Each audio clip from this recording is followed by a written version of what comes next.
A little bit silent, isn't it? My apologies.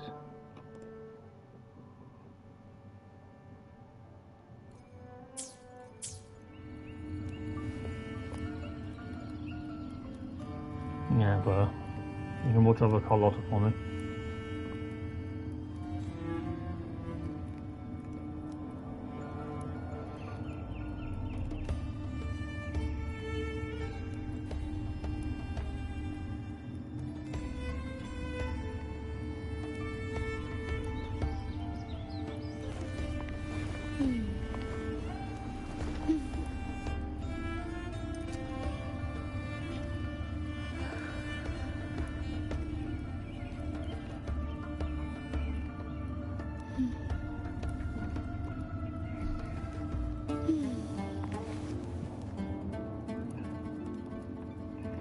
Do people really look at descriptions?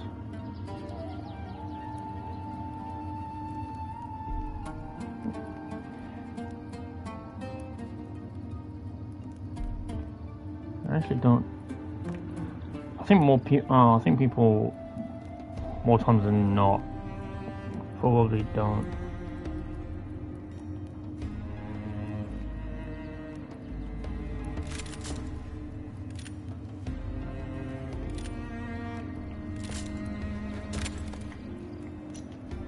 To shine or to die, merely two sides of the same coin. Both ends of the stick has me going down under.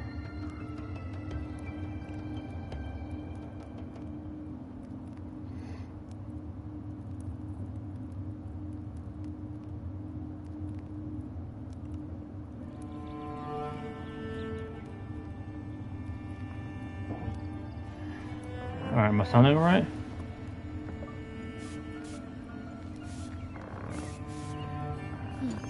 Okay, now do. Hello, hello, welcome, welcome. We're back wife with has some been more dyed Wuthering red. Waves. I'm kind of hoping that this is a little bit longer, but I guess we'll see. So we just kind of have more to go by. More of the story. I have been a bit behind, so we're gonna get on with it. Yesterday we had Federico. Yesterday, the stream before, we had Mia, and today we're kind of just dealing with everything else, or whatever else there is to come for this story.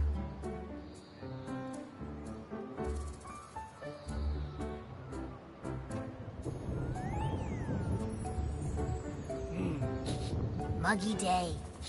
Sky's gloomy, air's all wet. Oh, man. At least let me finish my sentence. Ugh. Cold, cold, cold. Oh.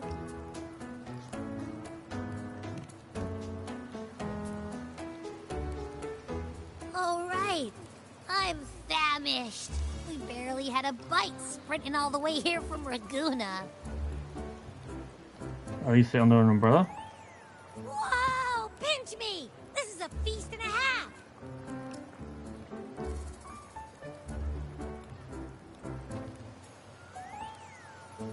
Hey, Rover. So, we did bring enough money, right? I mean, we kind of rushed out without grabbing anything. Oh, that? Don't worry. Money's not an issue. Augusta made sure we're covered.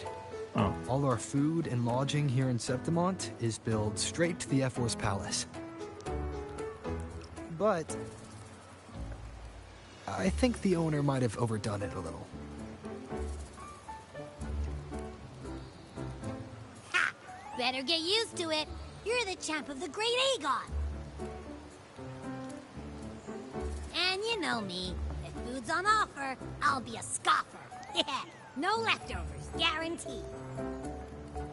Until you get full.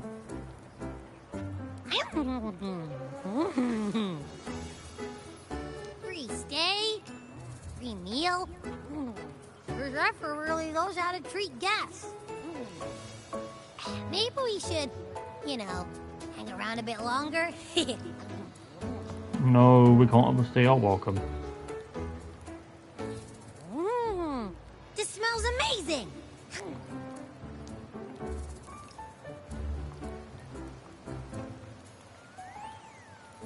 Abby, what do you think Imperator wants me to find? If Cardathia is right, the last clue should be somewhere on the Segue plateaus. We're so close to the finish line, just one step away. But our pace is slowed. Relax. We're already back in Septimont. What's the rush? I remember Lupa said there's this weird blight cloud hanging over the Segue plateaus.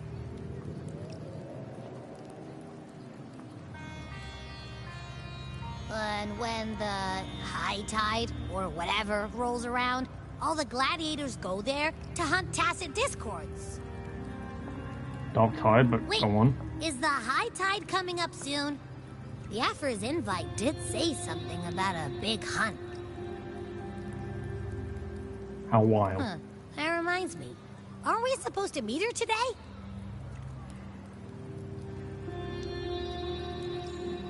A messenger came this morning. Augusta is dealing with an emergency, so our meeting's postponed. It looks like it'll be a while. An unexpected change. It's throwing everything off course. I don't like the feel of it. And why me for this hunt? If it's about the Great Aegon, the messenger said none of the other gladiators were invited.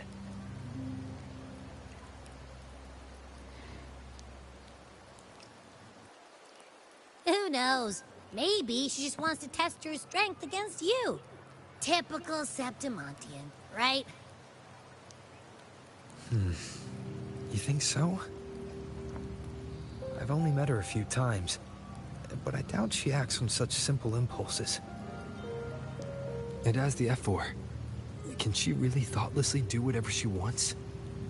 I would say no. Guessed from afar, you possess eyes as clear as crystal. But what troubles you so that eyes once bright as the highland sky now darken with rolling clouds? Who are you? A warrior who walks the blade's edge does not falter over trifles. The clouds, if I may guess, are cast from the throne. At the peak of Capitolini Hill, beneath the pale walls of the Ephes Palace, secrets lie buried. And the most intricate among them are those born from the pursuit of power. Even one as honorable as the Epher must learn when to be ruthless. In Septimont, a city forged in iron and blood, anyone who seeks the throne without knowing the cost is no better than a lamb marching to the butcher's knife.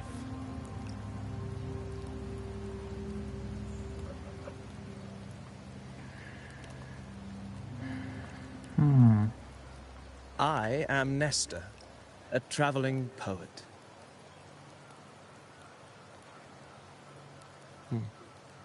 The rains in Septimont never seem eager to leave this season. So then,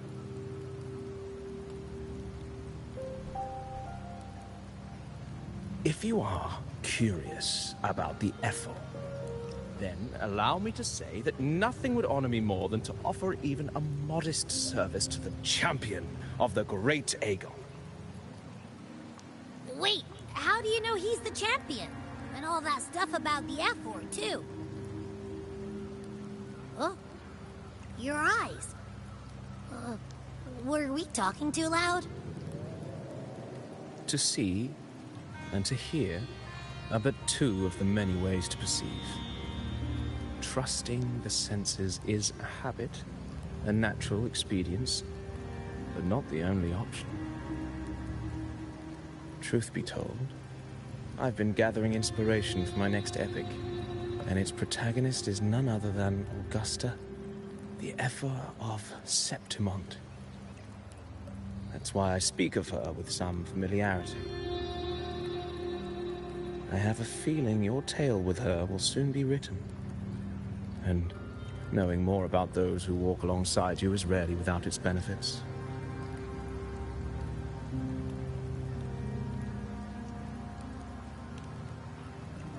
So what do you know about Augusta? Augusta Gloop. Augusta. A girl of humble birth. A resonator of modest talent. A commoner without noble patronage. And yet, from the den of wolves that is Septimont City, she rose, and eventually claimed her place.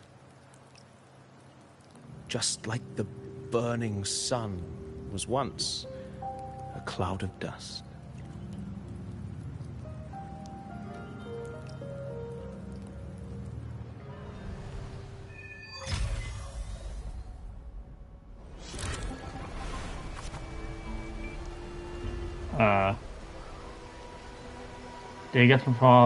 Do follow me into the near forgotten stories of Augusta, but simply telling it might be a bit dull. Why does this look like the game Rain? So for those that anyone that probably would question on the game Rain, is essentially it looks like this, but you'll essentially be like a king or queen, whichever your gender is of playing. But you'll be either a king or queen.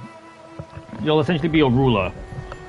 The people of your city will essentially come to you in this type of style.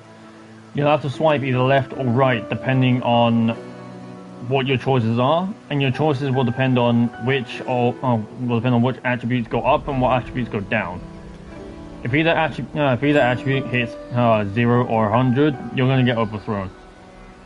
But it is in this type of style, so What are your methods? Perhaps having the listener become the protagonist of such stories might be a good option. This should add a more immersive touch to the sounds and images you've yet to hear and see.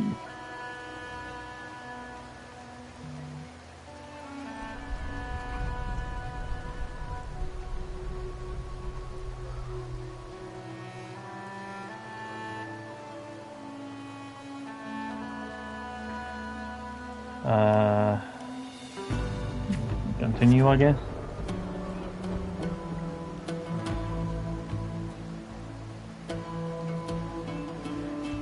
At this point, thus, please forget your name for now. Or role-playing? Of course, Augustus' story is already written. No matter what choices you've made, they will not alter our reality. Okay. Yet be wary. Fate is fickle, and a misstep can lead to a swift end. Weigh your choices carefully.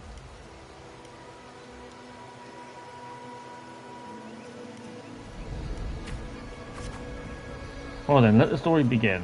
Set aside the complex thoughts, and let me sing the epic of a young girl, Augusta.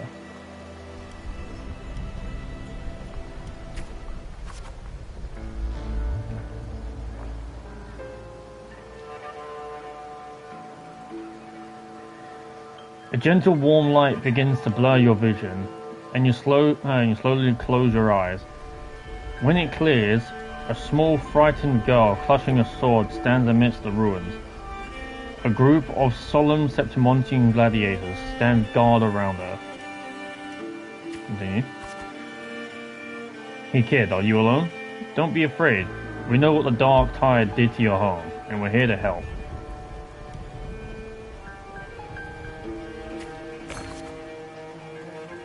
Different choices will change the corresponding stat value.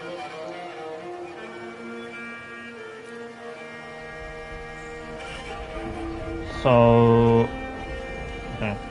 You must be hungry. Here, this should be enough to keep you from starving for now.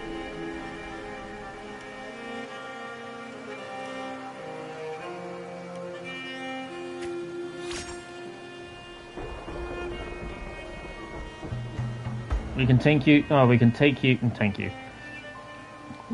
to the Septimont city. It's not safe here.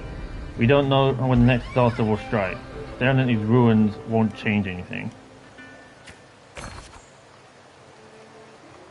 Okay, so you see these these symbols up top.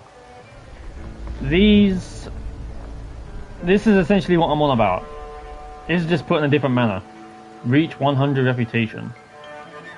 I'm guessing the reputation is the crown. Even if you rebuild these walls 1,000 times, they'll never hold against the Dark Tide. You don't have the strength to stop it. Bring your sword and come with us.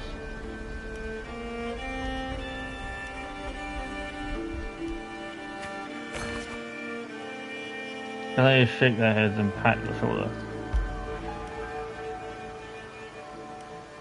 Hold on. Remember to maintain a stats balance. The story ends if a stat drops to 0. Right. In the end, you chose to leave the village. The gladiator's words revealed a bitter truth. You lack the strength to protect the home you were leaving behind. In your travels, you disengage. Following the gladiators, you arrive at the city of Septimont by ship. You wave them goodbye after arriving in the central city, the central square. Meanwhile, you notice the square is crowded with citizens.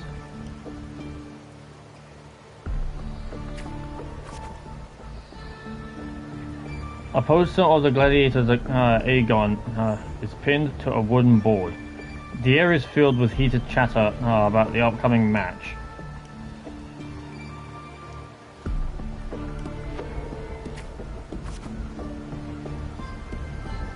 You must know, Septimont reveres strength. Here, only the victor reigns. That is a law older than the city itself. Passion. Eat or be eaten, such is the way of the city. To survive, you'll have to find your bite and seize the crown. Continue. You can't stop thinking about their conversation. You realize that gladiators are the very symbol of strength in Septimon. If there's a way to dominate the arena, maybe you'll find the strength you're looking for.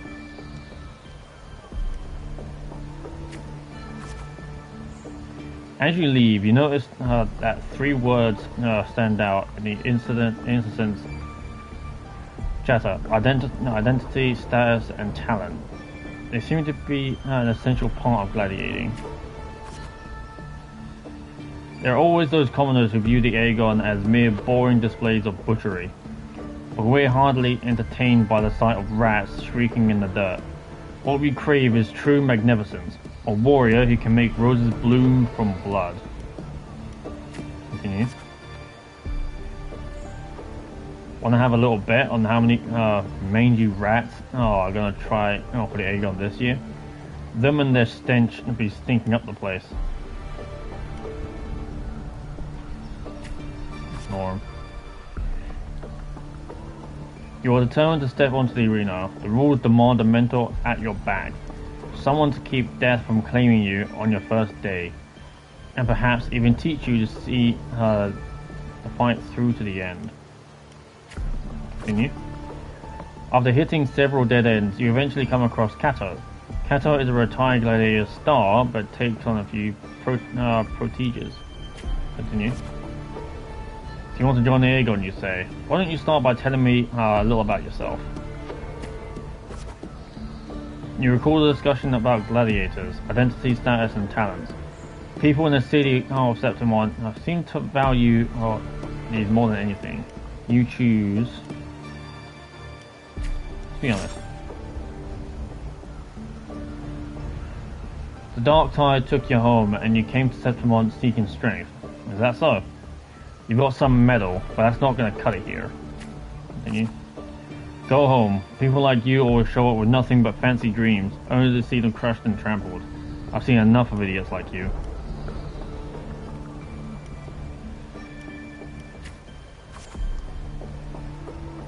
What now? Still here, are you?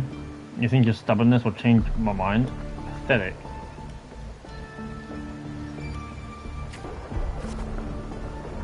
Alright then, let's have a duel.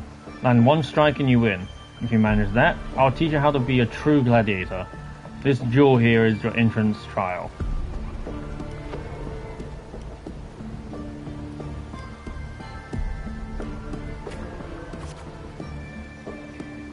Blades meet in a sharp clash.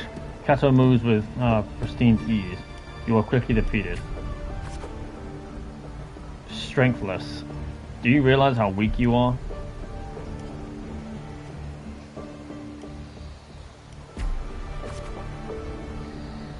Do you really know who you're fighting against? Can you really best me? You can't. Now how do you plan to end this? Go ahead the next day. Back for round 2, are we? Country rats like you sure are pestering in the city folks. No. Just the last time you want to challenge, you're swiftly beaten once again.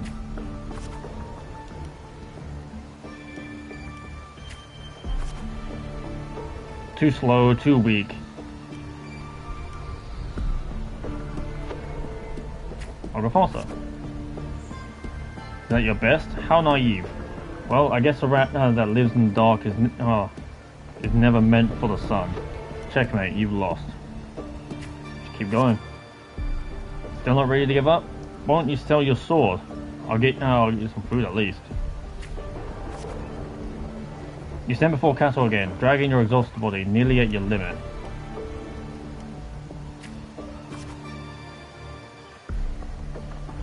The wind, swept by the blade, whispers past, and you're suddenly home. Soft sunlight cascades on the grey oak leaves, and you hear your friend's laughter and your parents' gentle call.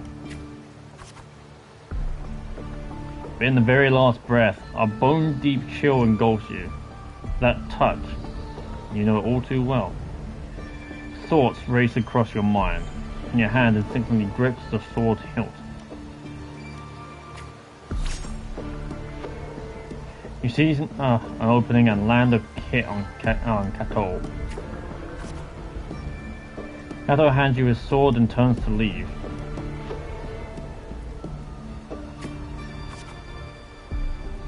In Septimon's arena, the victor claims the weapon of the defeated.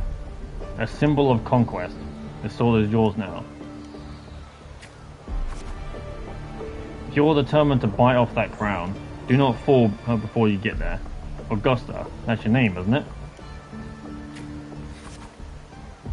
The moment you step into the arena, you will lose this name. The spectators may brand you with a number, a symbol, or even the name of a wild beast.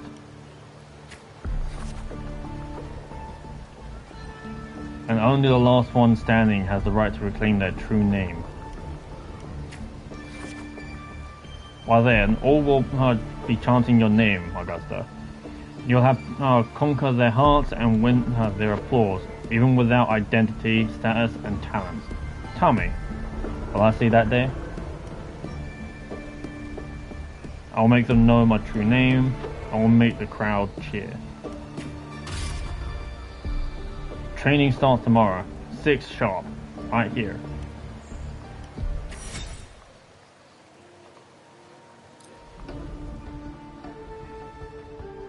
Okay. Fail enough times, and you might eventually succeed. Should we call it resilience? Or mere stubbornness? Both? Perhaps. For a girl who has lost everything, there was never a second option. She had no one to trust but herself, and naught but a blade to hold. And yet, as the first stanza of an epic, this is nothing extraordinary. Since the lament, across the scorched lands of Solaris, I've heard this story repeat itself, again and again. Greatness. Yes, our era has certainly seen it. But true greatness is never found on the first page of a story. Courage, glory, and honor. Such immortal virtues have been etched in tablet and stone. They are never forged overnight. Light as a thread, elusive as the wind, they weave themselves into every twist of fate, tangling with every insignificant choice we make.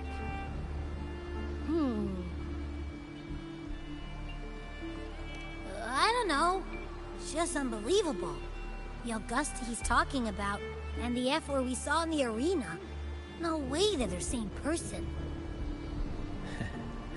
A girl far from home, arriving in the city upon Capitolini Hill in pursuit of strength.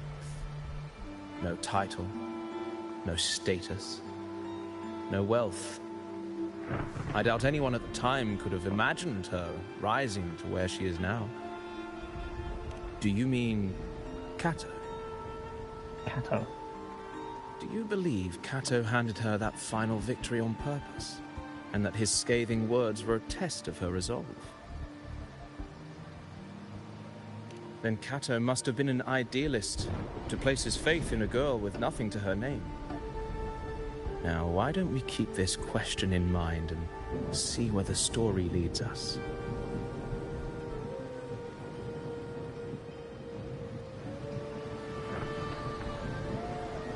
Continue chatting with Nesta.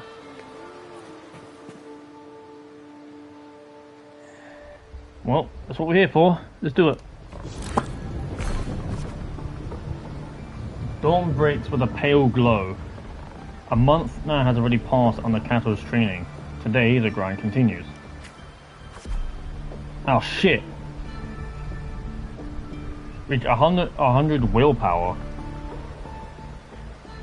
You arrive at the training site, repeating the same no, I thought it said continue. That's my bad.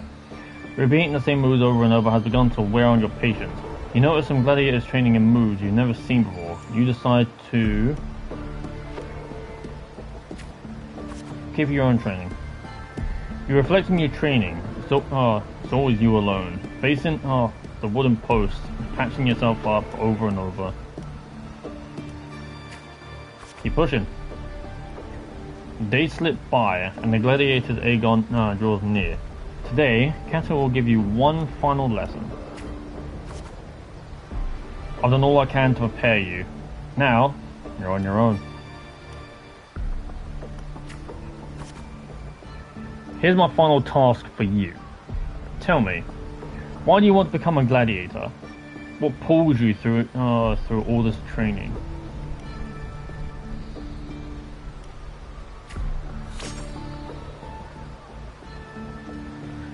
Your ideal has never faltered since you left home. To be strong enough to protect others. You meet Cato's gaze, and he reads the answer in your eyes. In the meantime, a flicker of desire crosses your eyes. You recall Cato's words all this time. Continue. By then, all will be chanting your name, Augusta.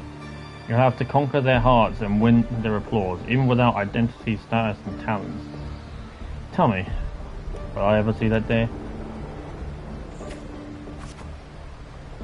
You're aware that sponsors for the gladiators Aegon are mostly nobles and wealthy merchants, figures beyond your reach, except perhaps in the underground arena. These are all top-of-the-line merchandise I've got here. Care to have a look? Like products on display, you and a few other gladiators stand in the middle of the underground arena, scrutinized by nobles and wealthy merchants in the stands. One by one, those beside you are chosen and escorted away.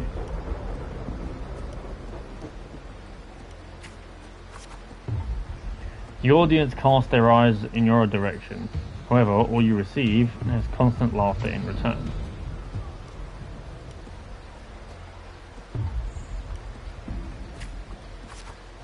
Shit!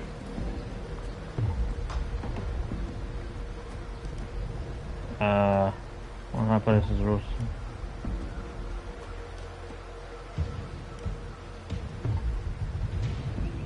The rot in high places are also... When the dark tide struck, those with power and wealth continued their life of indulgence and luxury. The might of the gladiators existed only to serve their desires.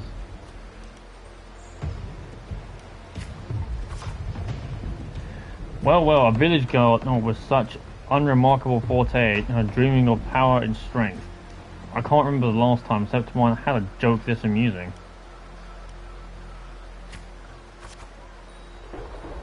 What can you offer? Prancing around like a circus clown and scrambling for your life so we can all have a good laugh?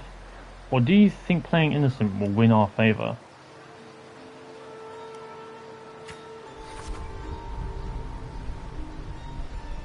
Anyone interested in this one? After all, watching the weak struggle is always a fine source of entertainment.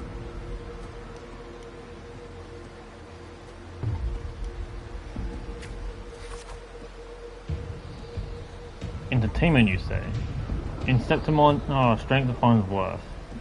We shouldn't be so quick to judge a gladiator who offers herself. True. You turn your view towards the voice. Okay, this is a continue on. With heavy steps, a well-dressed old-school noble walks down from the stands towards you. He smells of rotten stench. It's unlike the smell of rats, as the Septimontians had put it, but a foul odor of power and wealth.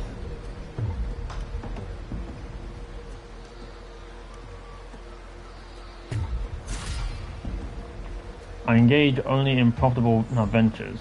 To stand in the arena, you must prove your worth. I have 3 trials for you. Survive them, we may speak further, brave young lady.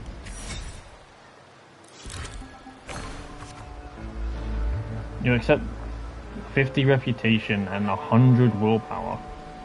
Dagnabbit. You accept the noble's trial, though trials is too fine a word for something intended only to break you.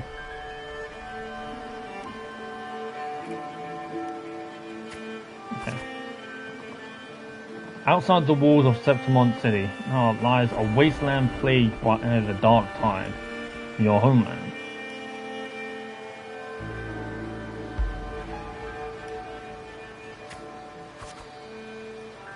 They say a ferocious lion beast corrupted by the dark tide prowls deep in the cave. No common blade can cut through its skin. The first trial is to slay that beast. The noble, however, decides to strip you of all your equipment but a dull blade.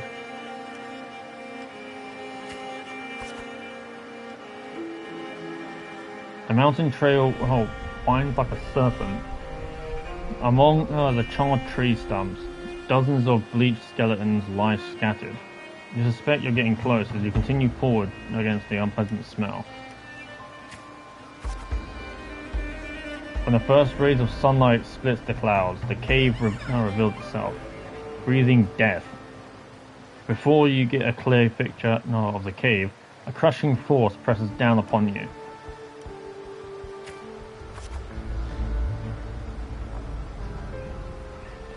Get down, you're trying to get yourself killed. Hold your breath. Oh, you're alert.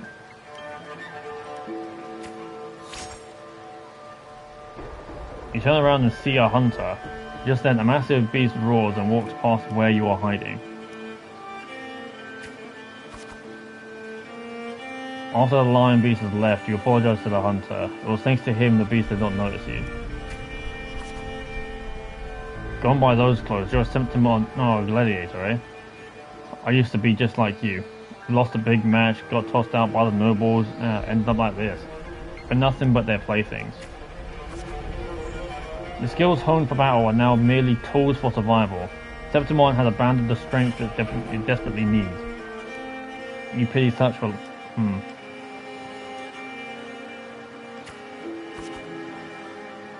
Only a madman will go after that lion. I have my reasons. His words are rough, but he eventually tells you everything he knows. You bid the hunter farewell and make preparations for the hunt. To gain more knowledge of your prey, you choose to silently observe the lion beast in the following days. After a few days, you manage to grasp an overall behavior pattern of the lion beast. Thus you march towards a deep cave. Deep within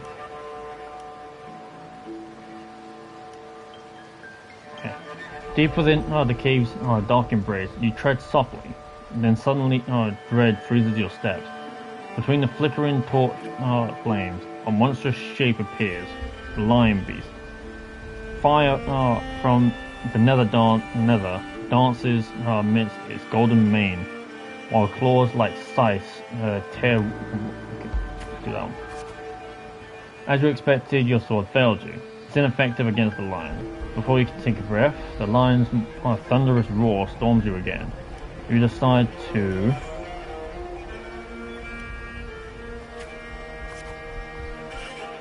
Just before the lion beast pounces at you, you slash with all your strength at the stalactite above, and it crashes down the lion's gaping jaws.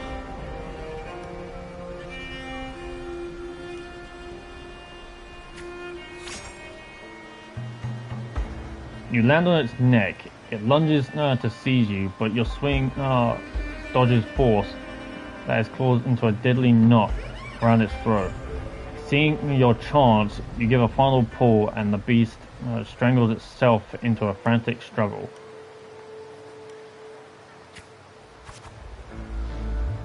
The trial has ended. You drag your exhausted body towards the stream.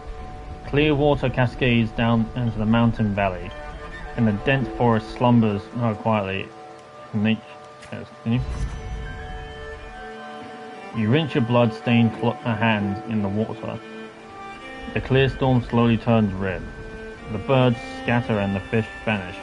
You sense the forest unease in your presence.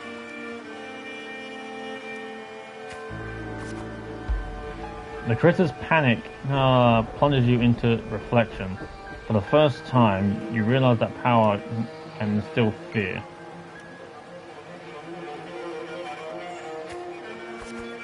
He imposes the second trial on you.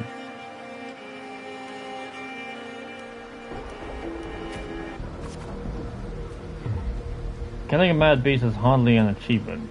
I'm sure you're aware, girl, that all the warriors in Septimon have 2 lives.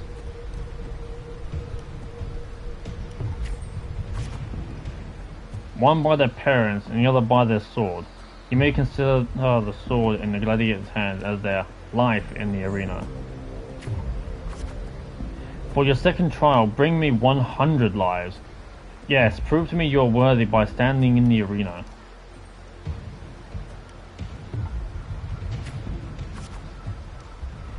To get the admission pass for the Aegon, you start the second trial. Day after day, you fight gladiators of Septimon. As your reputation grows, so do the spectators. They don't care who you are, but only want to see when you will fail. Look, it's that girl again. Didn't think she would get as many wins as she did. Just look at the size of her. How will she carry all those swords?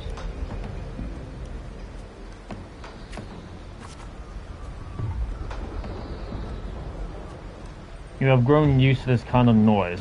The deafening cheers numb your fatigue. Your sword now rests against your opponent's throat.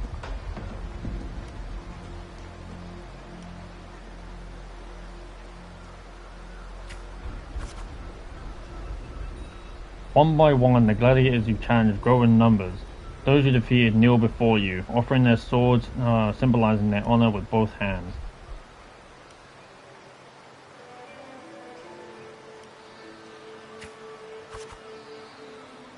Even in Septimon, there's a limit to opponents that prove a challenge to you. Eventually, you will need to seek out tougher challenges.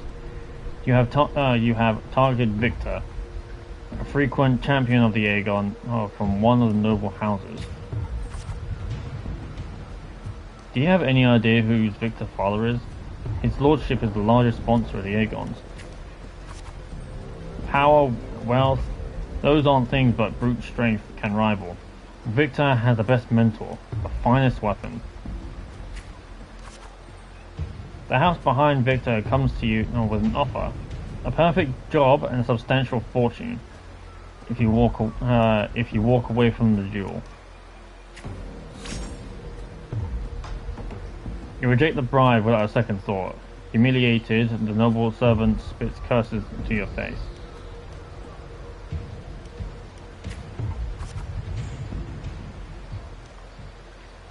You ignorant country peasant, do you know what it means to refuse a noble?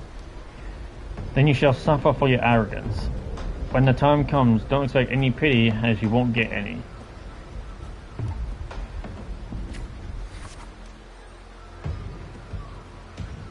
I made it. A sign silences the rambling servant and tears up the contract. Let's go. There is no point in talking sense into an ignorant fool. Then again, I'd appreciate it if you don't waste too much of my time in the arena. They throw a bag of credits as a way to humiliate you, following it up with sarcasm and mocking gestures.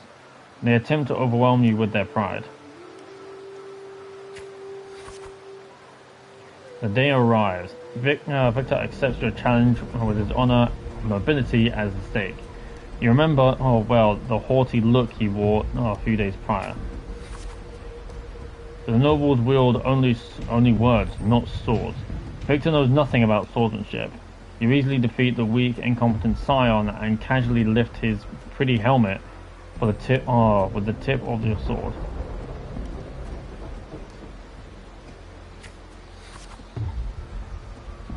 I have won, and I achieved it without wasting your time.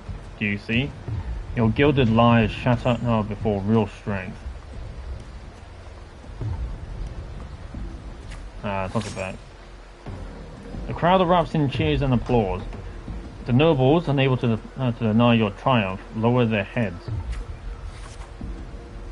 You return to your lodging to count your trophies.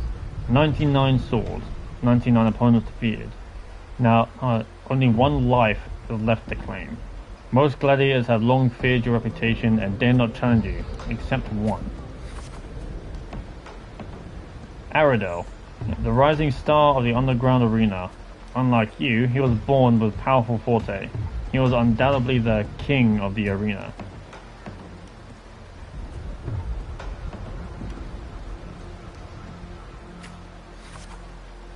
Amidst the endless chanting of the name Aradel, you arrive as promised.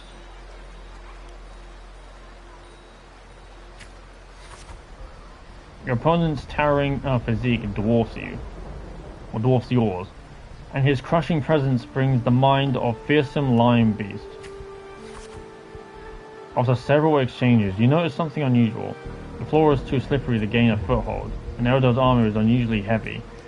You're all too familiar with the noble's despicable tricks.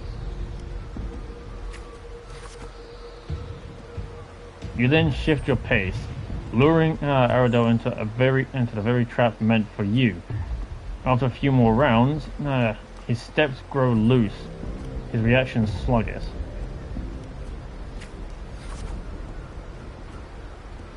Your sword stops just before the neck of Septimon's strongest gladiator. The entire arena falls silent, and almost immediately, the crowd erupts with applause. Stab, stab, stab. Kill, kill, kill.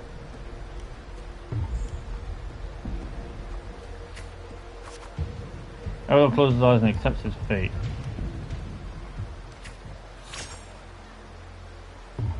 In front of everyone's watchful eye, you only take Eredor's sword. You then bow towards the audience before turning to leave.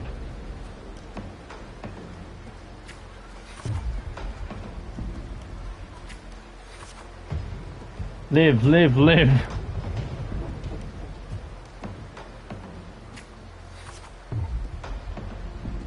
That's two I managed to max out.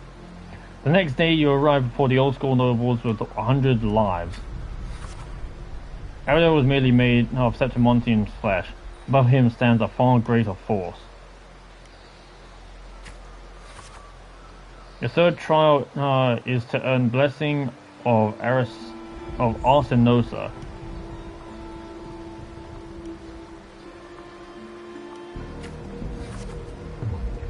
I know Arsenosa. It has never tasted defeat. People say it's a peak no humans can ever reach. The last wall of Septimon, but I accept. It is the unsurmountable challenge that stirs the thirst for victory. I haven't drawn my tea yet. Cool. The third trial to confront the Guardian.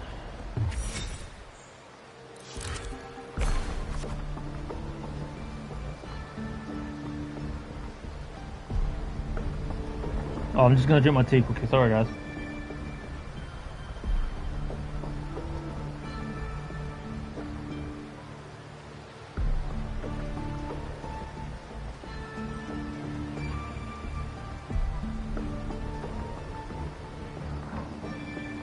Yeah, it doesn't really matter where I put the cup.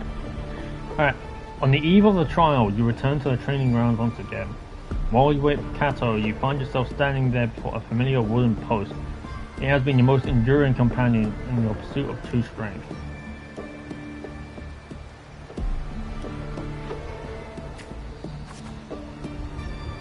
Not particularly an easy path, is it? Tell me, what did you learn from this path? Can be destructive. Strength brings conquest, such is humanity's oldest rule. Augusta, I'll be there for your last trial, and I'll call your name for all to hear.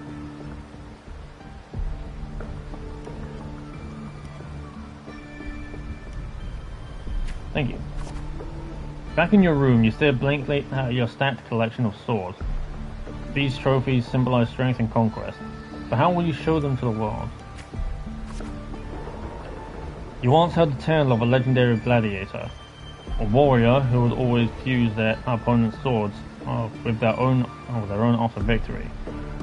Now you decide to tread the same path and stand before the smithy.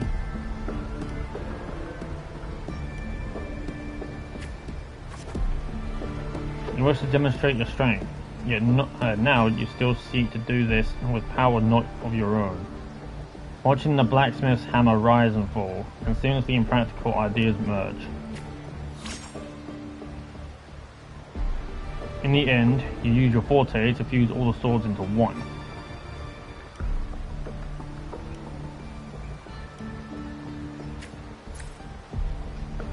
Forte never stands out among resonators, but it seemingly insignificant power is enough to be stronger than the Forte fire and hammer swings. The day of the final trial has finally arrived. You walk to the Rinascita with your newly forged sword. The bronze horns blare from atop the 12 stone pillars. All eyes are on you. Everyone is eager to witness how a human will rival the strength of Arsinosa. Suddenly, a rumbling roar cut through the noise of the crowd. The noble's banner flutter and fell. A colossal shadow swallows the sunlight around you. Arsinosa appears.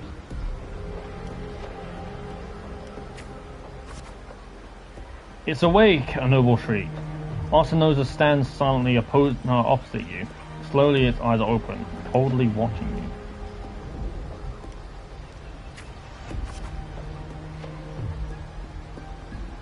So I need max crown, max sword.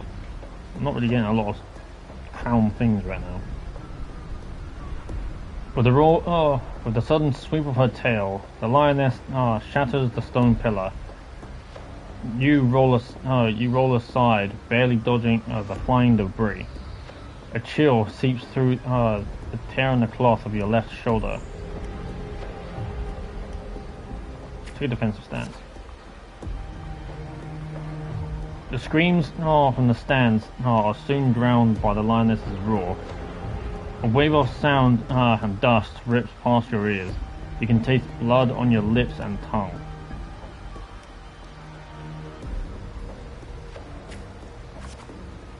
A second attack comes without warning.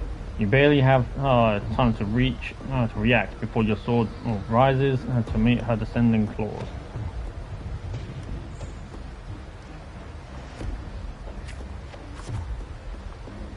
You manage to withstand Arsinosa's fierce attack, and the moment it draws, seize the opportunity to thrust your blade into the ancient cracks in its right foreleg. Golden blood spills the arena.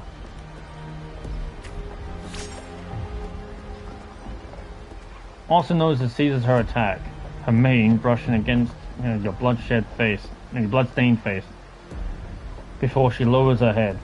The arena shakes with applause. You hear the crowd chant your name and honor.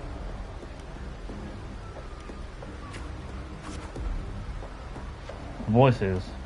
They are...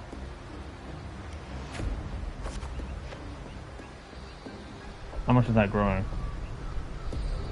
Okay. O wise and noble Arsinosa, the mighty guardian of Septimon, bestow upon her the crown and courage of strength. When the cries of triumph resonate with the earth, we see the fire of humanity and blaze across Septimon.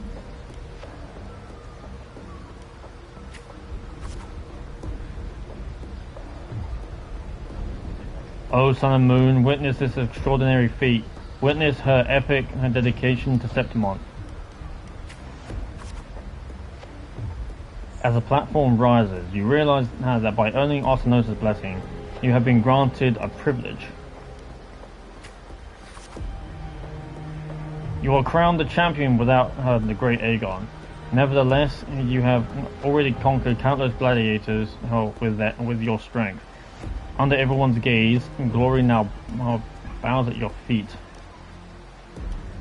Let's raise my sword. At last, you stand atop the... I can't read that properly. What the fuck? At least give me like a dark box or make this black. Okay.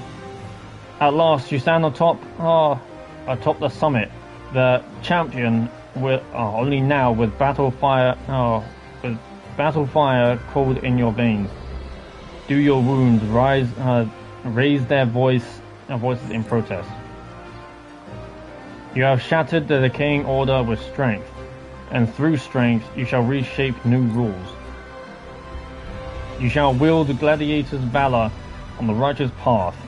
You shall allow no more fragile lives to tremble before death.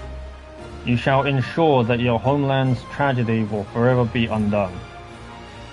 Yet, should these new rules forged by might lose their foundation, Will they not fall?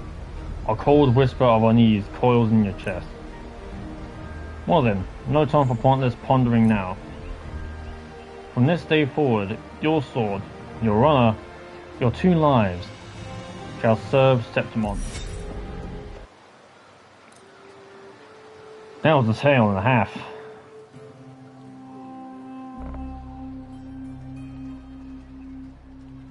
Merely the rough shape of a short epic. This is all I can offer about the F4.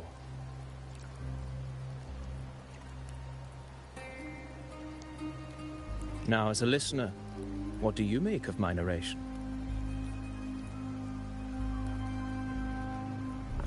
I enjoyed it.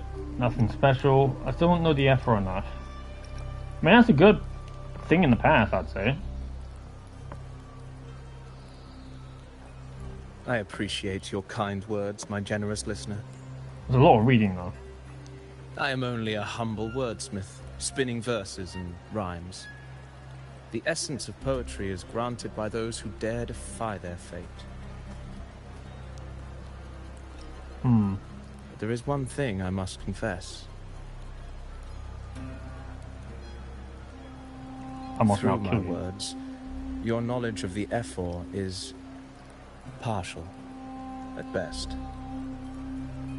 Poetry can only offer a glimpse of the true story. The reality of people, events, and things slips beyond the grasp of words. I do not belong in the pages of the epic, so I remain confined to the observer's gaze. I can imagine events and emotions unfold, but I cannot truly recreate them.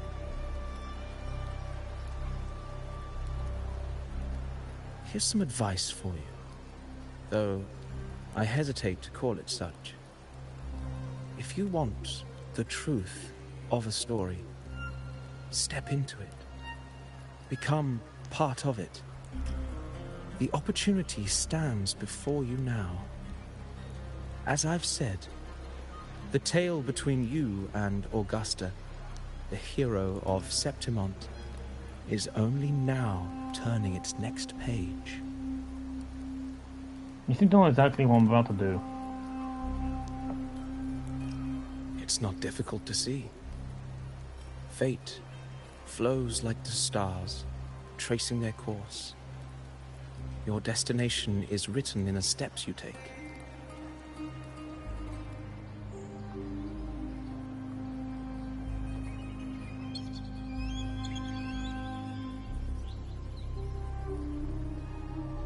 The rain is passing. I hear it ceasing its symphony upon the earth. It is time for farewells.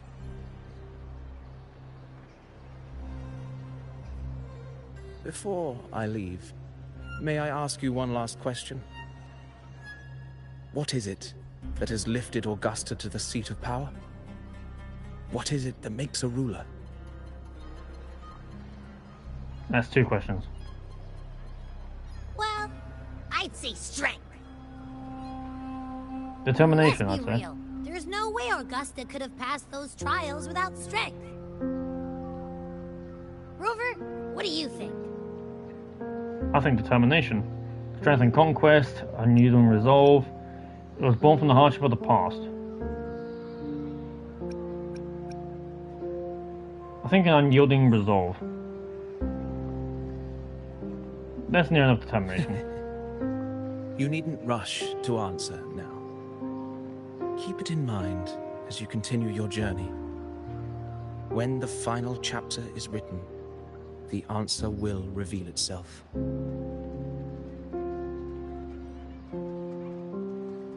Farewell, my friend. Our paths crossed by fate and by chance. Soon, after this brief encounter, everything about me will be gone with the wind. But you, your epic continues.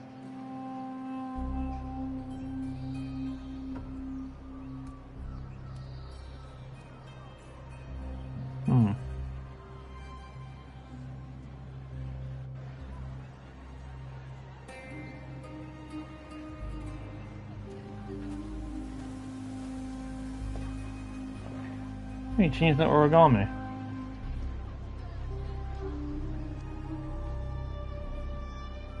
The origami birds.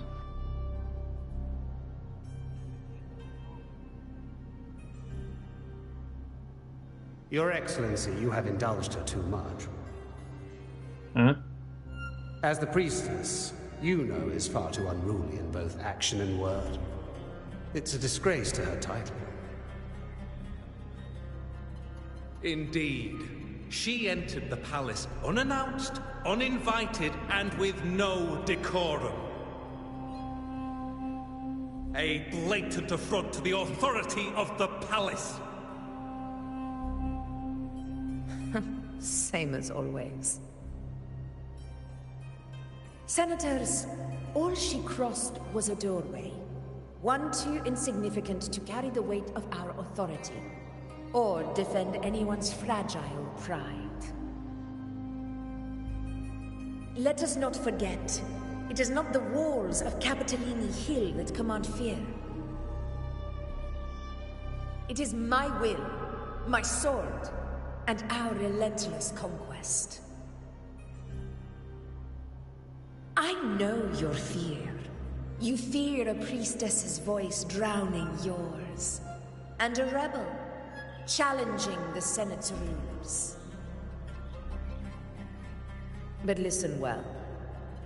Power does not bow to sycophants, cowering behind their traditions. If you seek power, then step from the shadows. Face me, and prove yourself worthy.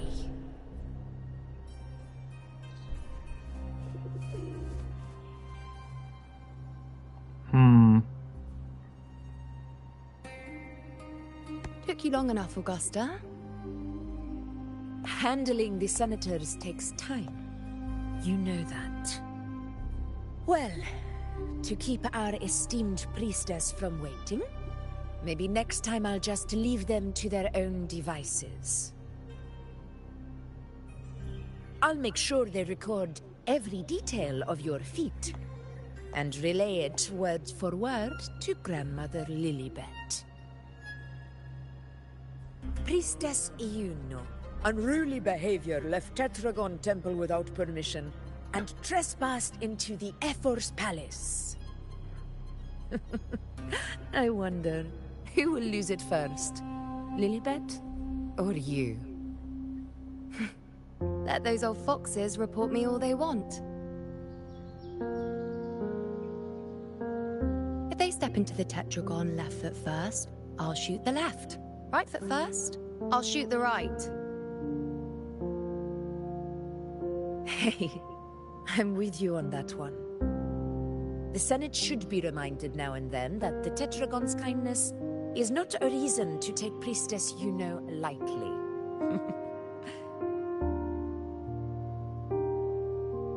Why didn't you wait there?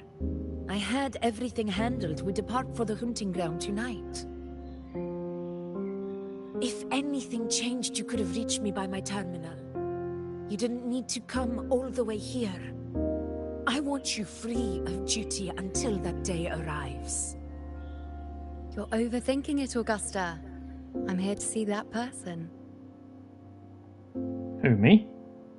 Grandmother Lilibet said his fate is one of unknowable void. Sounds intriguing enough to make time for.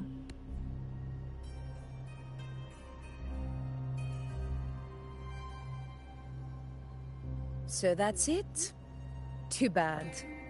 The ship from Laguna won't dock until tomorrow morning, and we'll be gone by then.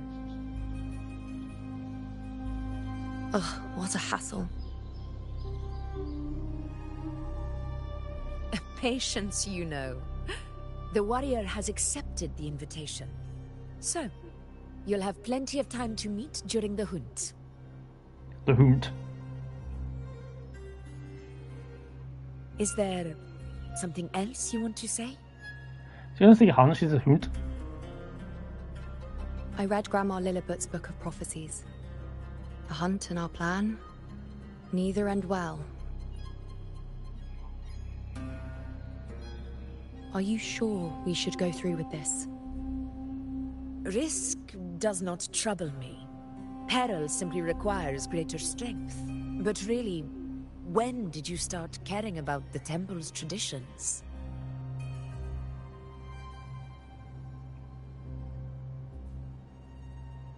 Has it had you Only involved? faithless of Septimont, the divinity is enraged. Should your ruler defy their will again, doom shall be your fate.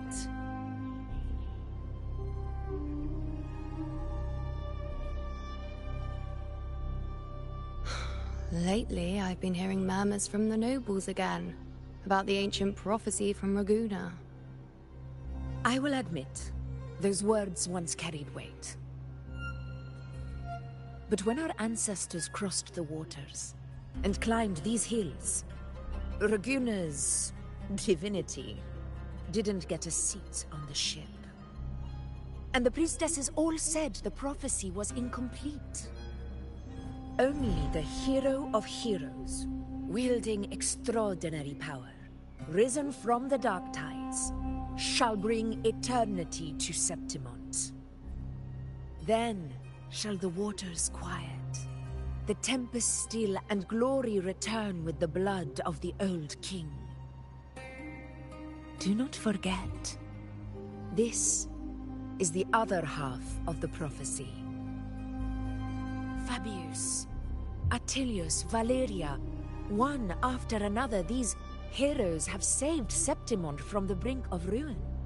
So would the next one be As Lupa? long as a hero stands, no disaster can break this eternal city.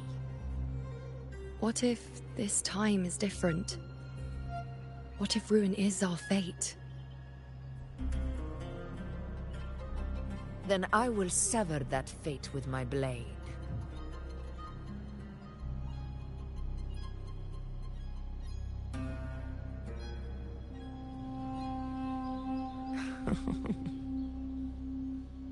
What's so amusing? So, the fearless priestess Iuno can be frightened after all. But it's fine.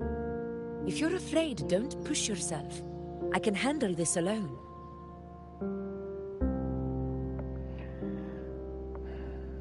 Most revered priestess, wait for me in the temple. I shall return victorious. Frightened. Me? If anything, it's you, trying to shut me out and face it alone. Fine. Go ahead. You'll come back to me sooner or later. That I can't deny. I knew it. So you do need me for this hunt. Thank you. You know.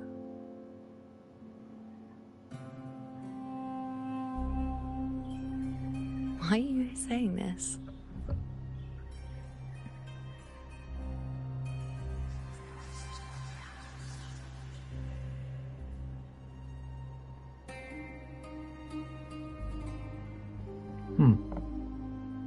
The storm is coming. Come, you know my friend. The best way to greet a storm is to walk straight into it. So a storm is approaching, you say?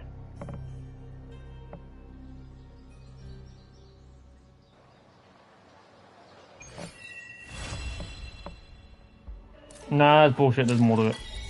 It's been an hour, no shot. Alright. Let me give a quick edit. Quick edit title.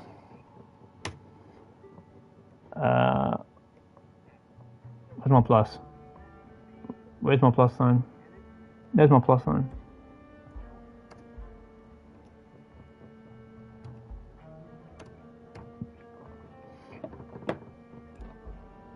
And dictate. There we go.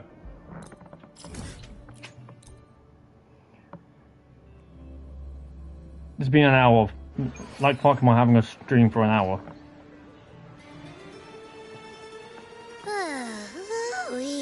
Sure is a beautiful day.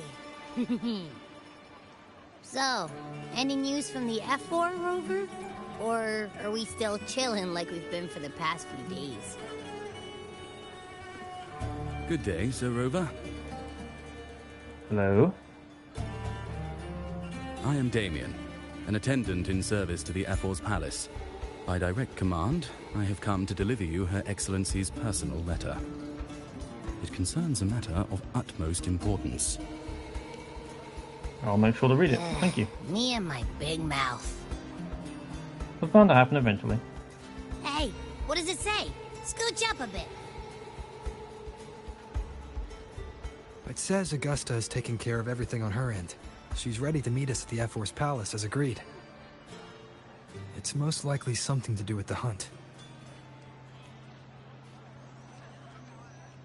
We shouldn't keep the Ephor waiting. Time to go, Abby. Oh, you mean now? Utmost importance, Abby. I think I'll sit this one out and leave all the heavy stuff to you guys. I'm not surprised. Chat for as long as you like. Just give me a holler if you need me. Same as always.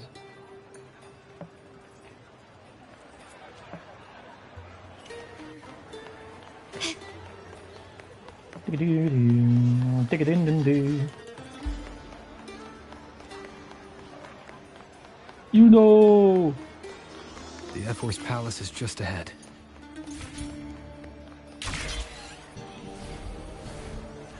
I mean, it is an option. I'll take an option.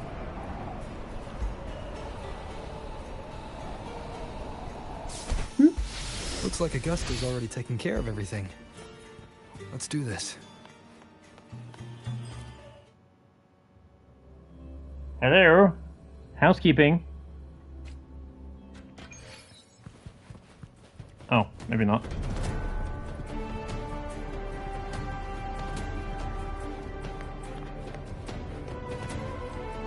Mama Llama.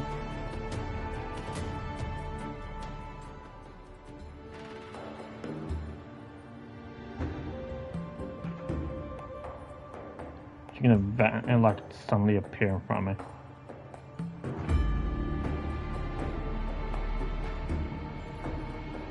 She looks so bored in that chair.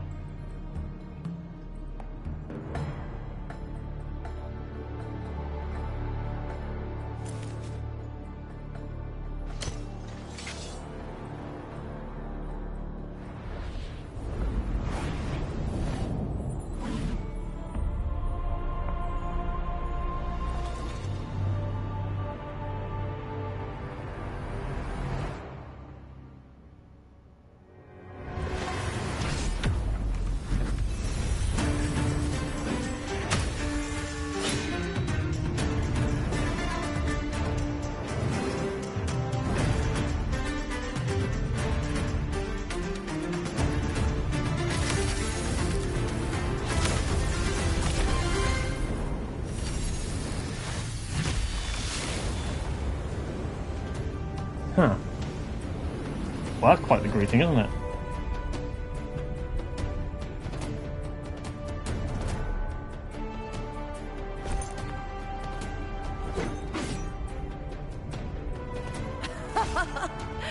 Impressive.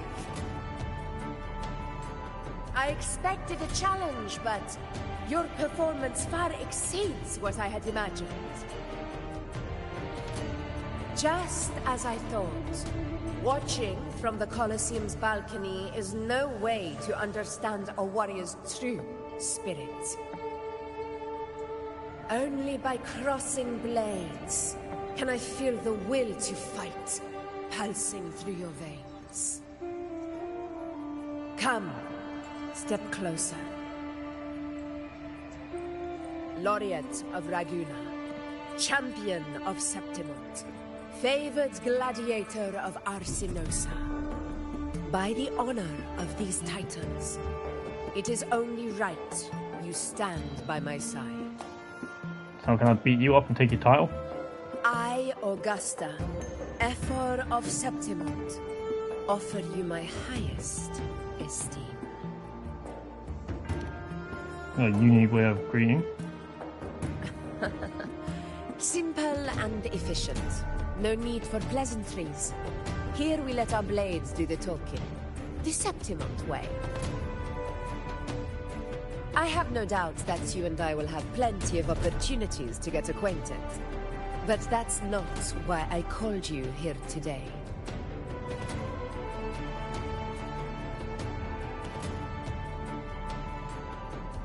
On my behalf, and that of the Ephor's Palace, I extend my deepest apologies for failing to keep our appointment. I hope this delay hasn't dampened your enthusiasm for the hunt. Although I didn't, no need to apologize. That's Patty very much made up for it. Tolerant and strong, just as I've heard. Virtues of a true hero.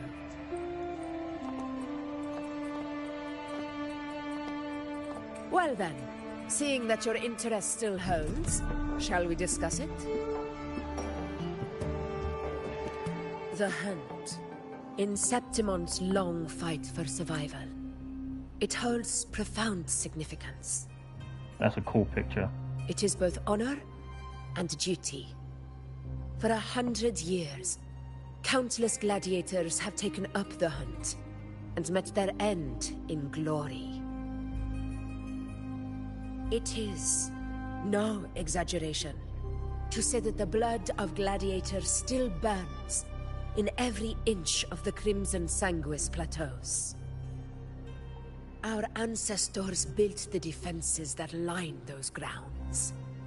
To this day, they stand as the front line of Septimon's resistance against the Dark Tide.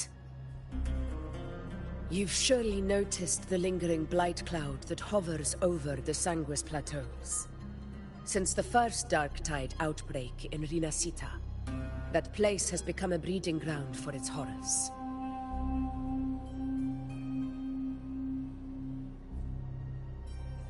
As you've no doubt realized, our prey are tacit discords, born from the Dark Tide. Only those who desecrate Septimont fall beneath the gladiators' blades. The high tide is upon us, and it will be a storm like no other. My hunting party requires unstoppable warriors. Sacrifices are inevitable, but I believe you will be a banner that stands unbroken, Rover.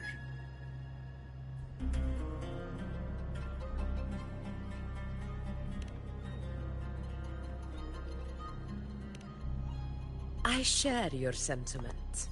Septimont takes pride in its many remarkable gladiators, but you are exceptional. A grand hunt awaits us, and my warriors and I long to do battle alongside a fighter such as yourself. Of course, the will of the extraordinary deserves to be heard. I'd like to know your thoughts on the matter.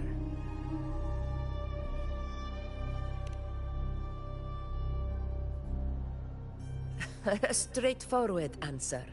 I like it. It's also true. As for this goal of yours...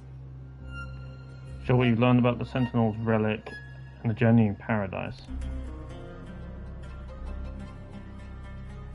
Ah, yes. The Journeying Paradise. I've heard that laughable name before. A pity the hunt was made to shatter that little fantasy. As for the Sentinel's relic, go to the Earthrend Wedge. It's where the Sentinel Imperator first descended upon the Sanguis Plateaus, and is the epicenter of every hunt to this day. However, due to its significance, not even Septimon's highest officials are permitted near it. Including you? But if that is what you wish, say no more. I will make it happen. The trust I place in you stems from your recognition of my character. I admire your honesty, and I will honor it to the fullest. Only those bound by trust can go the distance together. I look forward to the hunt ahead. It honors me to journey by your side.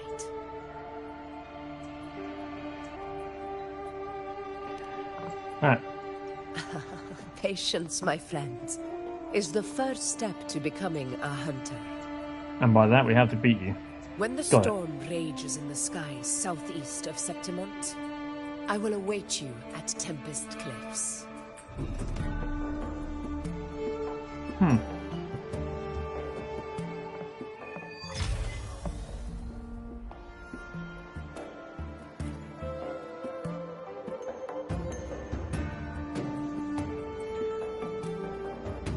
We'll still cover your expenses in Septimont. Enjoy the peace while it lasts. The storm is coming and our wait will not be long. Can you keep up? I appreciate it, thank you. Because we don't really have any expenses apparently. A few days later, a few days? So we waited about 3-4 days just for like a meeting, and then we got to wait another 3-4 days. Oh, Jesus Christ. Ugh, can't eat another bite. That's another full stomach for Abby. Huh? Hey, Rover? Look, over there.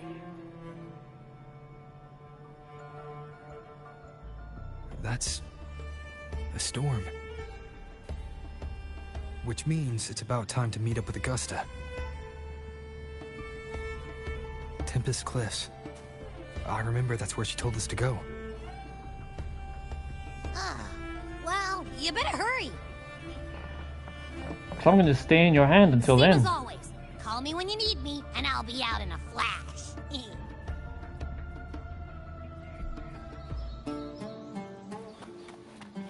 Can you keep up?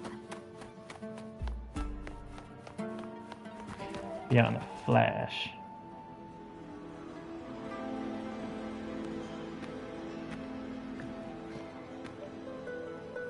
This should be the right way. Just don't flashbang me on the, when you leave, yeah? If you're heading for Tempest Cliffs, head east. This path will take you straight to the Courtyard of Glory. Who are you?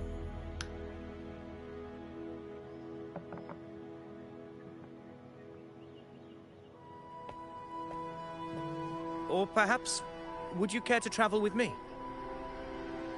After all, we share the same destination. Your reputation precedes you, Honorable Rover. I am Gladiator Avidius, at your service. Avidius. Gladiating and hunting are the very pillars upon which the glory of Septimont stands. I believe no gladiator would refuse such an honor if invited. I, of course, am no exception. Please, if you'll follow me. Honored guest from afar. I don't like when people are too nice to me. That could just be because I'm more of an asshole with people, so... Augusta spoke of the great surge we're about to face. The Ephor speaks the truth. And this year's high tide has come later than usual, which bodes ill. It's a shame even the sharp ears of the Senate could not chisel through the high walls of Tetragon Temple to hear the whispers beyond. Is this an auspice of calamity or a prelude to a new legend? Only time will tell. Agreed.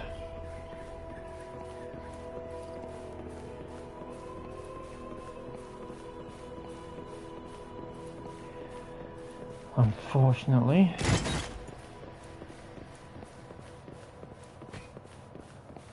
VIP coming through.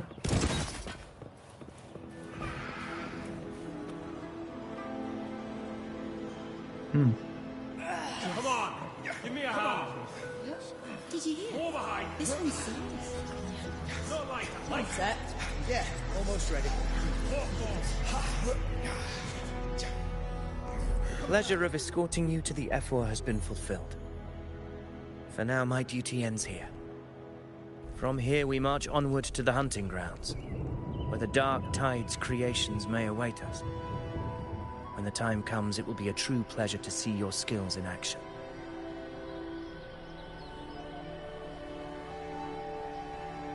Happy hunting.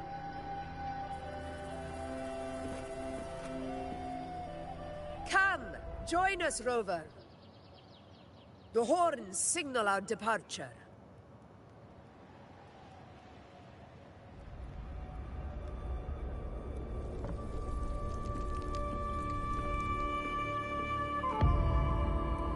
Imagine she just pushes us. Precisely. These cliffs mark the opening of our campaign.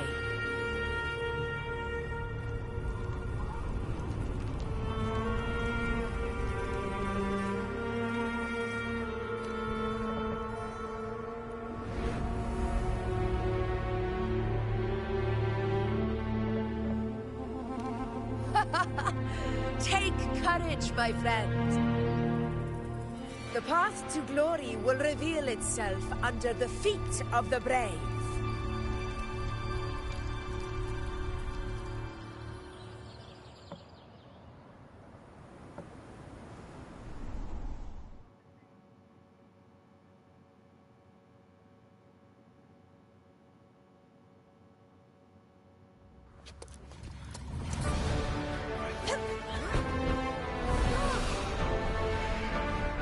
Huh. Was that one way to do it?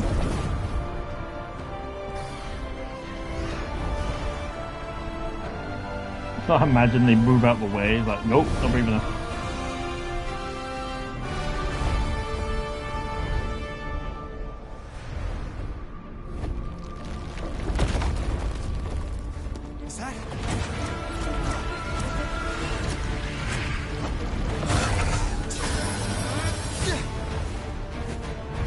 Interesting.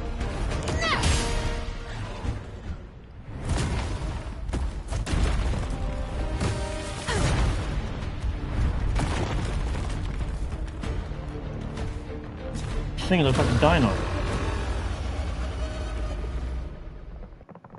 This thing looks like a dino. There we go. Restless are we? That is a Chorosaurus, an abomination of the Dark Tide. Do exercise caution, Rover. Hopefully this helps.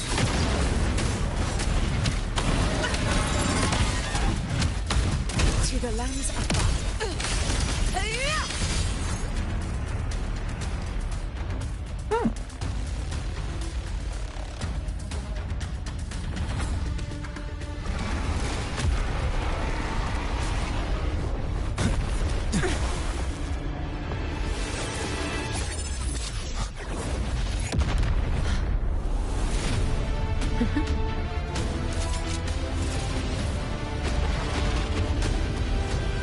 Now is not the moment.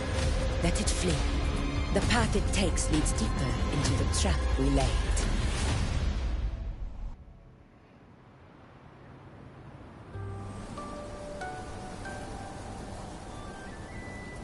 Huh. That sound. It's from Hornet. An echo. It's signaling we retire for the day, that's all. Augusta, time to bring your party back to the Hunter's Den. Of course, Priestess. Your arrow couldn't have come at a better time. Seeing that Rover is here, I'll take that as a compliment. So you're taking it as an insult any other time? Jeez. Touchy.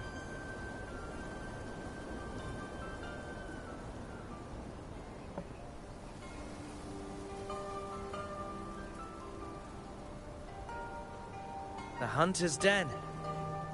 Busiest gladiator encampment across the Sanguis Plateaus. Nearly every hunter passes through here on their way to the hunting grounds.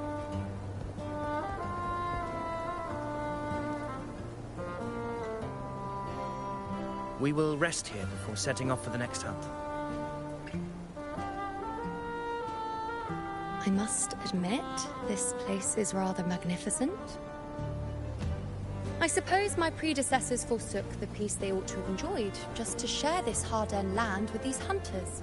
Such magnificence is rightly owed to the temple. The priestess's words are not without merit. I am well aware that I stand under blessings and will forever remember the sacrifices of the temple. Now, if you'll excuse me, I'll be taking my leave. No problem.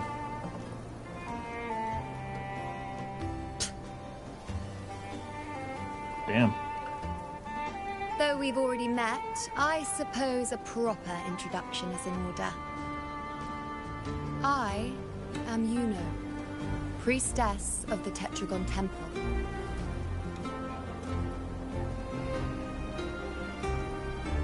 I've heard about you, the priestesses. No, I couldn't get to call the shots. I've heard about you, the priestesses have a gift of prophecy. I'm the born one. Well, aren't you caught up on things? What you say is true, though I've long since grown tired of such affairs. Come now, Rover. Surely you can find me something more interesting to occupy my time. For instance, the hunt. Quite frankly, when it comes to dealing with the Dark Tide, none of these gladiators can hold a candle to me. No, because you're actually range. Ha! Look at those looks. I've seen them all before. What can I say? When you're as dazzling as I am, jealousy tends to follow.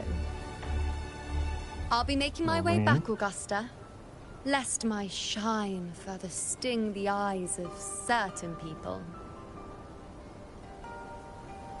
If you find yourself with free time later, consider visiting me at Tetragon Temple. If I don't? Not every Outlander is granted access to its sacred halls. Make the most of it.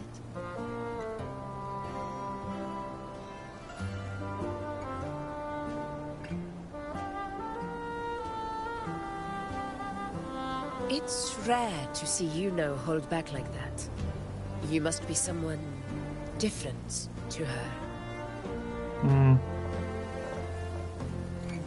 Perhaps. We do share some common traits. Don't let her unruly side fool you. She is as dependable as they come.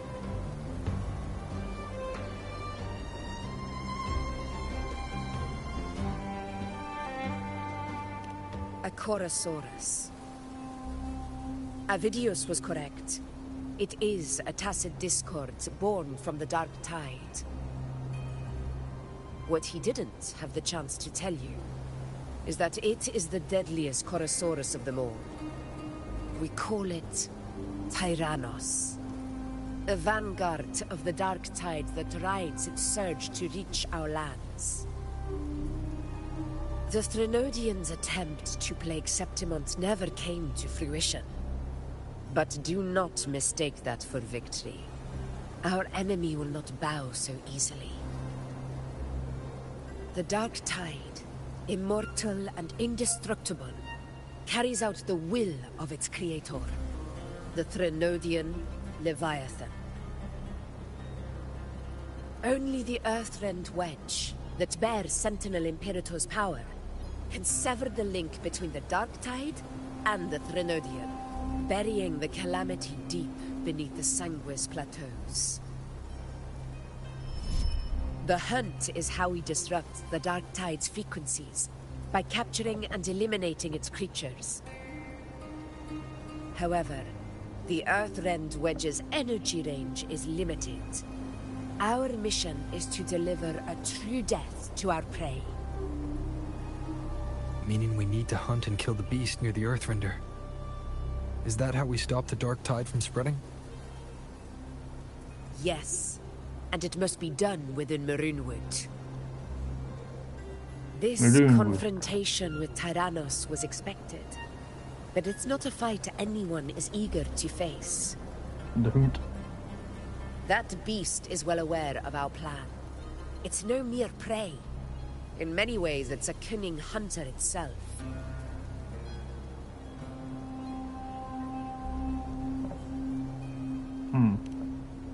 Now, we wait. We wait for it to enter Maroonwood. The real hunt begins when the beast's hunger drives it to the wilds.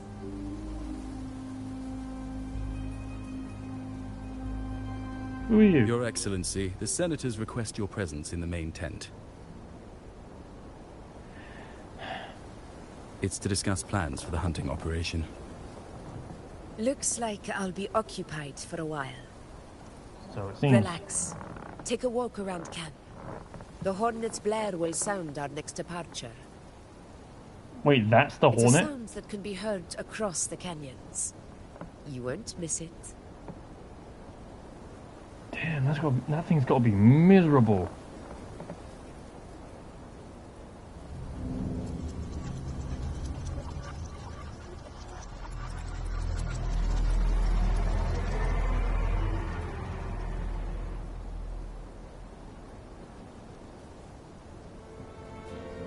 That echo's got to be miserable.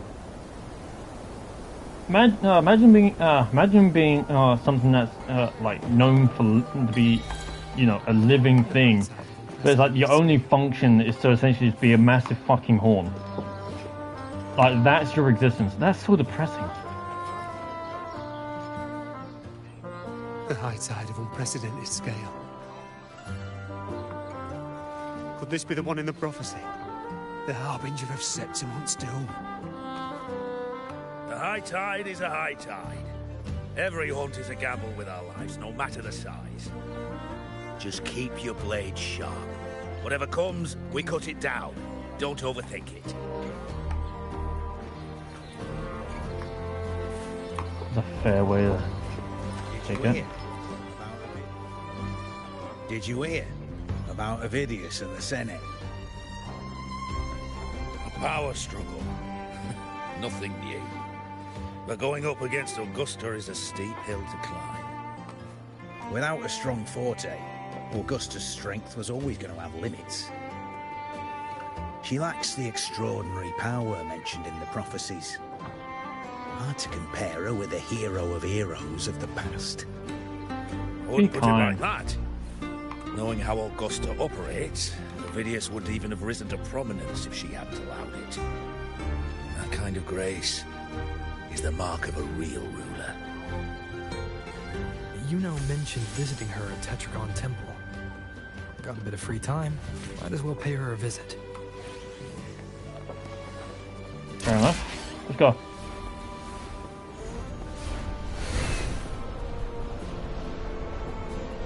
Oh yeah, like fuck was I gonna try and climb all the way up here. I didn't think I'd find something this grand way out here in the hunting grounds. No sign of Yuno, though. This place is massive. This place is big. The hell? Are those murals on the wall? Fine, I was gonna look at the thing, but okay, fine. A woman in the darkness. The person in the sun. It looks like that looks like a bard. Like no, he's in the large mural. Oh, expect the first mural. An empty wall. It silently waits for the tide to fate. Tide of fate to leave damp traces. A booklet before the mural was recording.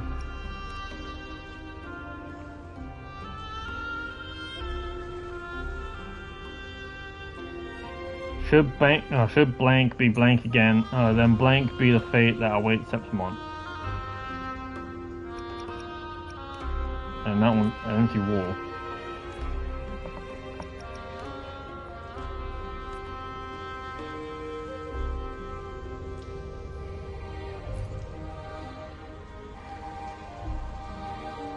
Coconut lies for the murals recording the faint inscriptions carved beneath them. Only the hero of heroes of extraordinary power, risen from the dark tide, shall bring eternal. Then shall the waters quiet, the tempest still, and glory return. Oh, for fuck's sake! You know this mural is incomplete, or with a conscious patch, the center, where the okay. You don't fully understand what this means, but your intuition tells you its significant reaches far beyond the blank wall left behind.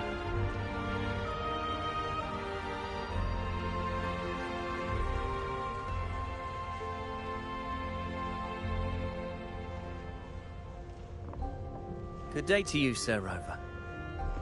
It seems you too have taken an interest in the temple's murals. No, let's have a look.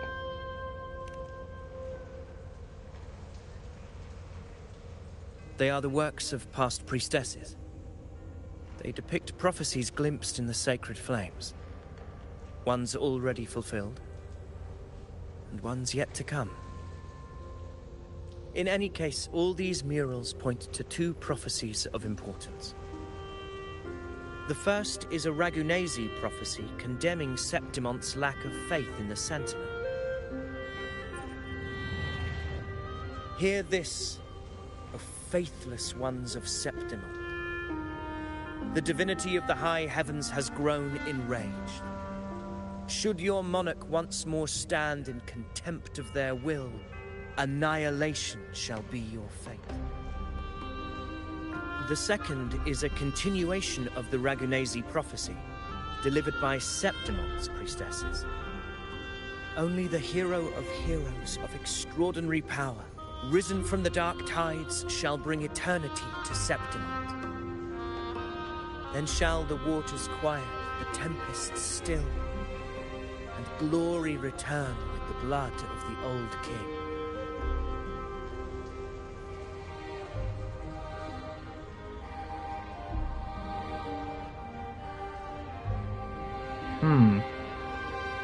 You seem drawn to that particular mural. It tells of a calamity yet to come. And, as always, the hero of heroes, who shall rise among us to turn the tide of fate. Yet the identity of this hero remains a mystery.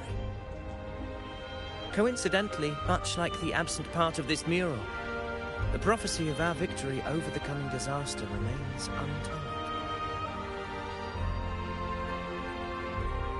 Whether the priestesses can't foresee the fate that awaits, or whether the true prophecy is meant to remain hidden, is indeed a question worth pondering.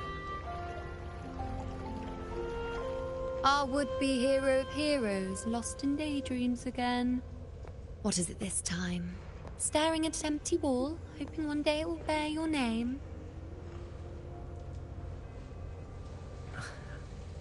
I happened to wander by, passing the time as one does.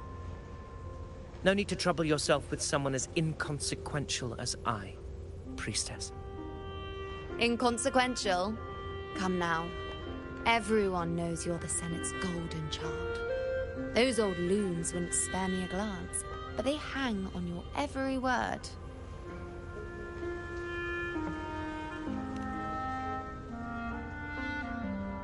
Have you been waiting long? Oh, I can't believe he got to you first.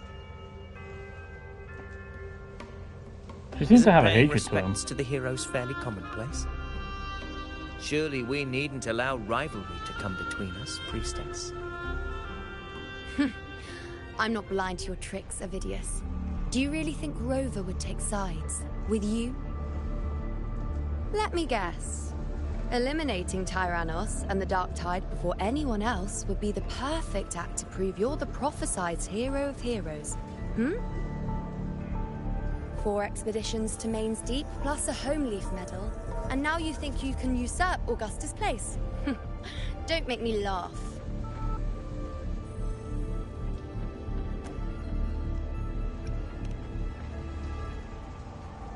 Oh, read the room, will you? Please. I don't deny that I am ambitious and aspire to better my station, but I value my duty to defend Septimonte's glory just as equally.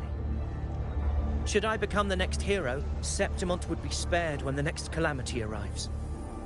Is this not what the Tetragon Temple has prophesied? Why you... Well, Augusta is the true hero of heroes. She possesses many qualities worthy of a hero. but she lacks the extraordinary power mentioned in the prophecy. As a resonator, Augusta offers nothing special. Yet throughout Septimon's history, every hero of heroes was born with extraordinary gifts. She may have the strength to wield a sword, but I doubt her ability to endure pain and the slow, wearisome passage of time like other resonators. It's a pity that in a city built on prophecy, Augusta is a disruptor of the rules. I assure you, Priestess, I will not act from the shadows. If Augusta seeks a fair challenge, I shall honor her with the respect she deserves. Priestess, Rover, I beg your leave. Perhaps we will bear witness to the birth of a new hero in the hunt to come.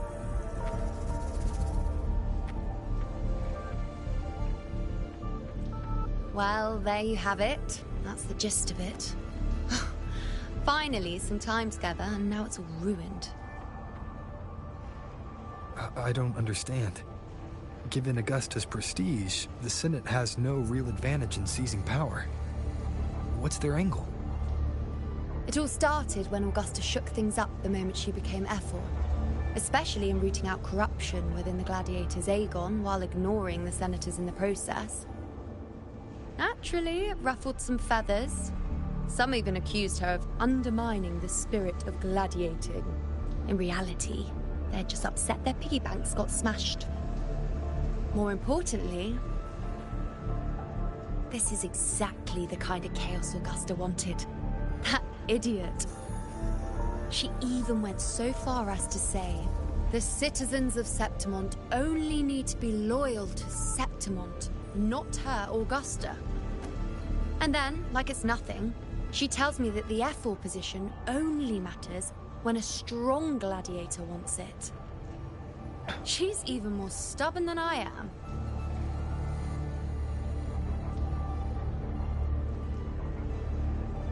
So is it a case of like she's putting on a face in front of people, but like alone? No, when it's just her and it's a different story. Now why would I be worried about that? I'm sure you've seen her sword. The inlaid blades are trophies of every gladiator she's defeated.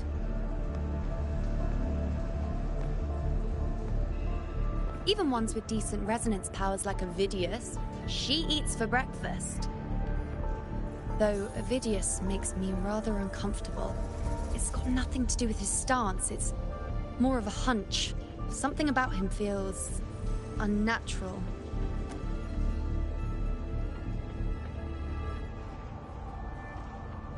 Or maybe I'm just overthinking it. Always keep your gut feeling just in case.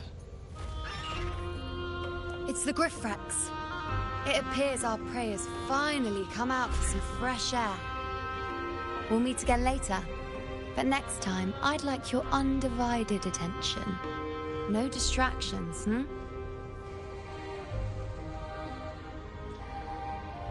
Sure. Is that lady over there looking at me? I better go and greet her.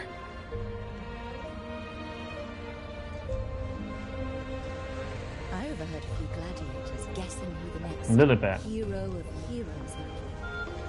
Hasn't her name come up earlier? Her name's recently come up. Hello, fair maiden. Expecting you, roving hero.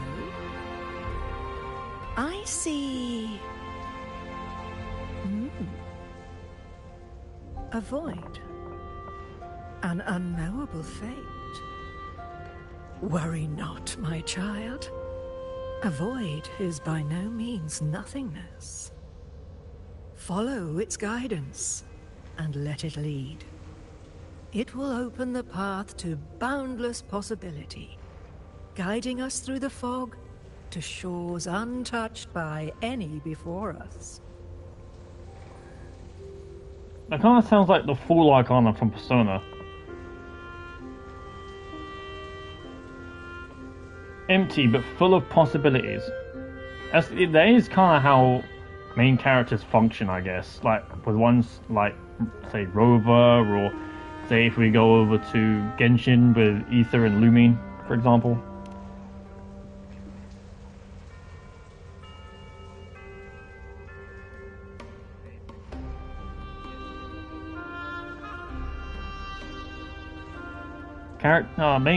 Main characters with many abilities follow within that type of right.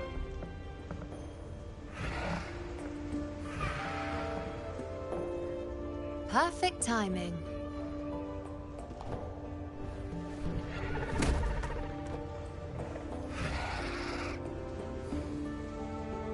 I'll stretch my legs a bit. Huh. I wonder what Grandmother Lilibet and Rover are talking about. You ain't got the time to find out. Never mind. It can wait. Let's get eyes on this beast, Aquila.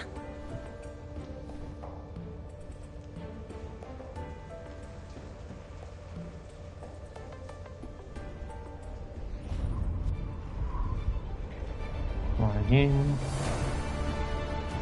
Where is it?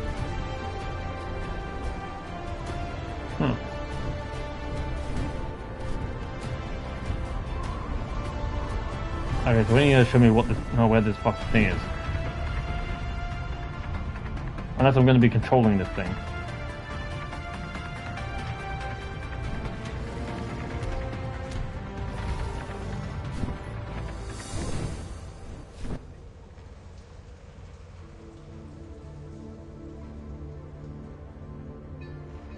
Found it.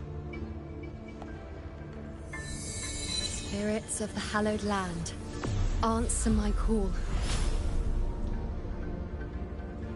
May the eternal sacred flames grant us boundless sight.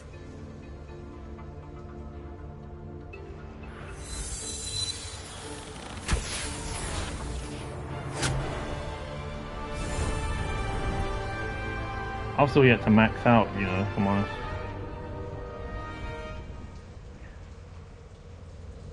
I kind of want to level up every character I got, but at the same time, it's like, ooh, I don't know. Find Augusta.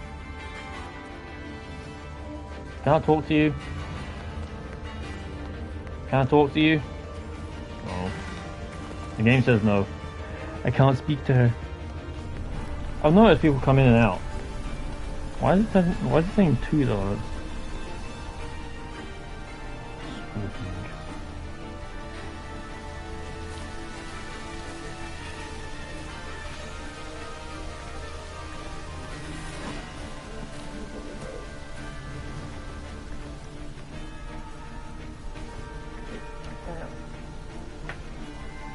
Over there.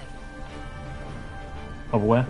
Behind that cliff is the Earthrend Wedge, a relic of Sentinel Imperator as ancient as these lands. The destination of your journey, my promise to you, our shared goal.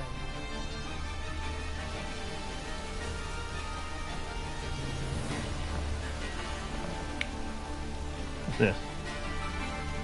An Nearly my anchor question. stone made from tacitite formed around the Earthrender. Huh. It contains a fraction of the Earthrender's power. It offers no defense capabilities, but it can at least serve as a temporary measure to hold off the dark tide, or its creations. So I choose one or the other? Deploy 3 of these in predetermined locations across Marimut to generate a force field. This will drive the Chorosaurus to the Asphodel Barrens in the lower levels. The field blooming with asphodels is where the hunting party can safely reach the lower levels. Judging from the height, it's close to the Earthrender's base. In that field of glory, we will grant Tyrannos the death it deserves.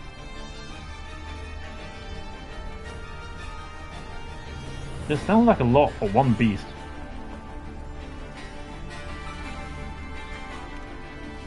Tyrannos' calling card is the vanguard of the Dark Tide. Our prey isn't exactly known for playing by the rules. The Rinwood lies on the other side of these cliffs. That beast has reasoned we're likely to take to the skies on reflexes, and has laid an ambush, waiting to drag us down into the abyss. A Chorosaurus that knows how to set a trap, waiting for its hunters to walk right into it. Quite an interesting opponent. Gladiators, march with me to the hunting grounds. Let the sacred flames ignite your resolve. The enemies of Septimon shall bear witness to our might!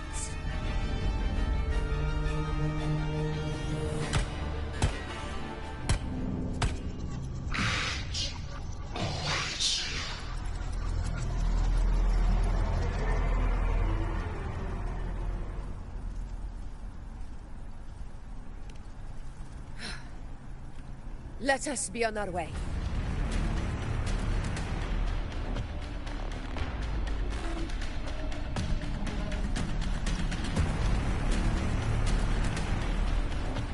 Well, this isn't good. Anyway, shape or form. Right. Be on your guard, everyone. This ain't good. Where did I get the feathers from? Well played. Just smack.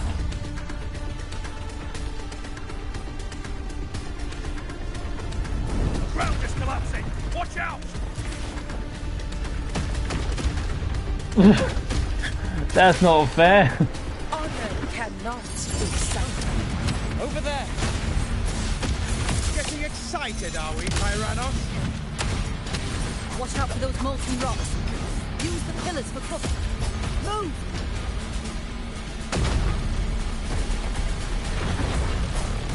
The slap. Roars of conquest! Rise of conquest.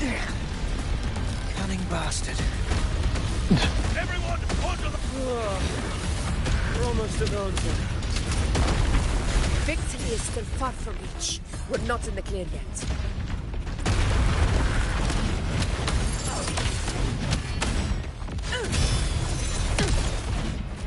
Stay behind me. No, I'd rather be ahead of you, thanks. Or beside you.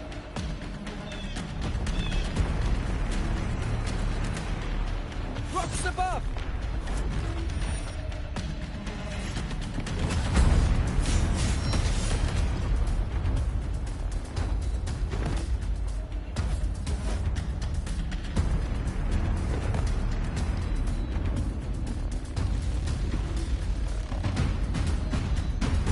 Okay. This path will take us to the Tacit discords. Ah, just in time. My swords had enough of waiting.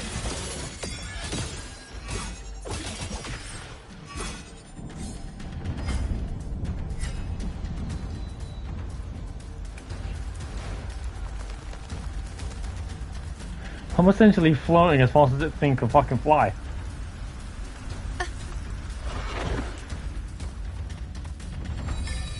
Taste my resolve! Fate, my compliment. Take this! Can you keep up? Such carnage. These tricks do not surprise me. Avidius, take a response team and get that anchor obelisk functioning. Rover and I will provide cover. As you command, Your Excellency.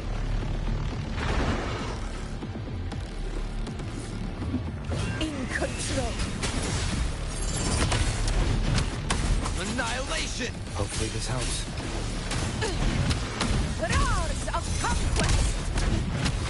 Rise of conquest. Yes.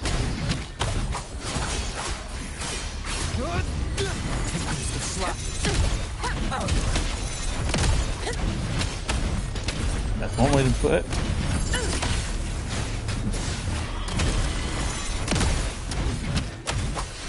Hopefully this helps. The wicked conquest begins now. Invincible! Roars of conquest! Barely felt it. Wind calls, waves eye. And then hit with the burst. Tempest! Hopefully this helps. In control.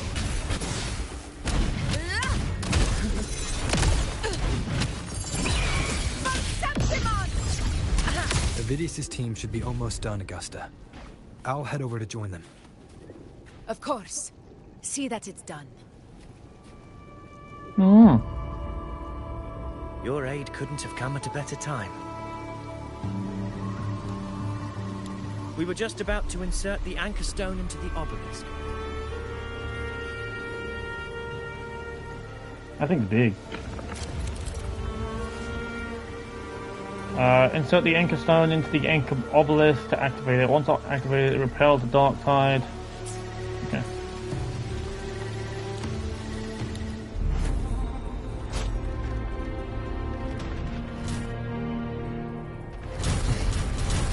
Oh, I'm just hold it. I thought it was gonna have me. Okay. Mash that.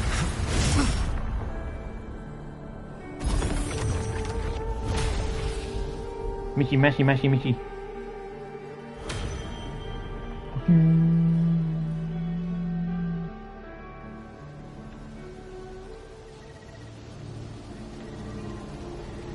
Yeah. Excellent work, God.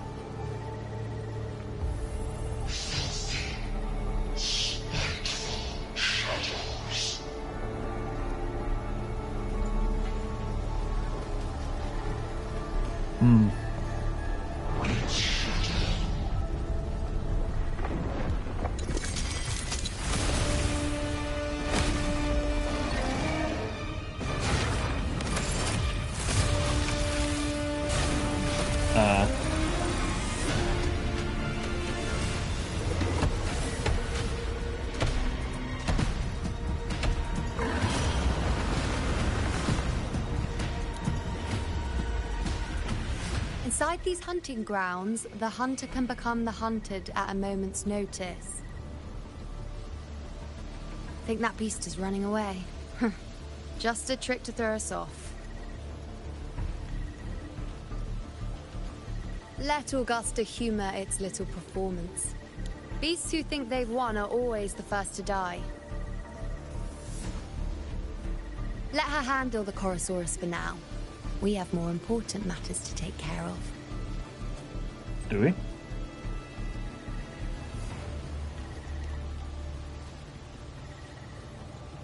Oh, surprised to see me? I've already shared my interest with you. It wouldn't kill you to remember a few things I've said, would it? But fine. Since it's you, I suppose I can let you in on the secret. The Chorosaurus is just an appetizer. I've got bigger fish to fry. Huh.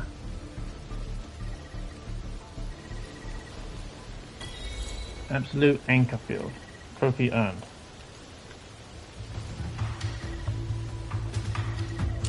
And this is all for the quest. Right? No, these are just little segments that the main story has. Can you keep up? The next anchor obelisk is on the other side of the plateau. Ah, impeccable timing, my dear priestess. Wingrais are here too, huh? Does that surprise you? Augusta and I prepared it all well in advance. Ride the winds and let's soar over these cliffs together.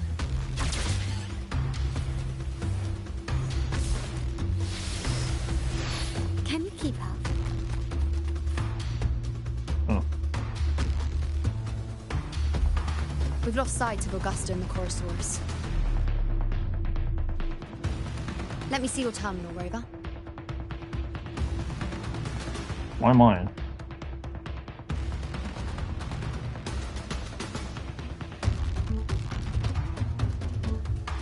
There. Try using the sensor.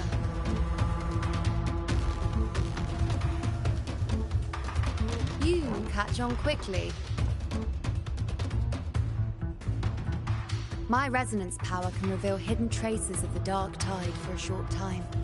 With these markings, be it Tyrannos or Tyran whatever, nothing can escape my eyes. Yes, you're not wrong, but the beast also has its eye on them. True. A sly enemy like this won't play by the usual rules. The more cautious we are, the better. Ha! So it is heading for that cave. The second obelisk is also in that direction. Come, let's go have a little fun with our friend.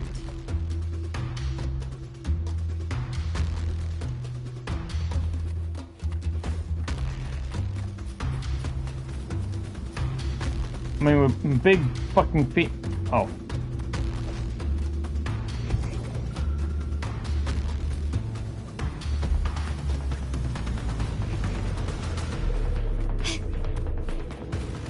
I mean, I can see a path as to where I'm going, but okay, since the game wants me to use them at very specific spots. This is it. The second obelisk should be at the other end of this cave. Mind the tacit discourse. I'd be more worried about yourself, would-be hero. Try not to slow us down. On you go.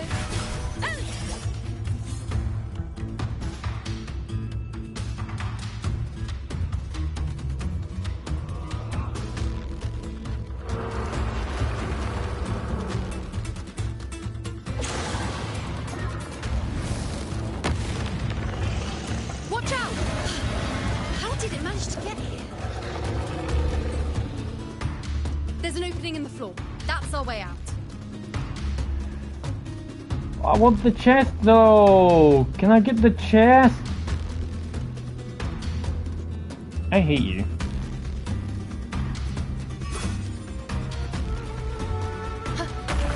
Man. Careful of the rocks. I'll keep it busy. Now is your chance. Go.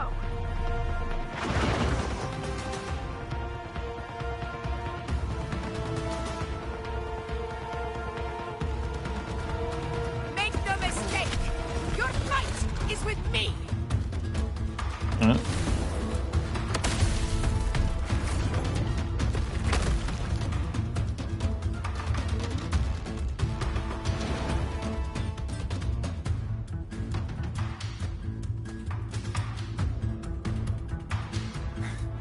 Augusta. My apologies for the delay. Be warned, the Chorosaurus could return at any moment. Here it comes!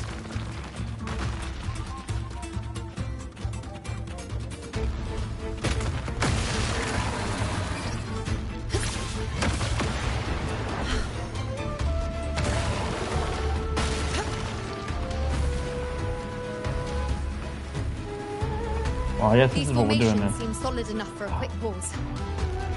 Chest. Tyrannos will not rest until we are corpses. Up there to the left.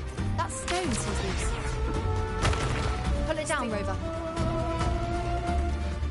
Bit late, tell me. Cannot be silent. In control. Hopefully this helps.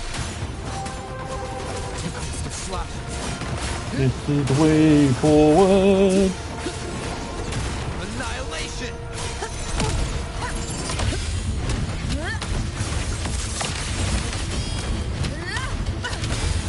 In control.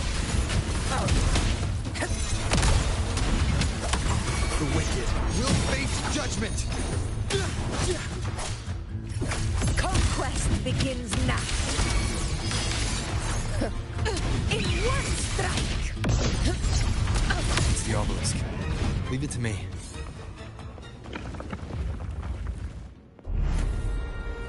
Alright. What are we doing this time? Hold it there. And then right one there. And then mash a square. Mash it, mash it, mash it, mash it, mash it, mash it, mash it, mash it, mash it, mash it. Fling in. Good done. And that's the second one. There we go. Mushy, mushy, mushy.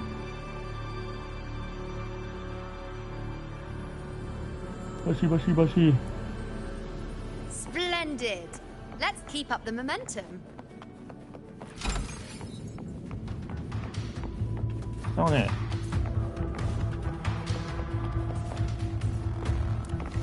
Are you telling me we just went around the fuck? Oh yeah, I forgot we could do this. Are you telling me we went around the circle for nothing? What impact of You again. story? It just left. Should be the anchor obelisk doing its job. Or perhaps it's up to something more insidious. Chance of it. The direction it's heading. Is it planning to destroy the final anchor obelisk? Huh. Persistent. This fog hinders our vision. Could be walking into a trap. Makes for a fun challenge. Don't you agree, Artemis? Stay vigilant. In due time, Tyrannos will learn that gladiators always always shot.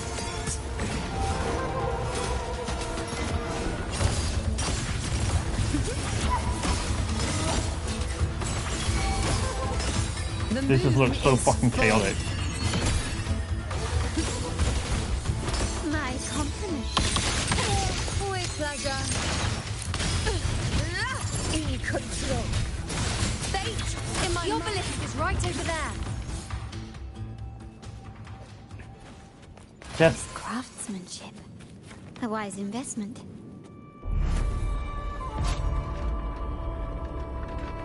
Up square. And then bringing this down. And then mashy mashy. Mashy mashy mashy mashy mashy mashy mashy. One punch. I'm gonna sign Tom on this bitch.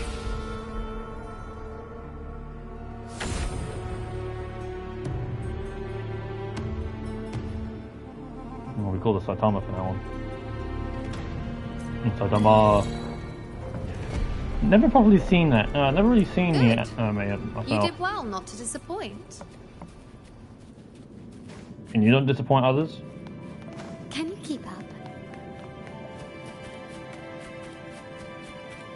This thing just appears and disappears out of nowhere. Interesting.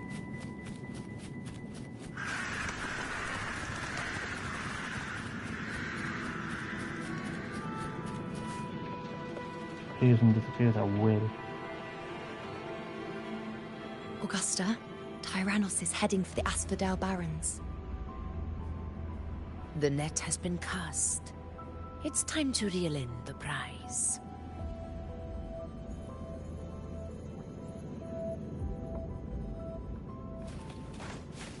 Lighter than a dove. Lighter than a dove. Oh, we got wings in this shit. That is so much quicker.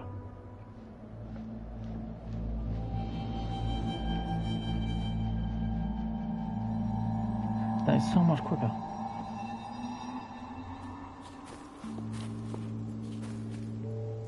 Battlefield?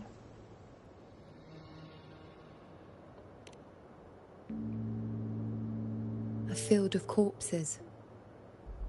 Horrifying, isn't it? This is Tyrannos' birthplace. The kingdom of brutality, and the beast is proud of it. Oh, why wouldn't Every it? hunt before this, it was here that we met our final battles. The gladiators went to great lengths to drive the Dark Tide's creatures into the Asphodel Barrens. Likewise, their prey were just as eager to bait their hunters here. This is destined to be an evenly matched game of life and death. Hunter or prey. Only the one still standing gets to decide.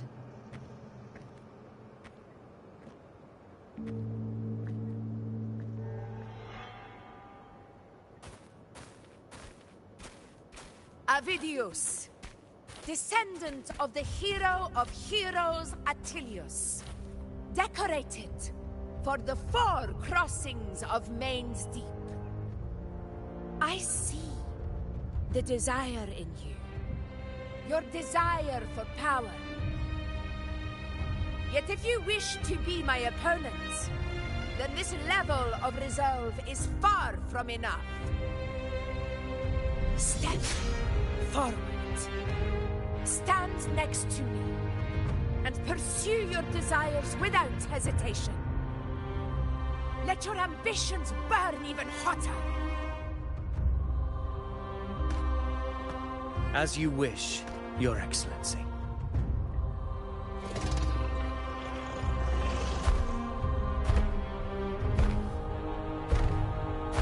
So he is like a legit descendant of great hero of heroes. But this is all still on there for actually gets to his head or not. Come, you need only to stay at my side, Rover. Rest. This is a matter between Augusta and Avidius. We shall not intervene for the time being.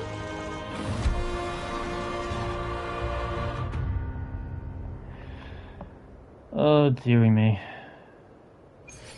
Quickly and swiftly. Quickly and swiftly. Hey, that's not fair. Son of a bitch.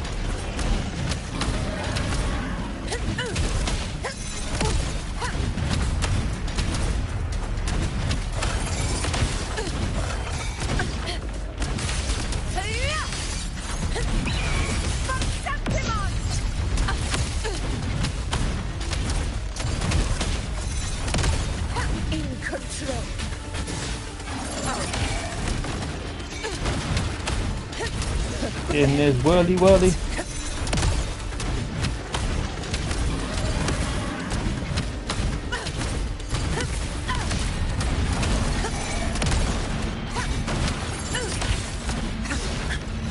Never back down. Pathetic struggles. Invincible. I'm pressing it, nothing's happening.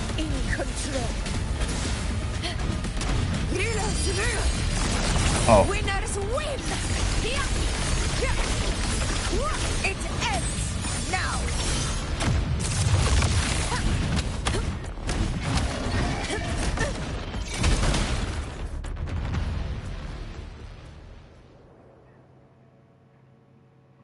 Well, I almost died, I guess.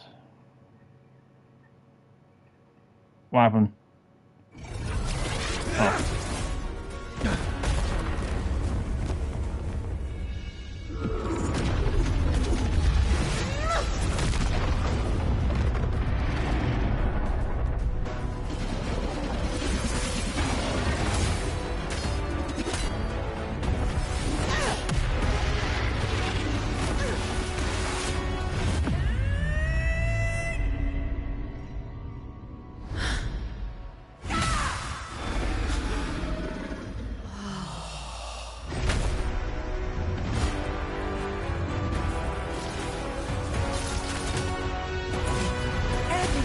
Is in place.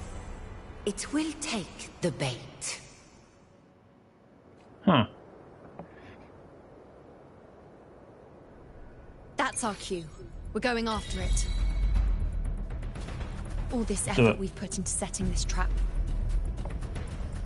This gift of ours, it better take it. Nice and obediently.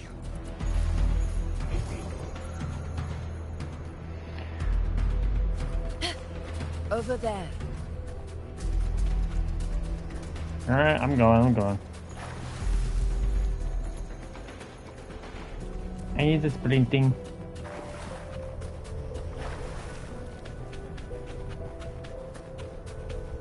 I need sprinting.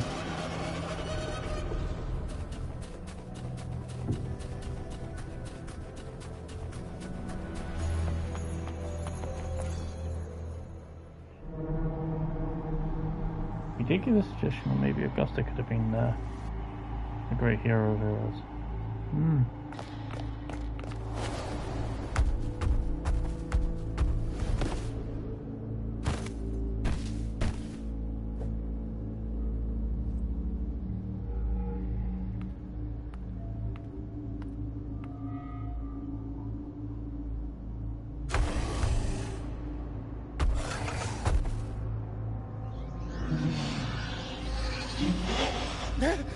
What was that?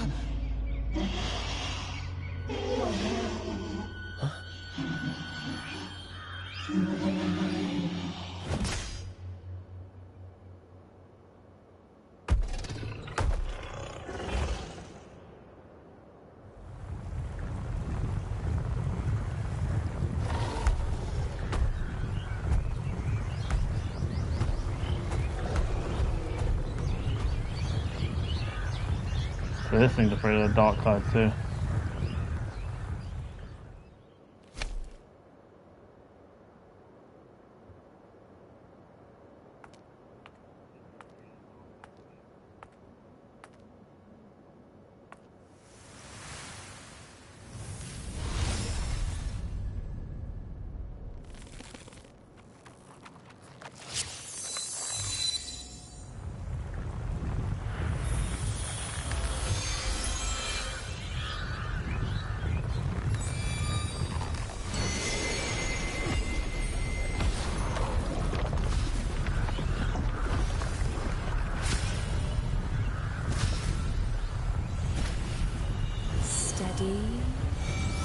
Now. Huh.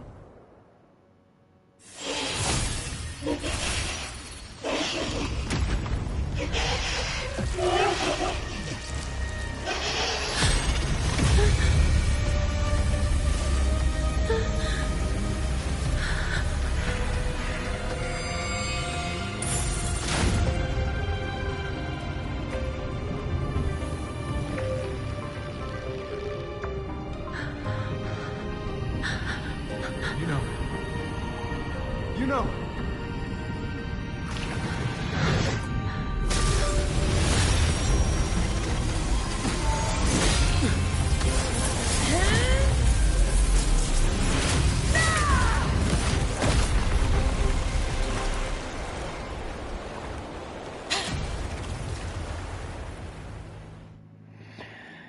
Well, that didn't work out.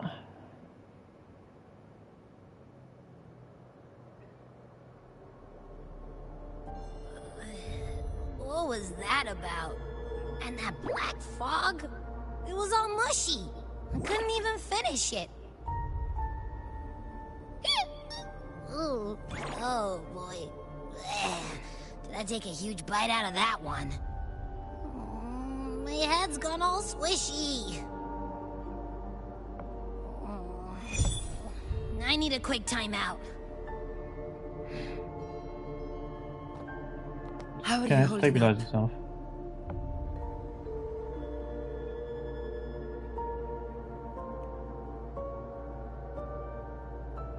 Augusta. Augusta.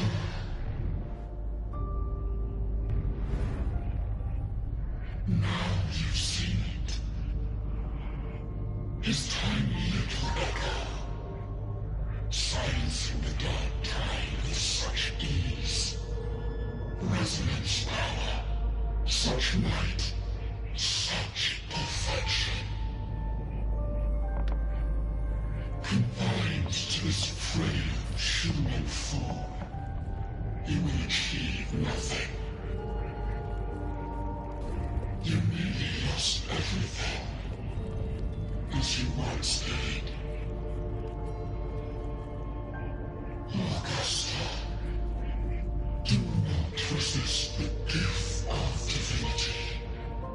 Follow our guidance. Return to Augusta. To your home. Augusta.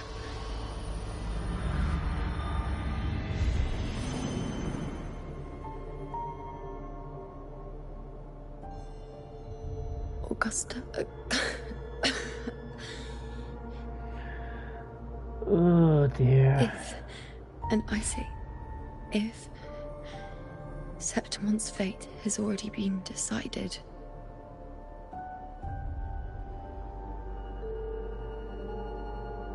would you continue to fight?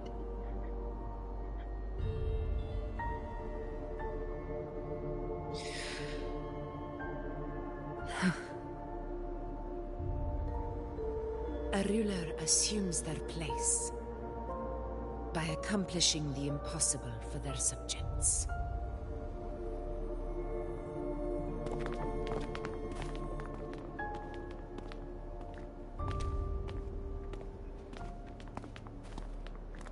It isn't safe here. I'll lead a team and escort everyone to a temporary camp not far from here. But before that, I must ensure no one is left behind. You go ahead, Rover. I am entrusting Yuno to your care.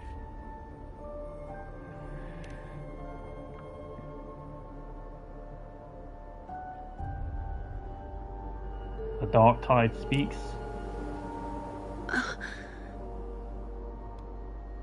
How are you feeling?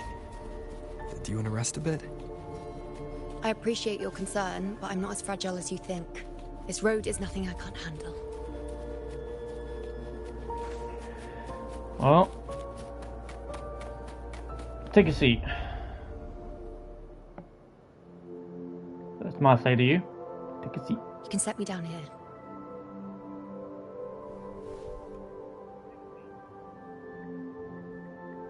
Come on. Don't give me that concerned look of yours. It's nothing to worry about.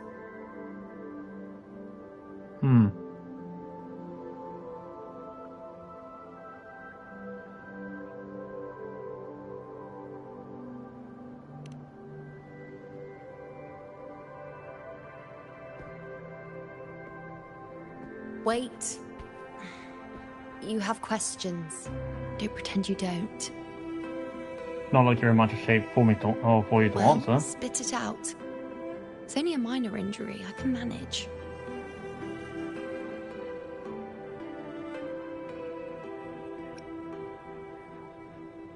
I saw the moment of Augusta's death. I saw you fall into the dark tide. Does all three get spoken anyway? So you've managed to glimpse that far? Or is there more? There's always more. Just how many more surprises do you have for me? But I suppose only you could manage something like that. Grandmother Lilibet, the head priestess you met at the temple, once spoke of the unknowable void that is your fate.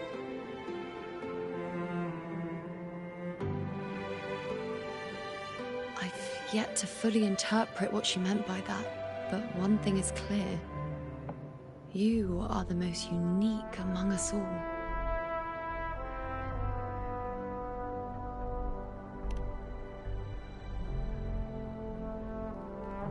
They were, as I once perceived through the sacred flames, the fate of Septimont.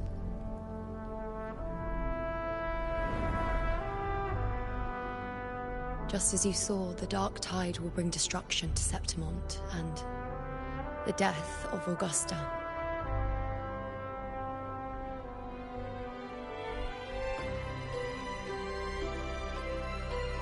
I don't know whether Raguna's predictions are actually true, but fate has given me no response but sorrow.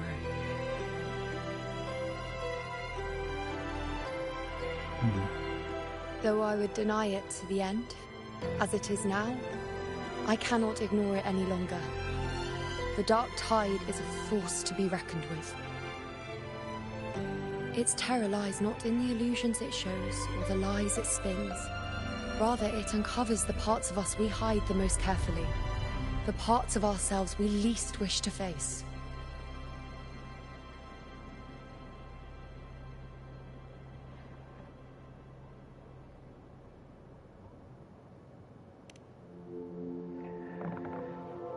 I don't think it can be false, but it can be changed. Never. My prophecies are never wrong. How I loathe this feeling. This helplessness. To know everything, to see everything, and yet be powerless to change a thing. I know that Since we've feeling. come this far, might as well share a secret with you. Shoot. The you know you see before you can no longer see the threads of fate. I gave up my ability to peer into fate in exchange for the resonance power to resist the dark tide. Why? Because I refused to be fate's obedient puppet, bowing to its whims and letting it dictate my every step.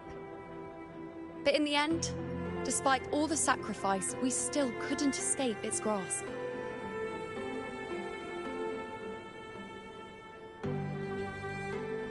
So she knows. Well, of course The she dark knows. figure we faced in Asphodel Barrens was, in fact, an embodiment of the dark tide. We call it the false sovereign. Unlike other dark tide creations, it can devour and reshape the scattered powers of its maker. I'm unclear how things will unfold, but I'm certain it's the source of evil that will bring about the fall of Septimont, just as the prophecy foretold. Before this hunt, Augusta and I investigated such dark tide irregularities at the Sanguis Plateaus. We then formed a plan to take advantage of the Sovereign's nature, using the Chorosaurus as bait to lure out its imperfect form. Maybe this way we can rewrite Septimont's tragedy before it even begins. However, as you can see, we failed. Pretty quickly.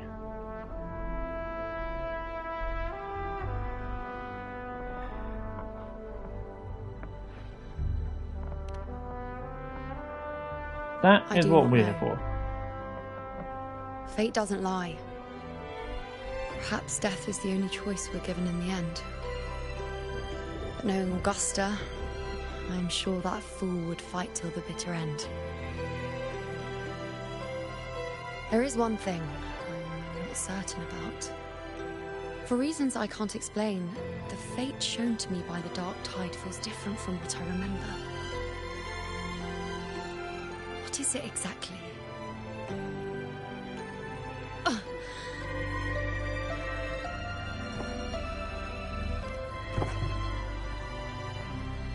A side effect of my resonance power. The dark tide doesn't exactly show up in a stable form. My powers manifest its creations in exchange for a teensy piece of my existence. That's the price to pay, I suppose.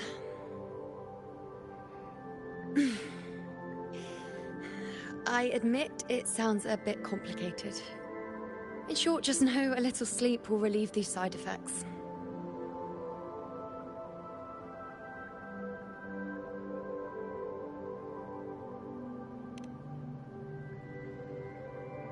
So then focus on resting and getting better. A fair point. Once I've recovered my strength, sorting out these questions will be as simple as a flick of a finger. Oh, by the way, take this. A bracelet?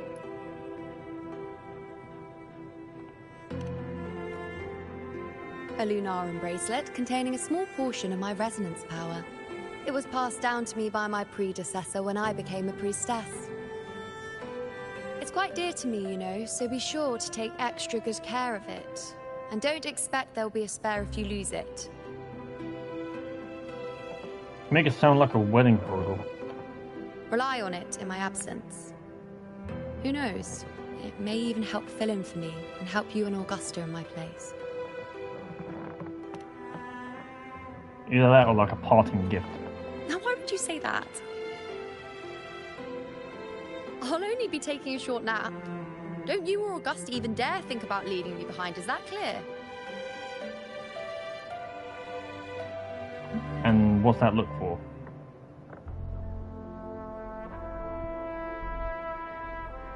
It makes it sound like a parting gift.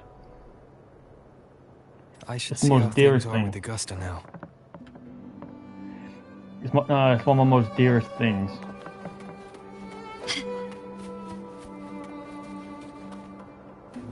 Or like it's her version of a ring. Like a promise ring or... The situation we're currently facing is more dire than any I've come across. For the sake of Septimont, I must momentarily set aside my quest for power. My 4 expeditions to Main's Deep. Now may not be the best time to discuss past events, but if you insist. It dates back to a high tide 4 years ago. At the time, we were driven by the fury of the dark tide into the lower levels of the hunting grounds, the wastelands. I had no intention of emulating the feats of the 3 Hero of Heroes in conquering Main's Deep. But with the dark tide's blockade, I had to lead repeated expeditions into those underground ruins. Fortune, however, did not turn its back on us. In that dark and treacherous place, my companions and I managed to carve out a path to survival. Fate has its ways. Now only I remain able to face the hunting grounds trials. So in other words, only many he of my survived. companions fell to the corruption of the dark tide. Those left barely overcame the dark tide's influence with the help of a plant unique to Main's Deep, Mizona.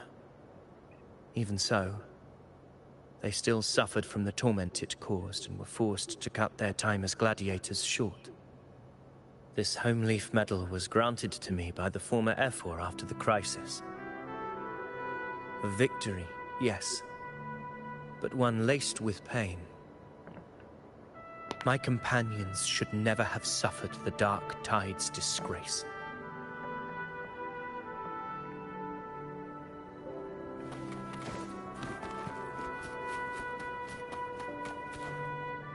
Well, I hope them safe passage then. Though I'm not sure how long it's been, in fairness.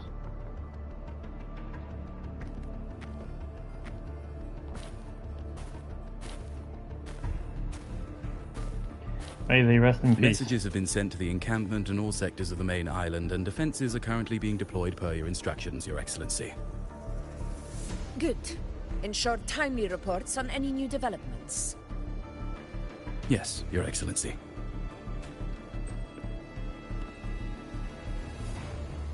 Hello.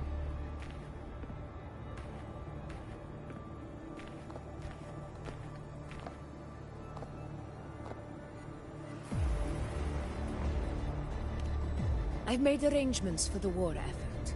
Strategically, we must always brace ourselves for the worst.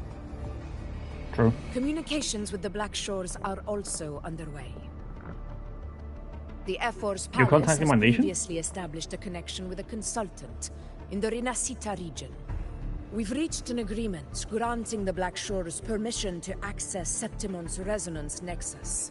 They'll be able to monitor and collect data on the Dark Tide during the hunt.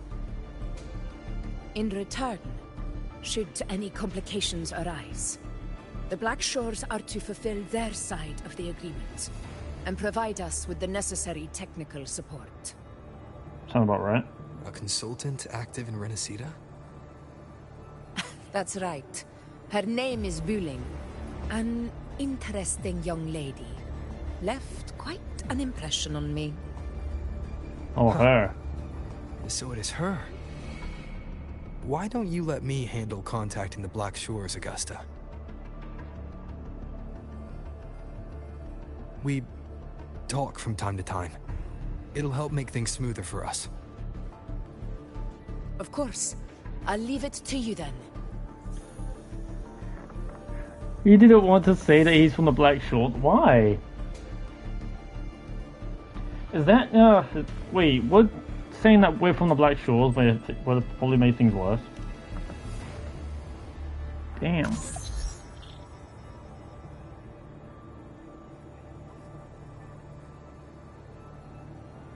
Alright, I think I got the whole picture now.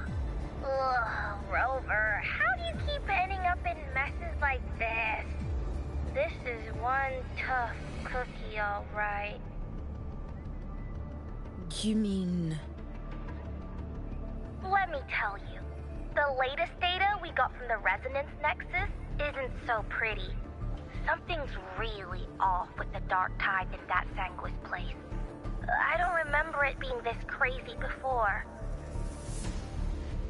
Normally, the Dark Tide getting all freaky during high tide is whatever, right? But now, I don't know what happened, because it's turning into a person. So listen up. I'll give you Tethys' rundown. That humanoid thing, that Sovereign, is gobbling up frequencies like a maniac. It's eating anything with energy, dark tide stuff, tacit discords, echoes, you name it. Might even be saving other things for dessert. Basically, the Sovereign isn't gonna attack Septimon or Raguna anytime soon. It's too busy getting fat first. Once it's stuffed full of energy, it'll try and smash the Earthrend wedge in one go. With the Earthrender gone, poof, all that dark tide under the hunting grounds will explode like a pimple.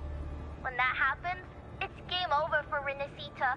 Even if you have 3 heads and 6 arms, it will be bye-bye.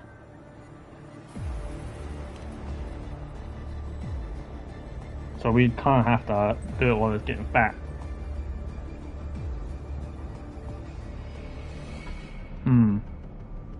But Smooth Moves team, cutting through the clutter, I see what you're doing.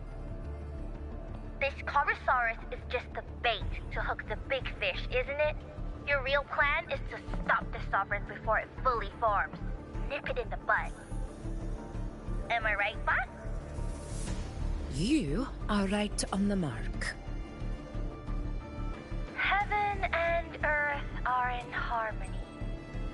That's my reading, so your plan shouldn't have fallen apart like that. But then again, smooth sailing isn't always a good thing either. Too much harmony invites trouble. Tethys did pick up a strange frequency midway through the hunt. Everything was fine until that frequency came out of nowhere, and then suddenly the Sovereign took form way ahead of schedule. Talk about flipping the table.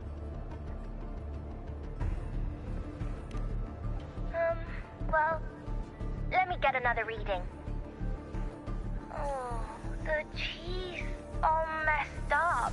It's kind of hard to see. It's like someone clouded the heavenly signs on purpose. One way or another, we must find the Sovereign and stop it before it absorbs any more frequencies. This might be our only option for now. That's right. Supernatural powers or not, the Sovereign can't escape good old Tethys. Let me see. Yup. It's wandering in an area with a whole lot of other frequencies. Looks like it's east of the Sanguis Plateaus. Yeah, that place has lots of dark energy. Bet many tough people died there. Murmur's Town. Understood. I will stop it in its tracks. Someone wants to destroy the Earthrend. I can't let that happen. Under the oath of the Hun, I will fight alongside you to the very end.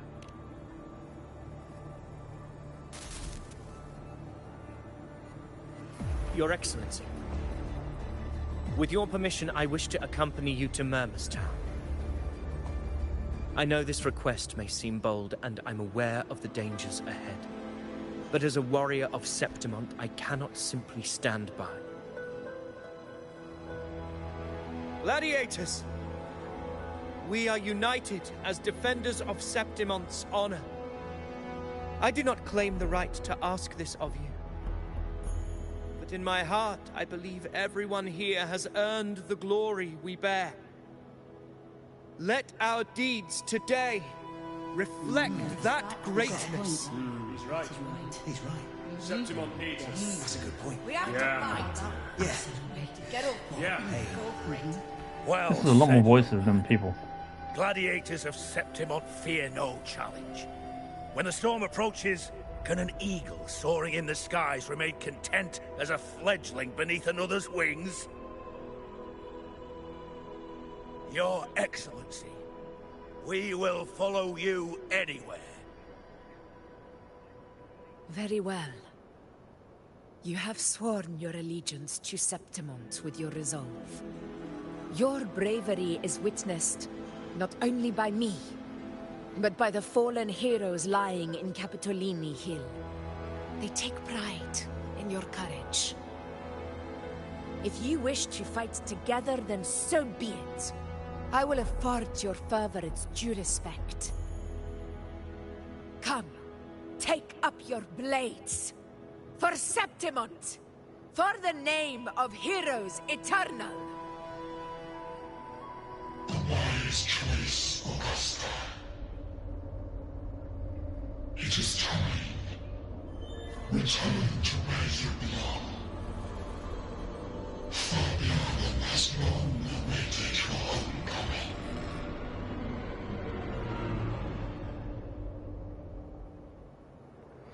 It's like she's being guided. Murmur's town sits atop the wastelands, below the hunting grounds. It has since become a forbidden territory, after the Dark Tide's corruption 16 years ago. Follow me. The Wingray can give us a lift. Avidius, ready the anchor stones. We must set up a defense line around Murmur's town. It shall be done, Your Excellency.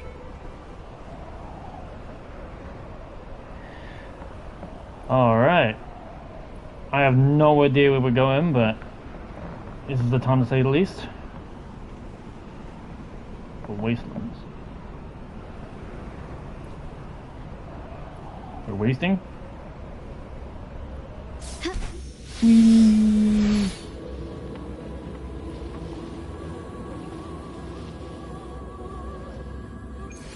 What? What? Oh, come on! You couldn't let me have it. Son of a bitch. Dagnabbit. The wastelands. I never imagined that after 4 years I would return to this place under such circumstances. How did this place get like this? The Dark Tide. This is where the Dark Tide started 16 years ago. The fact that this empty shell still stands is a miracle in itself. Does this mean if we fail to stop the Dark Tide, Septimont too will... It's terrible. Oh, no. That's horrible. No. Oh. What should we do? Warriors, do not let fear stand in our way. The untarnished glory of Septimont stands behind us. The devastation that befell Murmur's town 16 years ago will never be repeated. Because now, we are here. So what's the plan? The Sovereign won't make things easy for us. Any rash action before we can confirm its location and status would be unwise. Your command is our duty, Your Excellency. We will deploy anchor stones around Murmur's town, and I'll personally see that the perimeter stays undisturbed.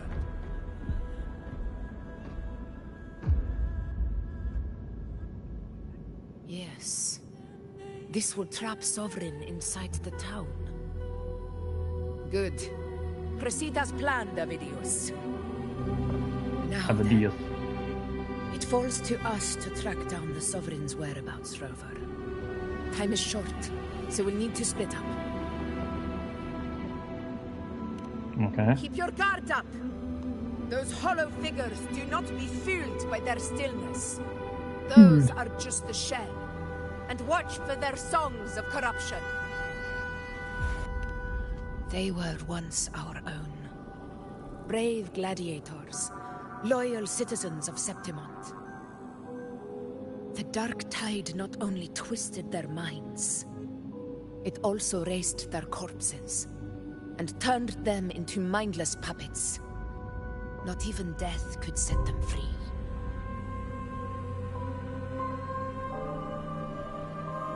Mark my words. It will pay for this malevolence. Ooh. You take the upper area, Rover. I'll take the lower one. If you spot any signs of the Sovereign, or run into trouble, let me know right away. This is unlocking shit for me now. I know it's because of the story, but come on, let me have the satisfaction. This place is too quiet. No trace of the Sovereign anyway.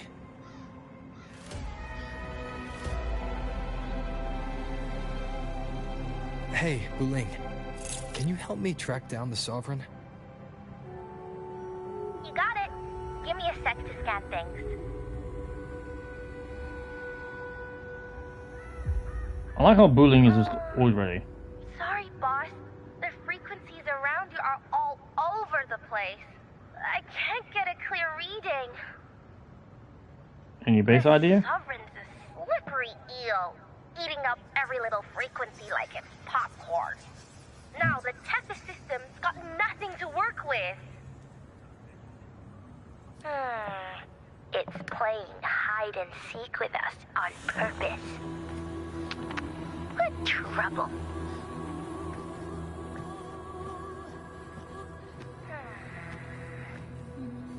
Hold on. What if you bring me some pure dark tide frequency samples? Maybe Tethys can use it to track down something with a similar frequency, like the Sovereign itself or the original dark tide. Could give you a better lead. Understood. I'll do what I can.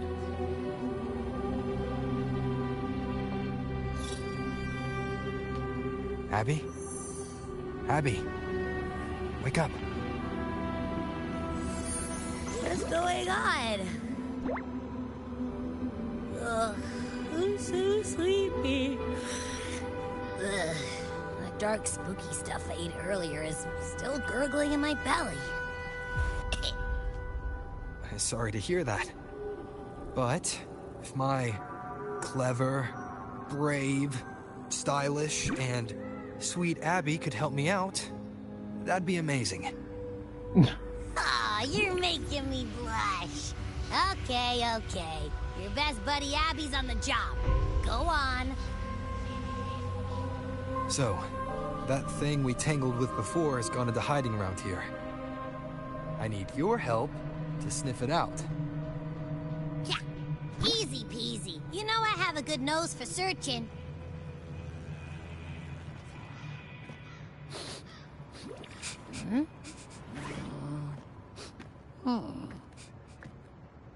Find anything? The whole place smells like a dumpster fire. And that monster, I can't tell where it is exactly. Scent's all muddled.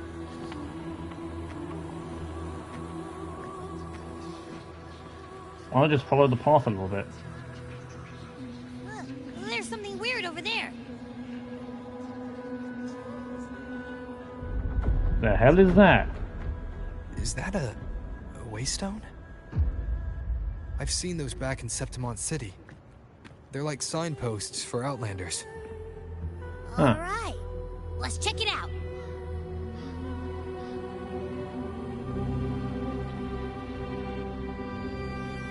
This the one?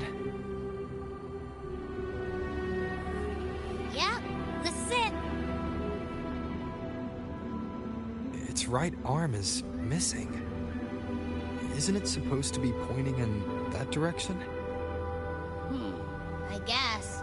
It wouldn't be a waystone if it didn't show the way, right? Hey! Something just flew by that way! It's that muddled scent again! Come on! We gotta catch it! We gotta catch it!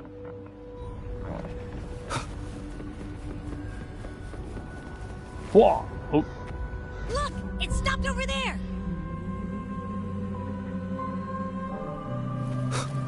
Yeah.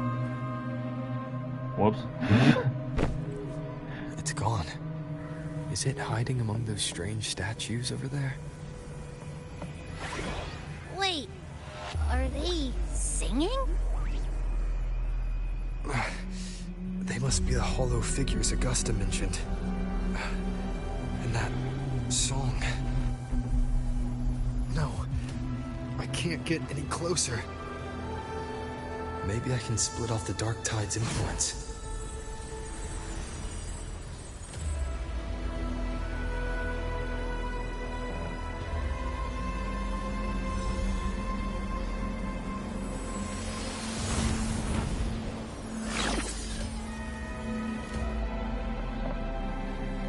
Well, guess we're on for another chase again. Oh.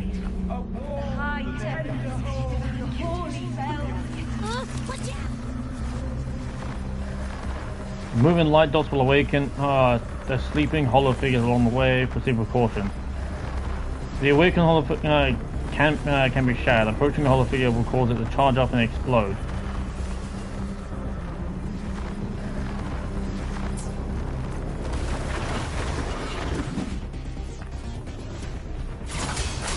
Hopefully this helps. Tempest of slashes.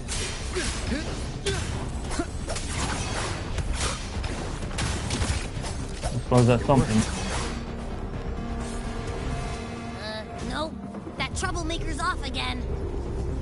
Come here, you little shit.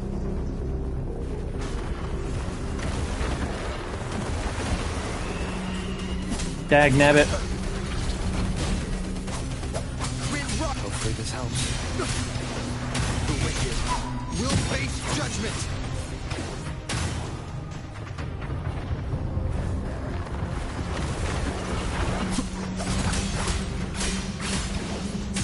Waves rise. Judgment strike. Lush. You've been playing for 3 hours. No, I haven't. Oh yeah, I suppose, yeah. In a general sense, yeah, I guess. Don't forget to take a break. I'm streaming, I can't take a break. What are you on about?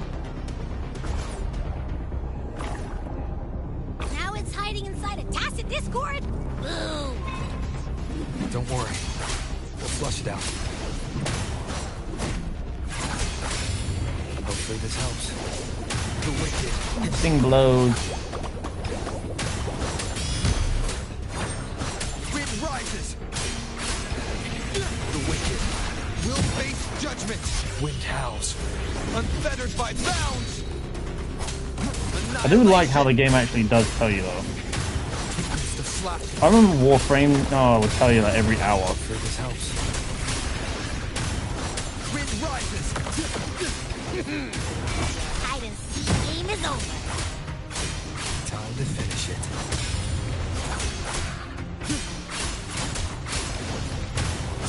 The wicked will face judgment.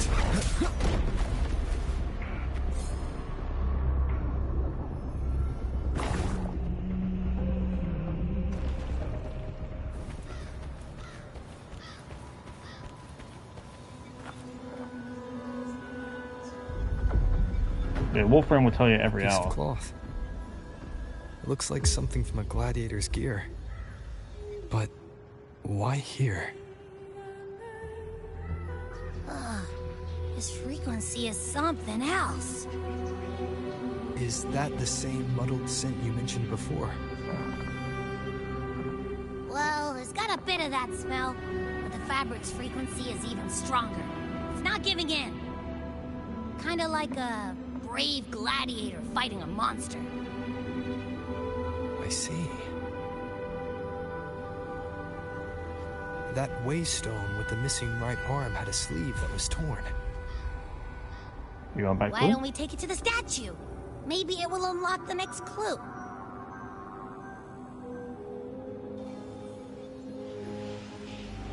Final deadline, fuck off.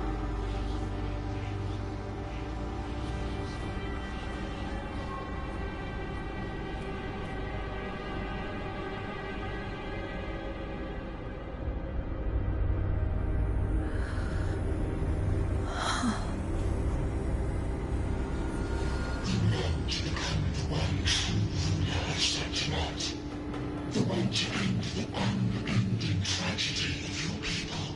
Is that not your true desire? And yet, you remain but a fragile mortal, unworthy of the greatness you seek. How can such a weak soul claim its place among the gods? Deny it not, sweet child. Your heart is bare to us.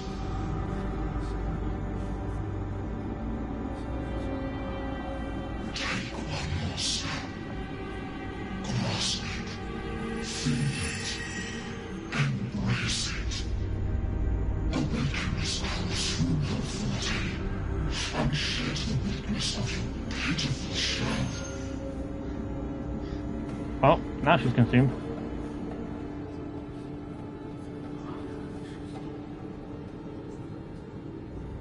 Come to us.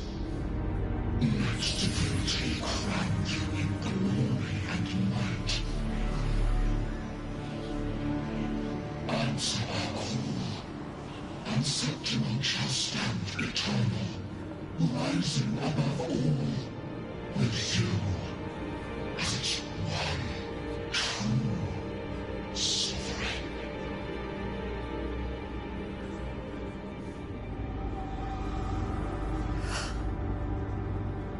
Angel.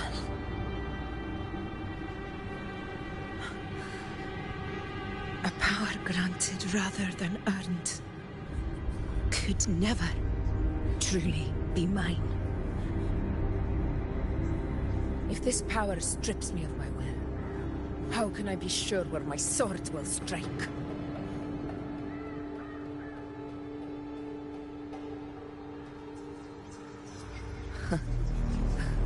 I reject such a gift.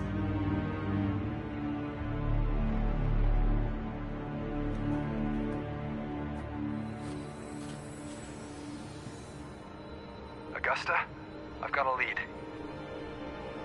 Location's on your terminal. I'll wait for you there. Copy. On my way.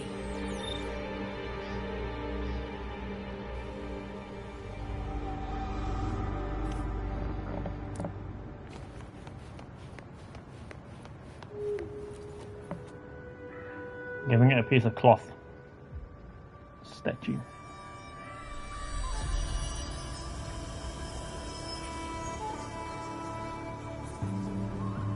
The clash of battles long past is proof of my unyielding will. Travelers who've braved the path, press onward. Step into the dark, where forsaken truths and forgotten words slumber.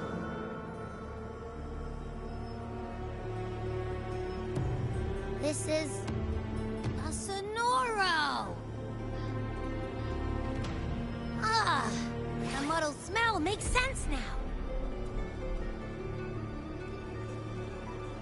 The gladiator who fought the dark tide in Murmurstown to his last breath. His frequency still lingers to carry on the fight. Thank you for showing us the way ahead.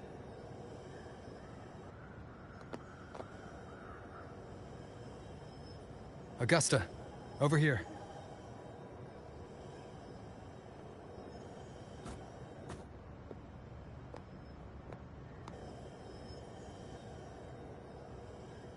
Is this a Sonoro?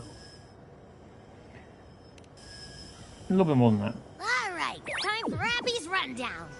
So, Rover and I were tracking that shadowy monster fella.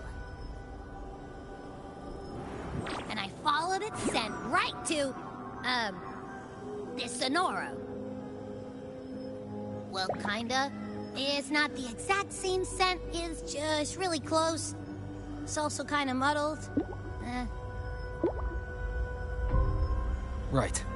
The frequencies the Black Shores detected in both Murmurstown and from the Sovereign are unusually complex. To track the Sovereign, we'll need to help by isolating a pure Dark Tide frequency. I wasn't sure where to start, but Abby's been a big help. Don't mention it. Easy peasy lemon squeezy. I assume this is your Echo friend, who saved us in the Asphodel Barrens. You have my gratitude. No biggie.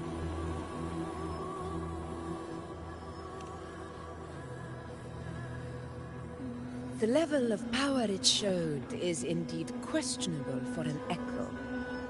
But I trust it, as much as I trust you. No need for explanations between allies. Did you hear that? Through me walk the path of glorious ascension. Through me enter the city of eternal bliss. Yet all who enter must first forsake all hope.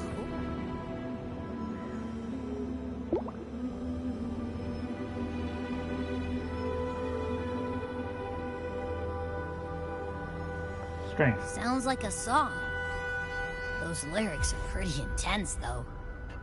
Just a bit. Sonoro, what do you want to show us? Let's enter it.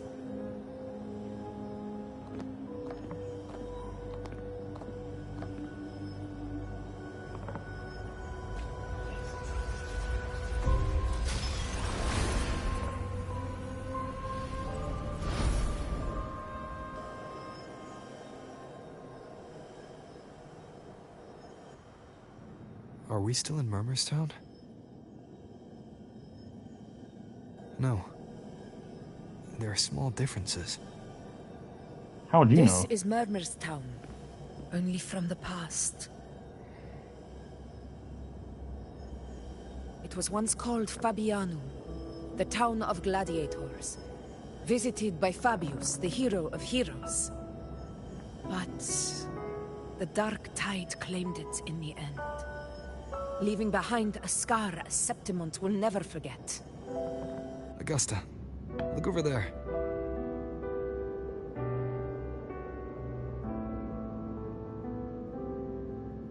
Are those lingering frequencies from the past? Let's follow them. It might lead us to more answers.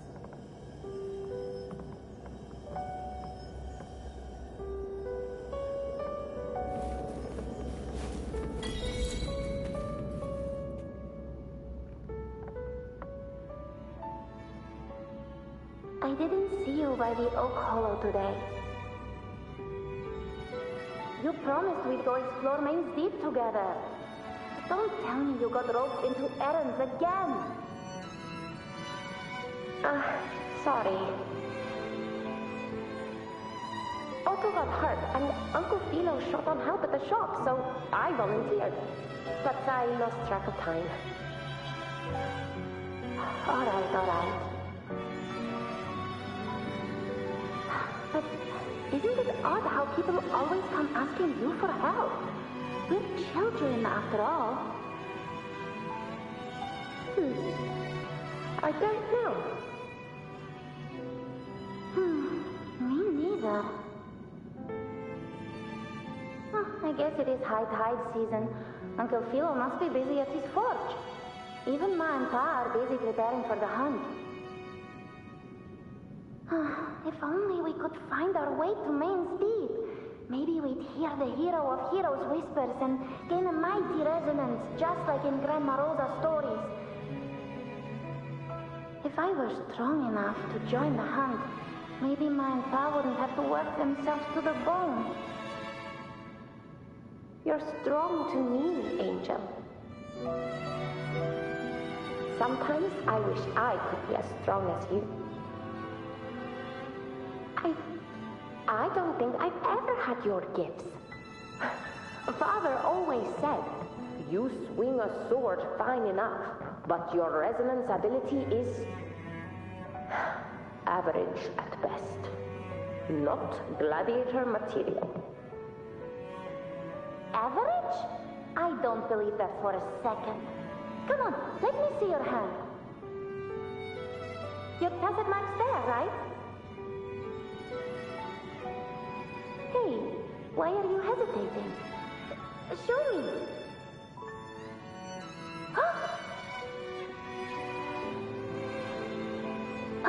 This is... I'm going to Agofilo. This is obviously from his force burning you. It's not his fault. I was just being careless. I asked to borrow some of his old rusty swords, and if I worked fast enough, he'd let me. Grandma Rosa said you need 2 lives to reach Main's Deep. We don't have our swords yet. We're missing a life, so I thought if I could get us some... Not this again. You really can be a handful sometimes.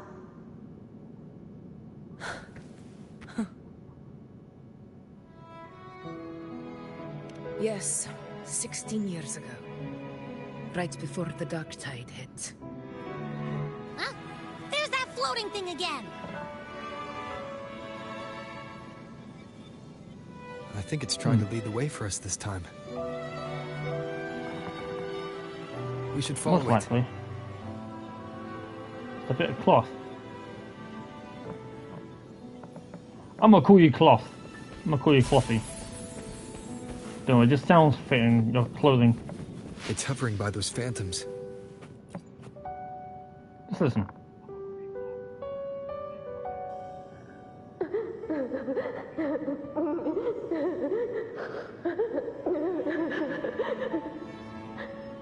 Stop crying. There you are. Oh, I was looking everywhere for you. Here, take some of these candies. Grandma Rosa gave them to us.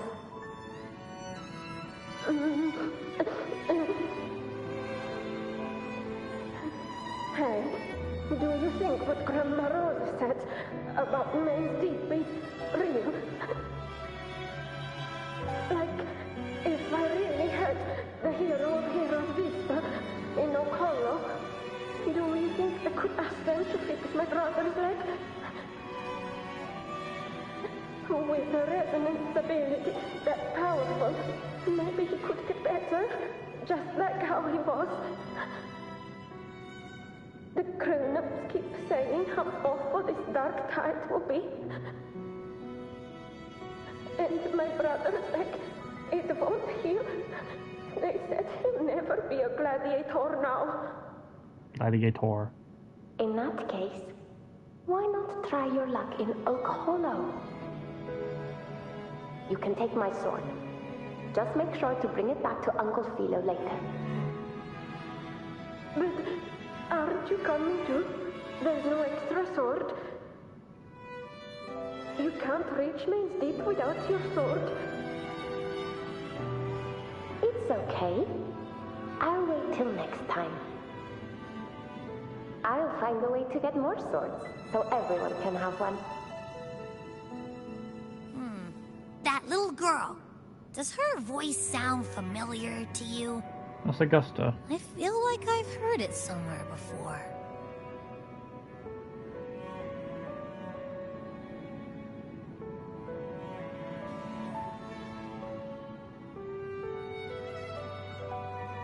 We've got no other leads for now. Let's check it out.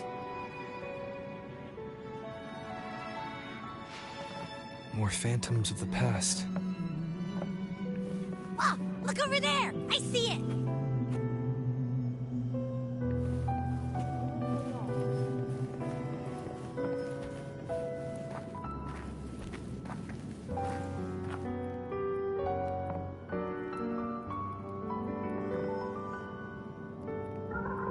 you were there. Oh, he wouldn't believe what happened.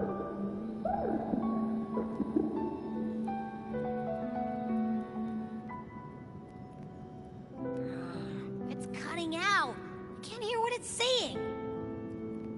Rover, that floating thing. Seems like it's distracted.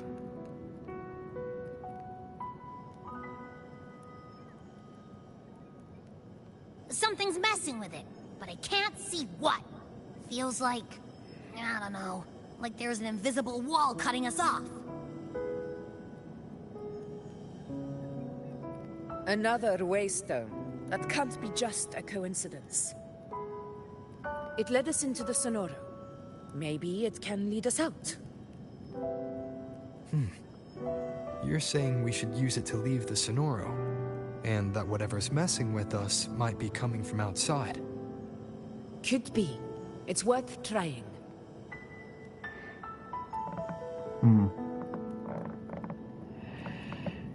Never hurts. There's another one over there.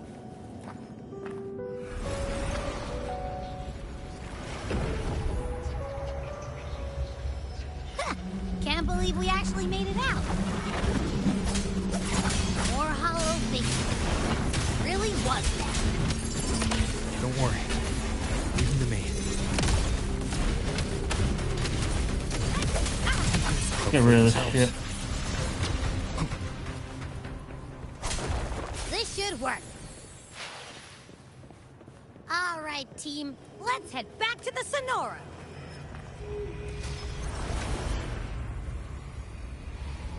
This is interesting.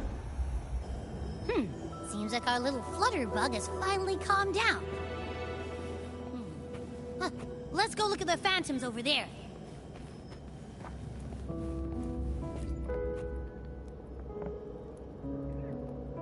I'm a little bit lost as to what to say about this. I wish you were there, Angel. Oh, he wouldn't believe what happened.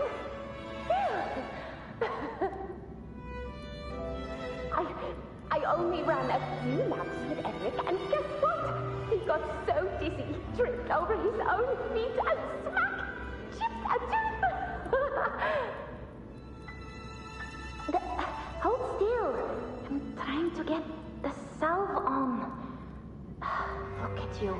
Black and blue and still grinning like a goat. All right, out with it. What do you do to that thick-skulled Emmerich this time, huh? You're hurt pretty bad. Guess that means no Oak Hollow then. Not that it matters. I bet there's still nothing there but moss and mud. Oh, he was picking on the little ones. I couldn't just stand there and watch. So I told him, learn how to kneel before asking others to.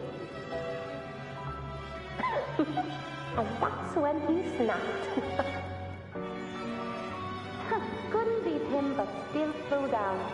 That's just like you.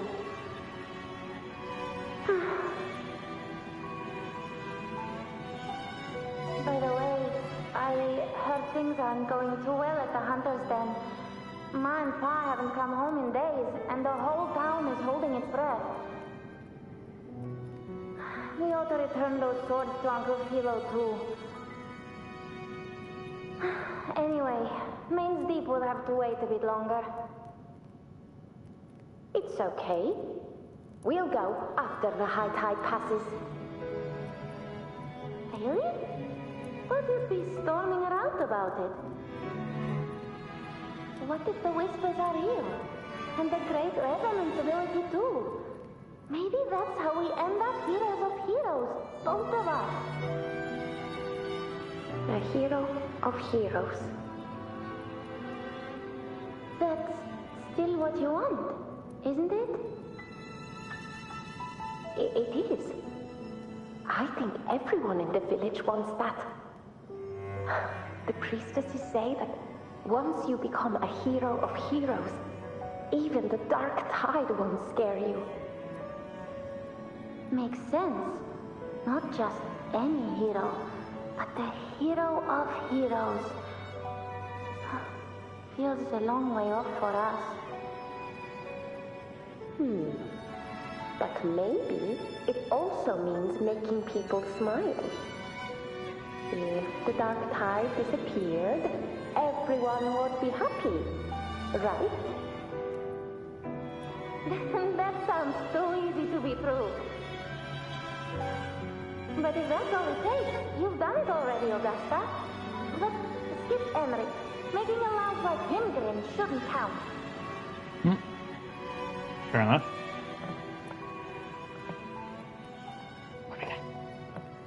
Here we go.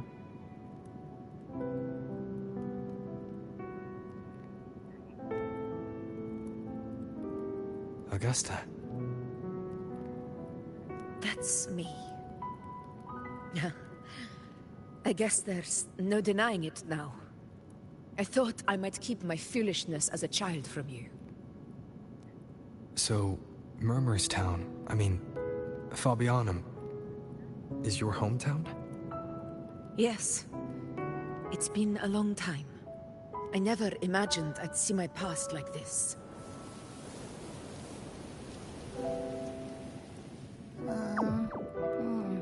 I'm curious. About Main's Deep and the Oak Hollow? Yeah. The name Fabianum once stood for glory. As Septimon's front line against the Dark Tide, it held the honor of receiving legends, like Fabius, Attilius, and Valeria. Perhaps that's why Hero of Heroes' tales always lingered here. The most popular one was the tale of a great journey to Main's Deep, the ruins of an ancient civilization. It was said that if you brought 2 lives, yourself and your sword, you'd be granted entry. And within, you'd hear the unceasing whispers of the legendary heroes. Whispers, they say, capable of awakening resonance ability, as mighty as the hero's own. As for the Oak Hollow, said to lead to Main's Deep, just children's tales. No one ever knew if it was real.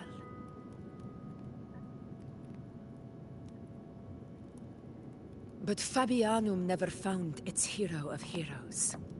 Ever since then, the name was lost, replaced by Murmur's Tone. A scar that Septimont refuses to face.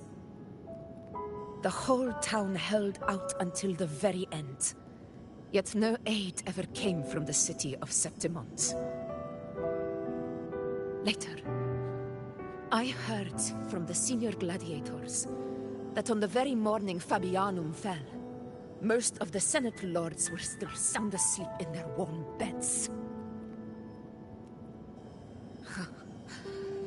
It wasn't the Dark Tide that doomed my hometown, but those in power who were blinded by greed and failed to act.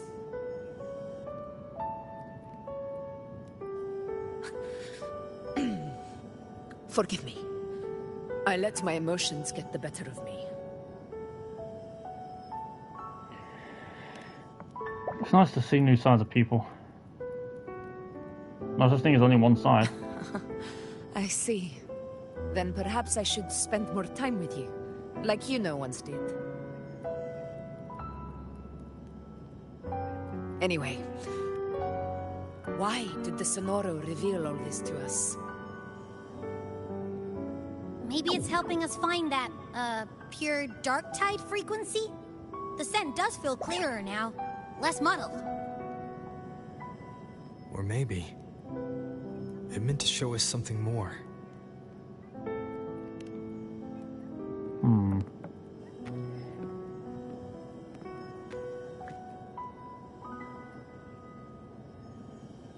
A soul who endured the Dark Tide's corruption, and still fights to speak the truth.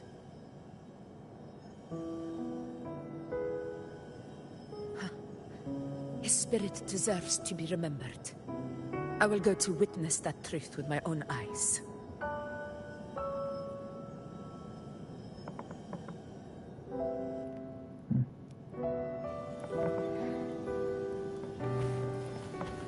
Those phantoms ahead. It looks like they've lost control.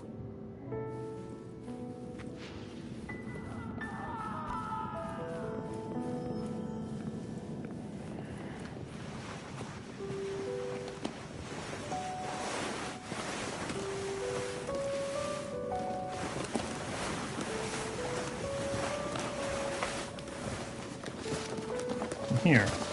Everyone's been... Angel, what is it? Angel? What happened? You're bleeding.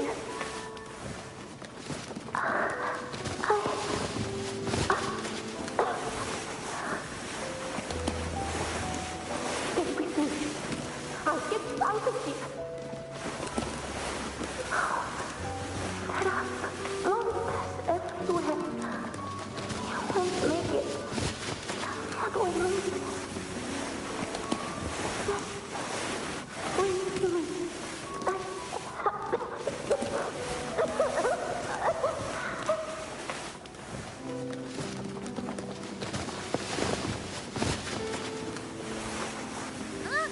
It stopped again. I don't hear anything. Did it end just like that? I remember being trapped inside with Angel, surrounded by tacit discords. If it hadn't been for a brave gladiator stepping in and fighting them off with his life, none of us would have made it. Perhaps we recreate what happened back then, to stir the phantoms. We defeat the tacit discords, just as that gladiator did. But they're just phantoms. How do you fight something that's not even real? Again, we'll fight them outside the Sonoro. Right, the Waystone.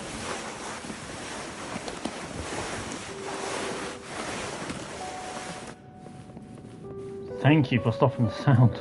It was starting to get on my nerves.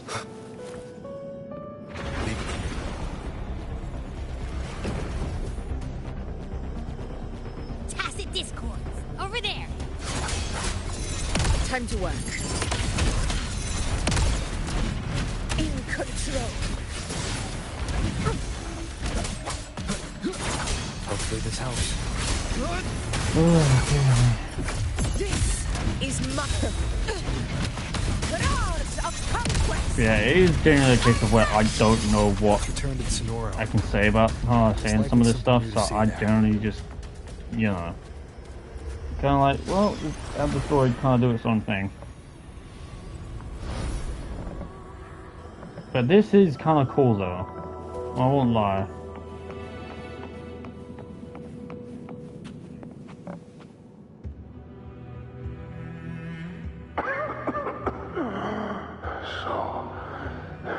This is it.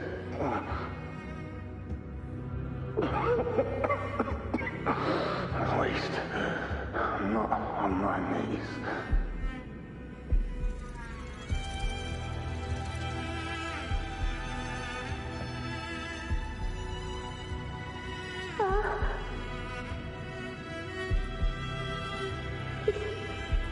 Not breathing. Well, he's sleeping with the fishes, as something to say.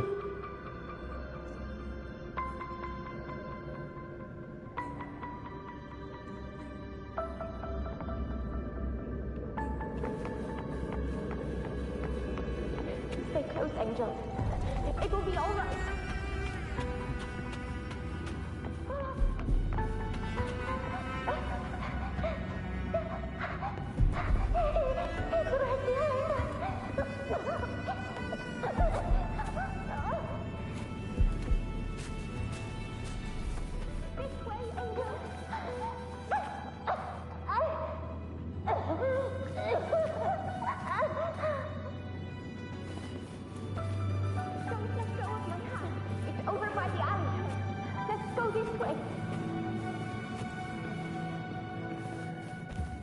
Yeah, I'll go this way.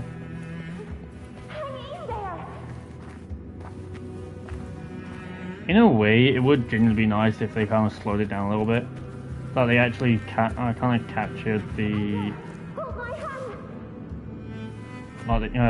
say they were capturing the moments. Instead of just giving people the ability to just run past them.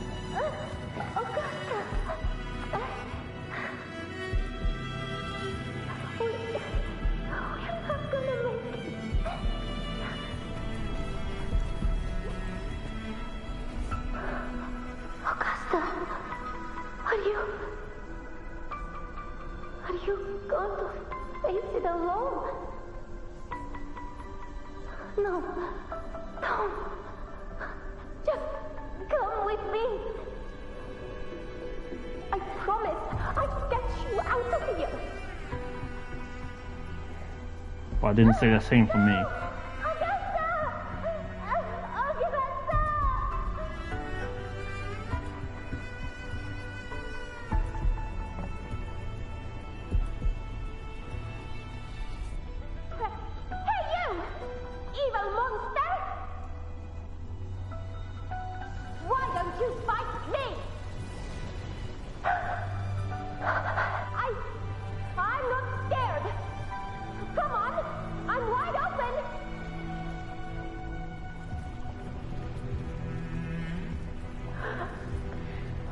Creeps into your mind.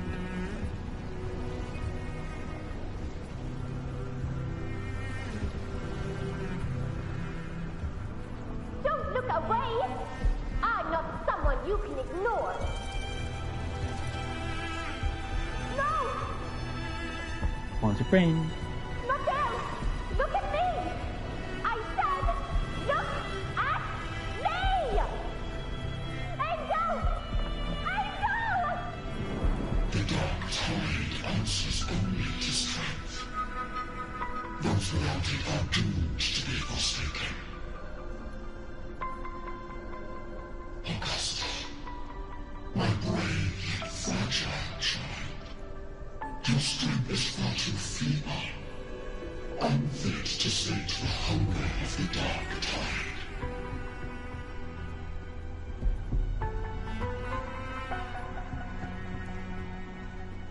You long to become a hero, to reign by might. But tell me, can the throne of glory be claimed by one so weak?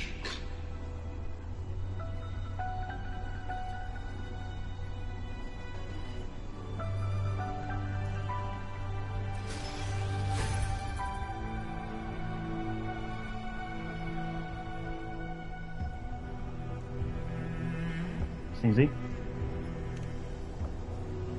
The Dark Tide paid me no mind.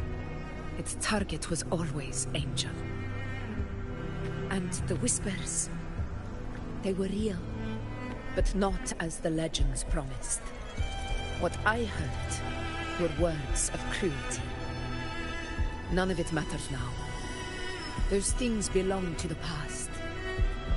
I was a reckless child.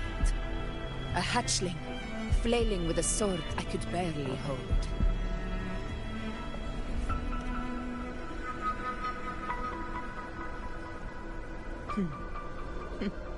True. Though back then, I didn't really have a choice. This is Septimont, a place where ideals bow to strength. As a child, I had no desire for power.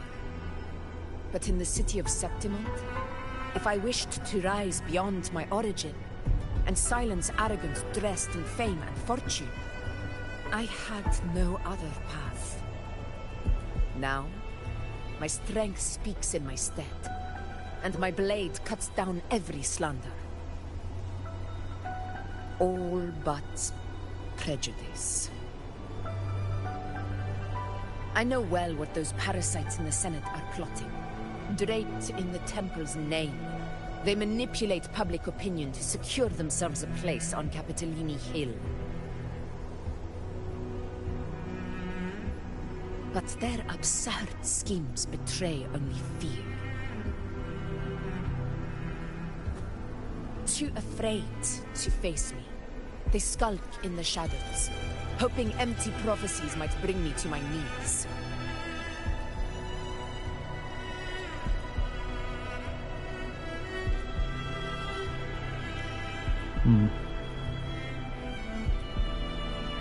It's not about belief. It's about not fearing them. The dark tide still haunts Septimont. People live in terror of losing their homeland again, and so they cling to the hope of a hero of heroes. As Septimont's Ephor, I must stay strong and answer their call.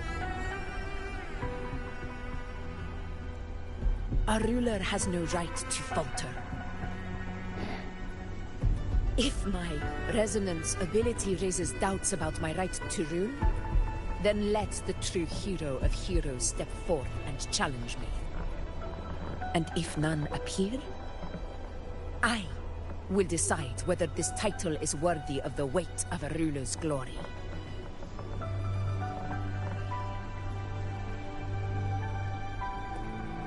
One of the prophecies speaks of a hero of heroes, wielding extraordinary power, rising from the dark tides. As I see it, you, Rover, fit that image well. Should it be you, I would gladly accept your challenge. A person of immense strength is either a nemesis or a kindred spirit, both of which are intriguing to me and my blade.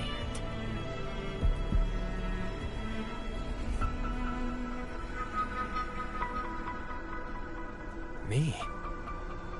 Honestly, the thought never crossed my mind.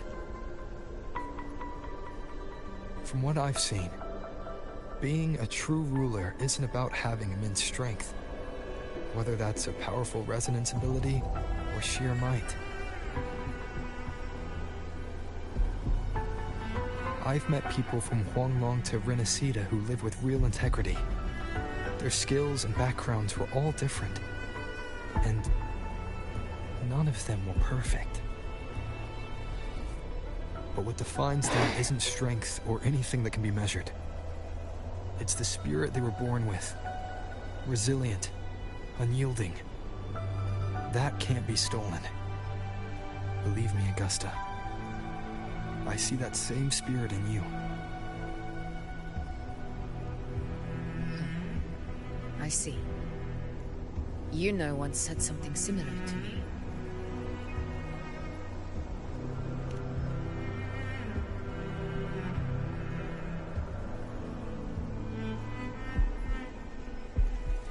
What happened within the Oak Hollow remains a mystery. All I know is, when I found her, her resonance ability had grown immensely. So powerful that even the Dark Tide could not withstand it. But she failed to control it. I could do nothing but watch as she transformed into something no longer human. After that, I never saw her again. The Dark Tide occurrence 16 years ago. Its frequency must have been more stable than it is now. Maybe this is the truth the Gladiator spirit is trying to share.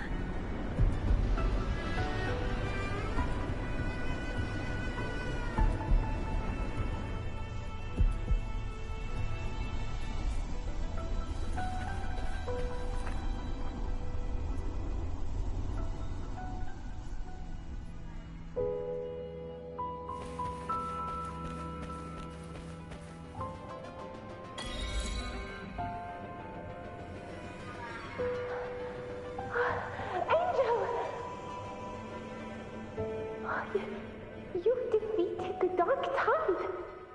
That's incredible. And your wounds, they're gone.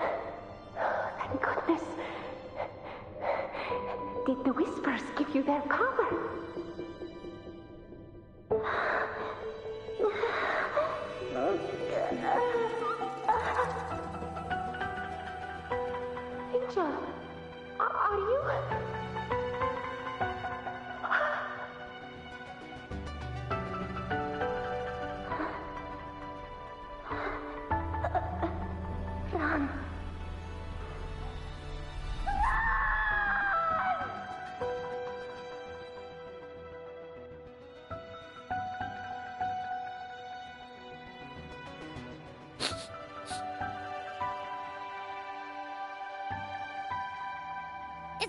hell, Rover?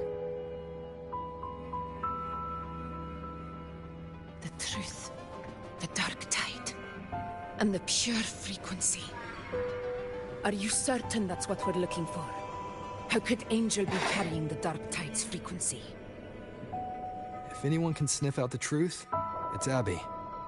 But just to be sure, I'll send the data to Wuthering once we're out of here. The Black Shores will give us an answer.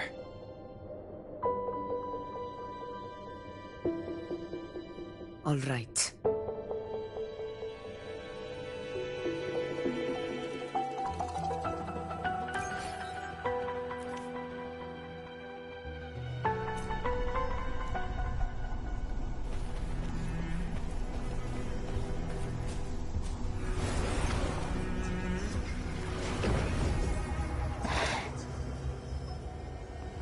Whoops. Didn't realize I was muted. It's all done, boss. Tethys ran the data through a couple filters and we zeroed in on one spot in the hunting ground. Pretty sure that's where the Sovereign's been hiding. I'm sending you the coordinates now. So, the frequency we collected really was from the dark tide. Yeah, looks that way. But this one's weird. It feels still, like undisturbed water. Quiet like it's asleep. Basically, nothing is disturbing it. If I had to describe it, I'd say it's like a reverberation left behind when the dark tide slams headfirst into someone's forte. On its own, it's not as dangerous as the dark tide, but if it got mixed with another forte and stirred up, well, who knows what kind of explosion of power that could cause. Angel and the dark tide. Understood. Let's go, Rover. Time to meet our prey. I'll tell the others to meet at that location.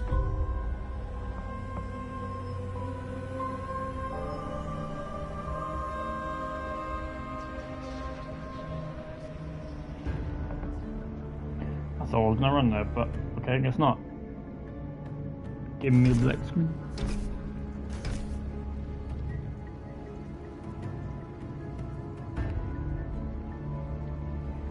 Please hurry, everyone. The anchor stone must be in place before the Sovereign's hunt begins. Such devotion. Forgive me, but you seem to forget your place, Avidius.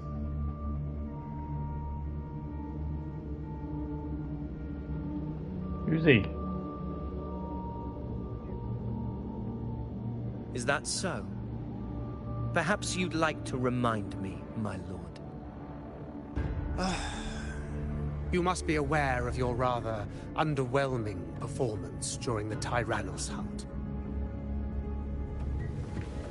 The Senate's patience is not boundless. It's reserved for those who deserve it. Unless you can present a triumph to match your exploits in Main's Deep, we'll have no choice but to reconsider your candidacy as Septimon's next ruler. Wake up, Avidius. Isn't Murmustown the very place where your glory began?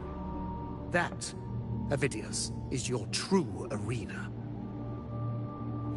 Yet here you are, entangled in Augusta's petty concerns, when you could be seizing something far greater.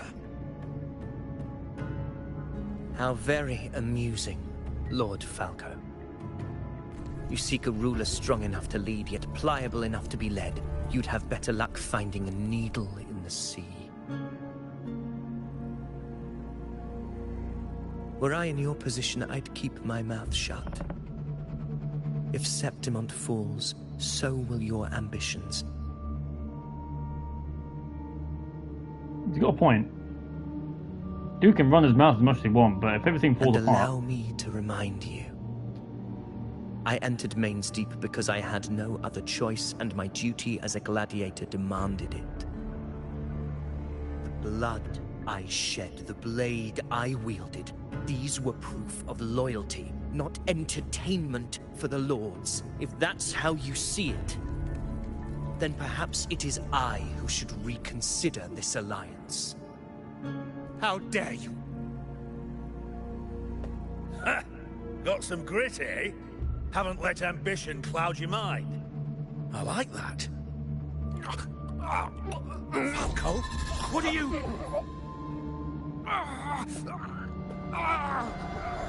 Watch out!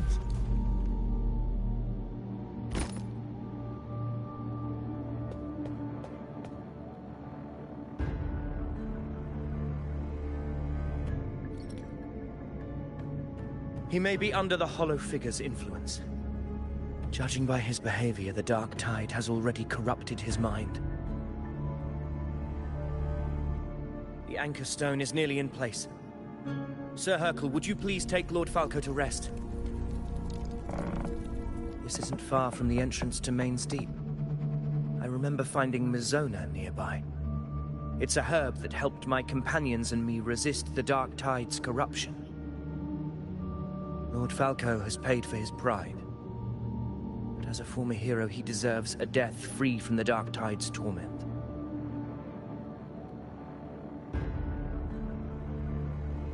I will do what I can to help.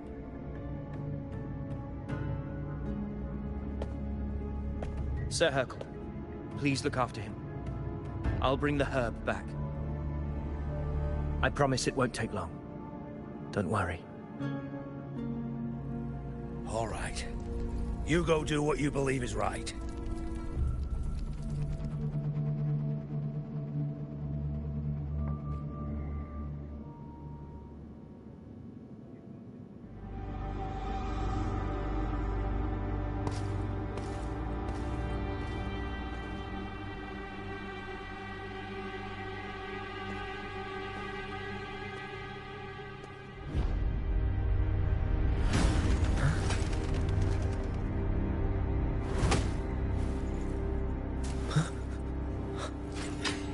Could it be? No. It must be the Dark Tide's illusion.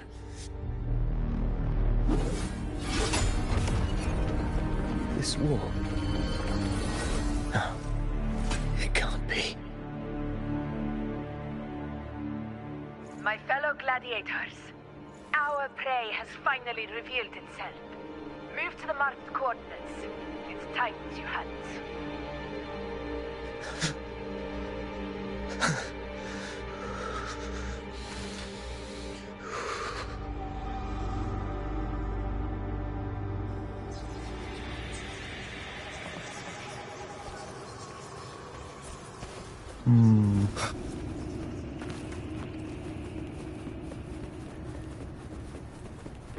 Dude's being dragged.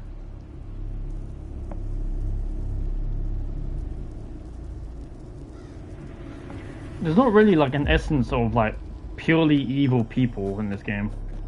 That's something I noticed. Like there's always it's either people from his past or people that are people that are broken and doing evil things. The smell's getting stronger. That's the thing I've noticed.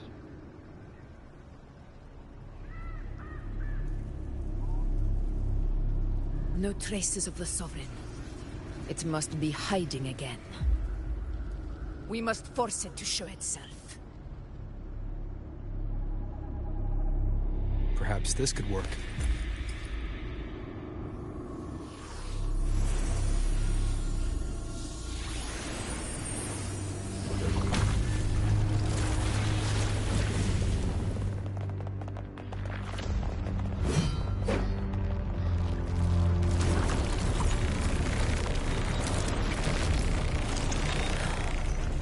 Over there.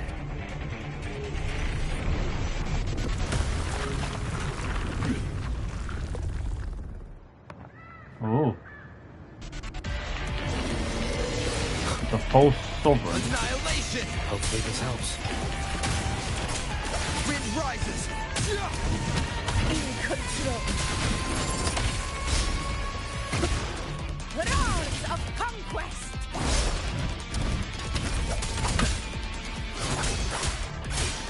Good.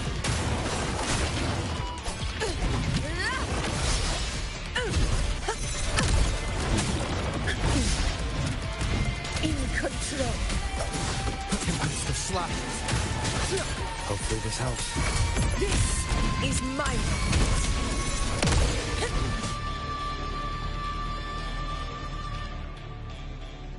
Well, we didn't get very far with that, did we?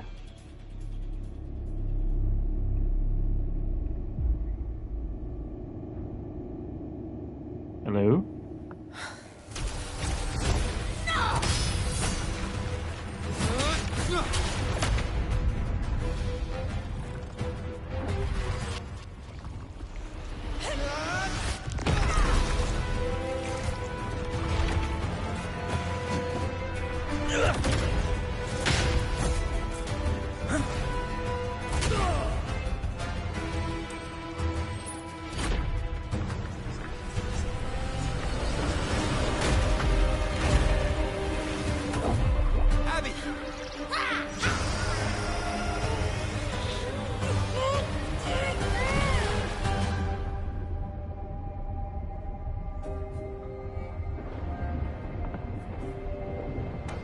I mean, at least he tried. At least he tried.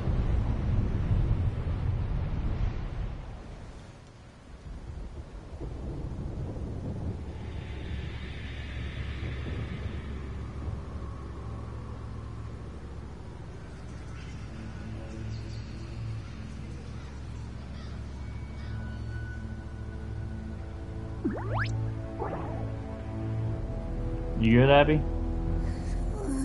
Yeah. But my belly is full. Can't take much of it, eh? I'm so tired.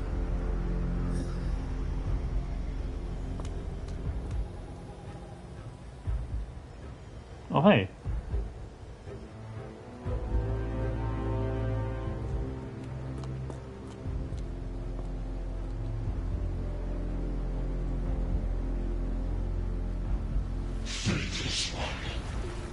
This cloak you refuse shall now become the blade that strikes you down. To spawn a divine gift is to invite consequence. And divinity offers mercy but once. Augusta! Augusta!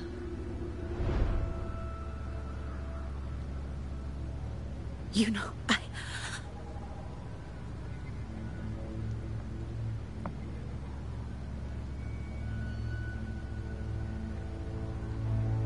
No.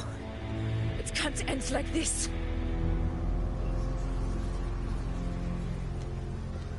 All able units, split into 2 teams. One will escort the wounded back to base, while the other prepares supplies and maintains position.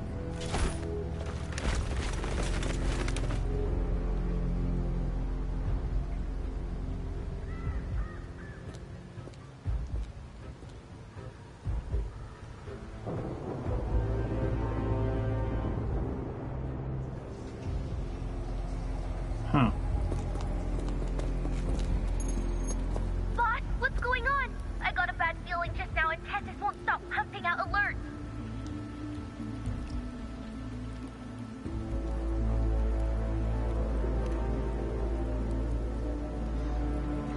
Uh-huh. Figures. That area you're in has buried many warriors. For the Sovereign, it's like having a free buffet. And sure enough, you blink, and it's already swallowed up all the surrounding frequencies. Now it's a real nightmare. That said, the situation's bad, no doubt, but we're not out of moves yet. The dark tide isn't spreading at full speed. If we act fast and find the Sovereign's weak spot, we might just pull a miracle for Rinascita. Rinascita. Let's see. Fire under Earth, light be blocked. That's it! Tethys is showing messy internal frequencies and unstable structures. Looks like after stuffing itself with all those frequencies, the Sovereign's completely scrambled inside. If we can stir up the mess in its gut, even with something small, we might just throw him off balance. And then maybe we can wrest the Earthred's wedge back and readjust it.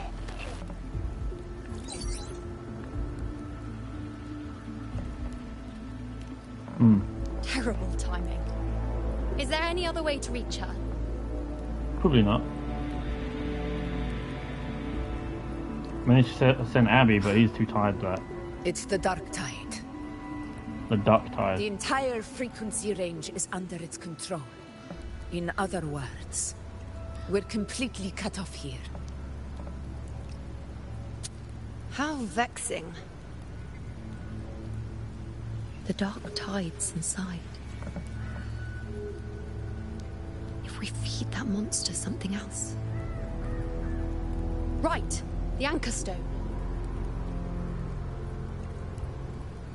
You're suggesting we let the Sovereign absorb the Anchor Stone. If it works, it could suppress it from the inside. Very sharp. But before we act, there are two things we need to prepare. First, we need to get the Sovereign to open up and swallow the Anchor Stone like a good boy. That will be on you and Augusta, Rover. Second, the Dark Tide itself must be stabilized to keep the Sovereign nice and solid. My job, naturally. No one else is fit for the task. Nice and solid, eh? No. I won't give you the implication. Is far stronger than before, and you've only just recovered. There's no way you can take on that much resonance energy at once. I'm not made of glass, Augusta. I am Yuno, the most gifted priestess Septimont has seen in generations. If anyone can hold back the Dark Tide, it's me. And I'm not going to fall on you that easily. Besides, Sacred Flames already showed me my end. In the warmth of spring, surrounded by white flowers, with gentle eyes watching over me. But that day is still far from today. At worst, I'll just need more time to recover. Everything's going to be all right. I promise. You're lying.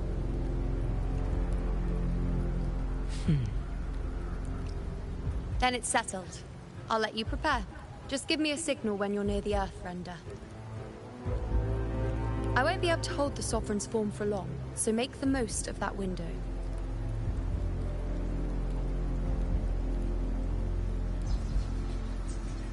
Did you forget anything? No.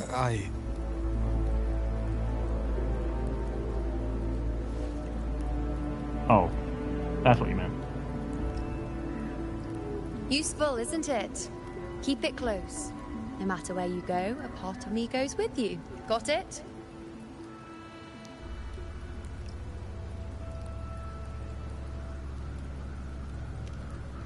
Okay, noted.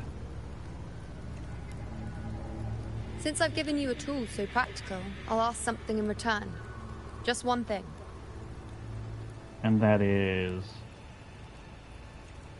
what? Promise me you'll stay by Augusta's side and face whatever destiny sets upon you, together. This isn't a command or a suggestion, it's a personal request. Only you can do this. You know. I think I understand what the unknowable void in your fate really means. It's not nothingness, Rover. All along, it's represented a future that can't be defined by anything but your own will.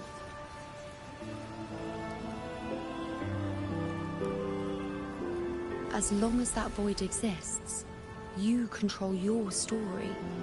Your existence is the meaning itself. So please, support Augusta with everything you have. I've seen how much she trusts you.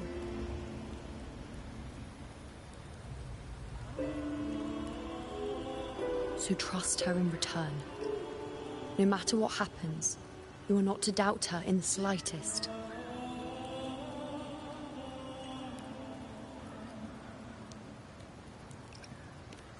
That's the spirit.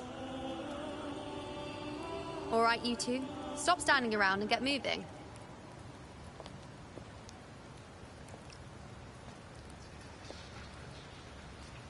The sooner you settle this, the sooner I get to leave this boring place.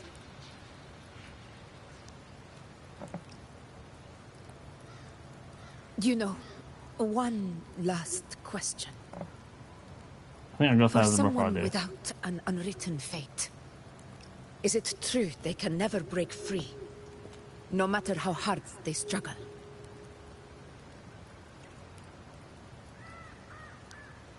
I don't know.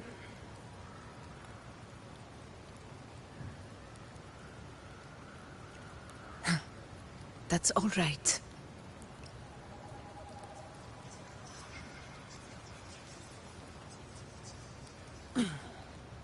Let's go, Rover.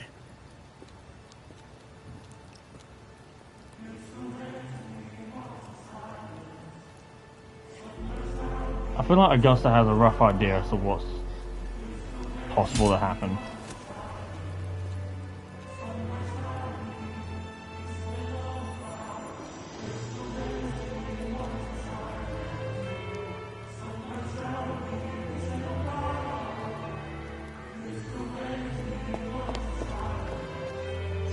Wait, Augusta!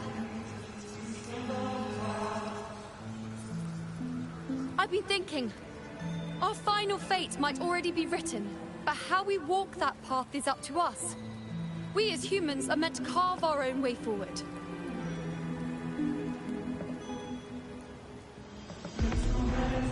If we can't rewrite fate, then we chase it, outpace it. Then when we catch up, we'll smack it right in the face.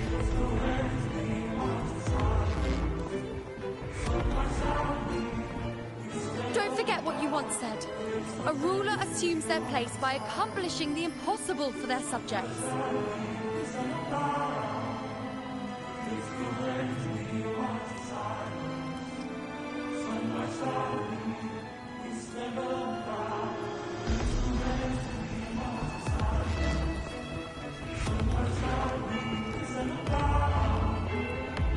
Let's head to the borders of Myrna's town.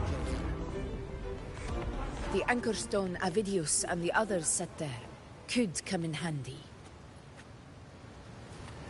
Let's talk to Avidius first. Oak Hollow. I saw it.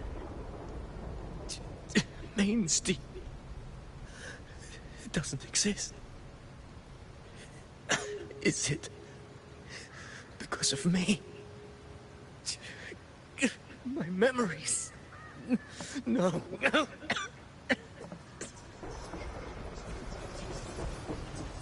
Poor lad. It's alright, we'll sort things out. Never you worry.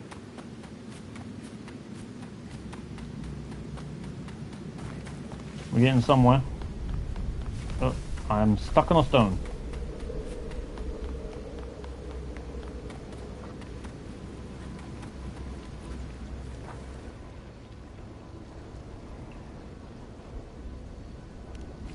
Let's do it. This tells me it's gonna be big. Here.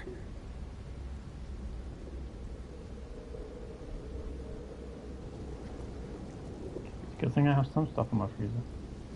Just in case. Why did you... Buling mentioned even something small could have a great influence. The smaller, the more unnoticed. Come, stand with me to face our reckoning. Let this small thing pry open the cracks in fate's door. There is a thing I'd point out, but I'd rather not speak of it. Leave it to me.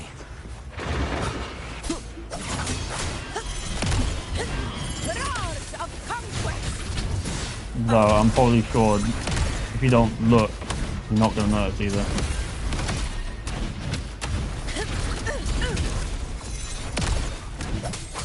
It's the flashes.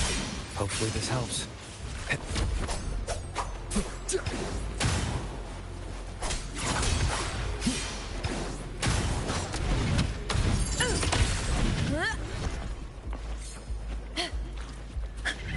Hello. In control.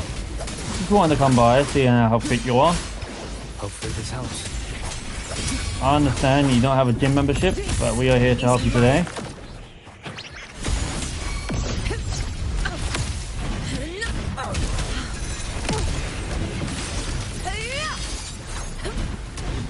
Wind cold, wave wind howls. Unfettered by bounds!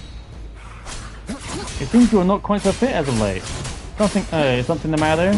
Something caught been catching your attention? I guess we'll see. Honor cannot be silenced. Roars of conquest!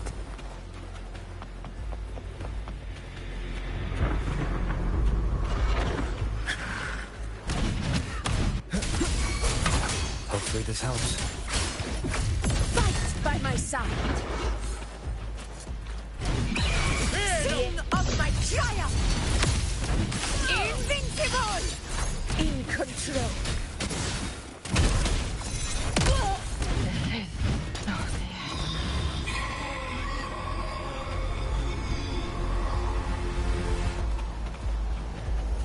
We got places to be, let's go.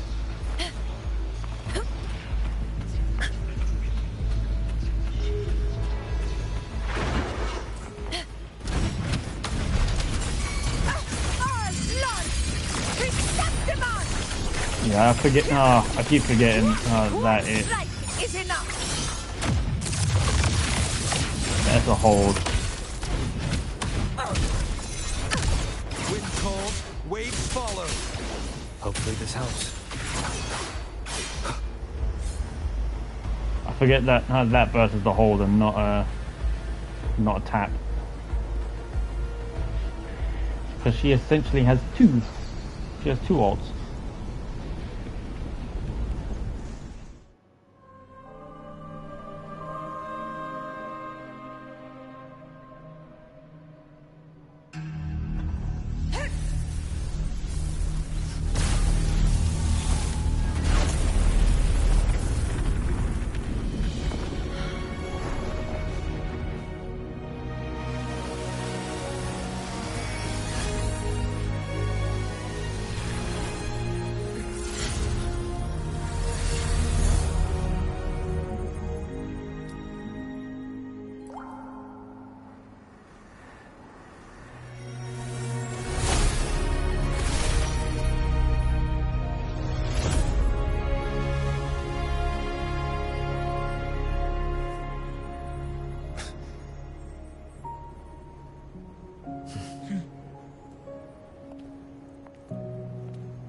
Go chase your fate, Augusta.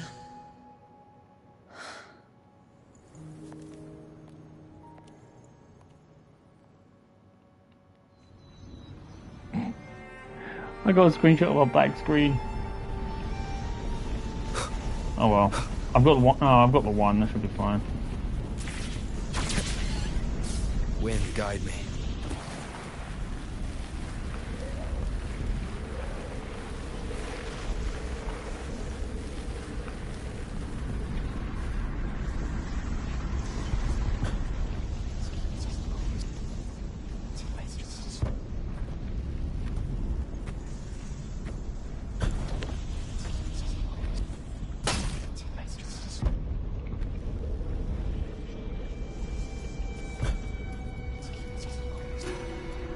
Nothing, What's this again? just something on my mind.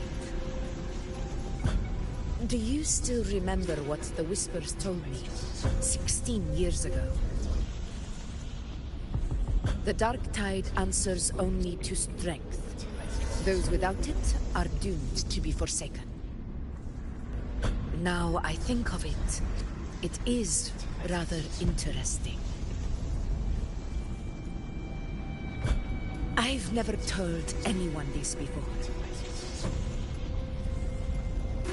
But ever since the Dark Tide decided to forsake me, those broken whispers have never left.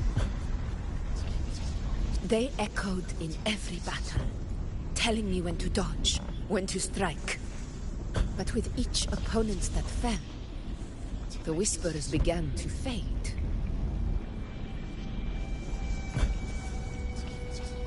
Until I became the Ephor. That's when they returned. Louder, never giving me a single moment of peace. I tried to shut them out, but every time I strayed from their guidance, fate would strike me down in the cruelest of ways.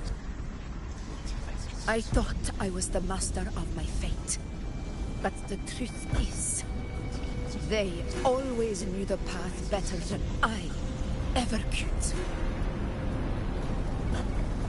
The old prophecy about Reguna, that they once whispered to me, has come true.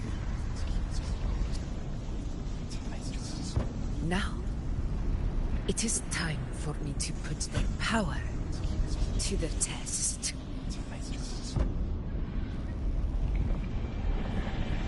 Leave it to me. During combat, Augusta slowly builds up her momentum. When the momentum bar is full and turns yellow, she enters the attack preparation stage. After a while at yellow, the momentum bar will turn red and Augusta will launch her attack. Casting Resonance Liberation interrupts Augusta's attack and will recharge momentum from the start. What? What exactly do you want to do, Augusta?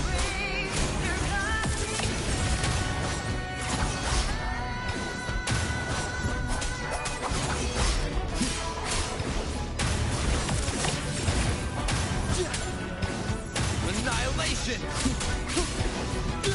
I am the Tempest! Hopefully this helps. The flashes. Did we just say that we call that she's floppy? The wicked will face judgment!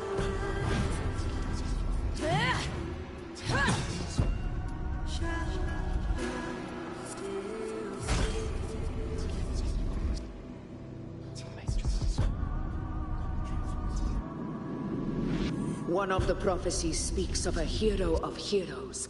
As I see it, you, Rover, fit that image well. As long as that void exists, you control your story. Your existence is the meaning itself. So this is her plan. Using this battle to mark me a hero of heroes so the temple's prophecy will be fulfilled. Augusta. Give everything, Rover! I have realized this is the duty I must fulfill. Ha! That's it! Show me your strength! The one who stands beside me for the throne is you! And only you. Annihilation!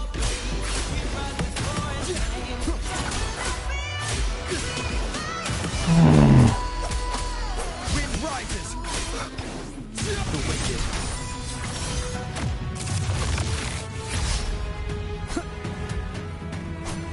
Hopefully this helps. Waves rise. Judgment strikes! Against the slashes.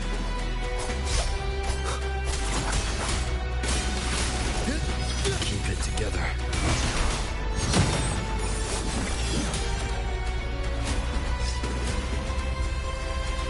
Oh, I got to spell that button.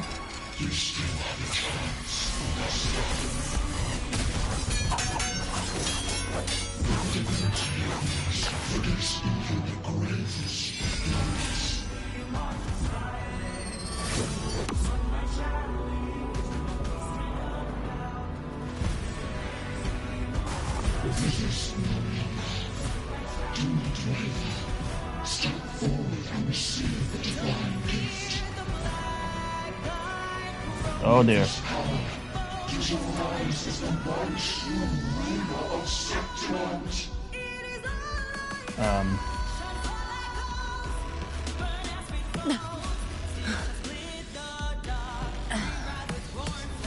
And glory return with the blood of the old king.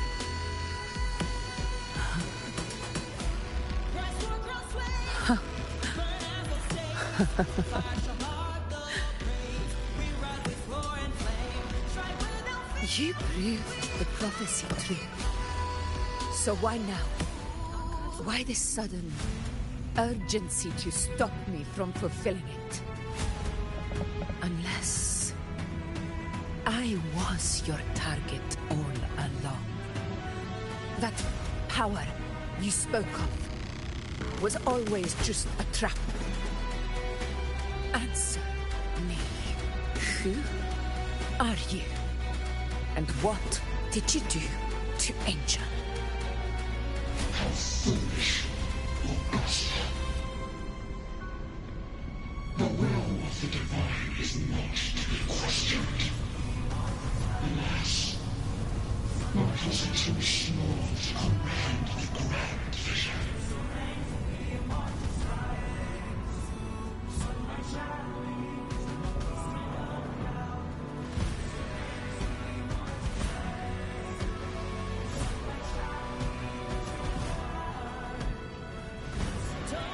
Rover, what is stopping you from being Septimon's hero of heroes? You, the unwritten one, are blessed to shape your own fate. And I must walk my own path as ruler.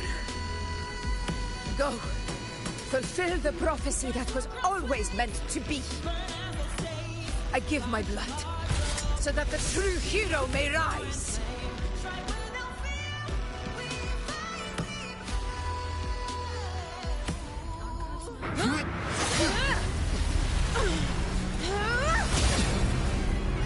Praise, faithless one. Receive the judgment of the hands.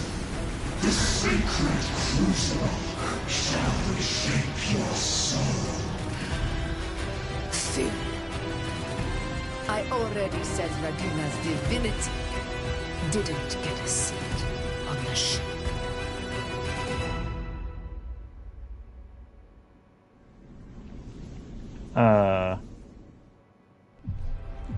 This is your end, Augusta. But we're not done just yet. Insolent heretic. Very well. If this is what you want, we shall grant you an endless beast of despair. My sword. Cato. Where's my sword? What haunts you, my teacher? A hero shouldn't fall to the dark tide. I need my sword to fight back.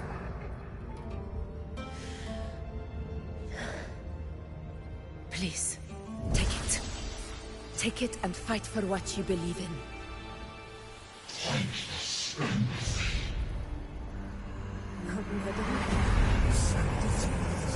Let's go. I'll go over there.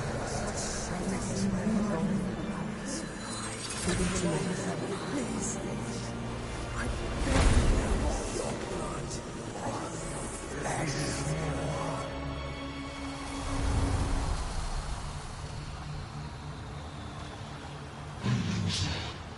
Left with nothing. Doomed like a speck of dust. The throne of glory will never be claimed by the weak. A loser. Left with nothing. How wrong you are. My lady. People follow Allow me to join you. but it never fails to light their way. This follow is how I use power. I will show you with my own fist!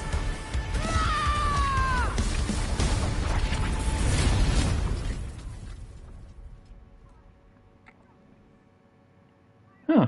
Oh shit.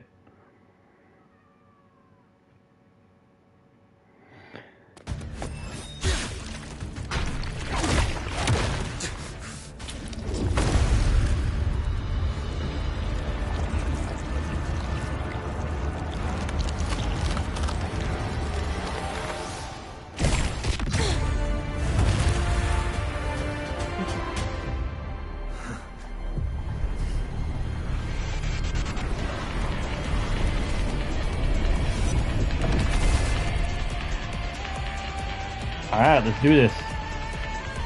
Are we actually killing it this time, or is it just not one of these? Augusta. We meet again, my friend. It seems my will won't let me miss a chance to fight side by side with you. Come, Rover. I've been waiting for this moment.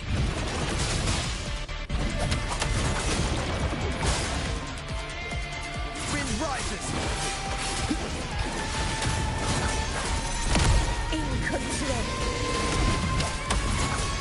Hopefully this helps. We're going through leaps and bounds, boys. Right. Begins now. Undying glory. Wind calls, waves rise. Just give a little heal. Not a problem. Ain't no problem. Ain't no issue. Now, if you don't mind, I'm coming by with a little bit of this. This is my moment. Rulers rule. Winners win. Here it ends now. A worthy opponent. In control. So, it's finally come to this. This is how a true battle should be. Robert, fight by my side. This time, the blade of victory shall pierce the hollow sovereign's heart. Quit your running.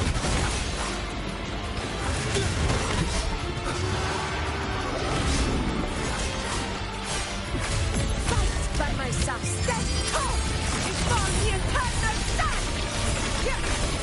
Here, one strike is enough. Slashing through. Strike.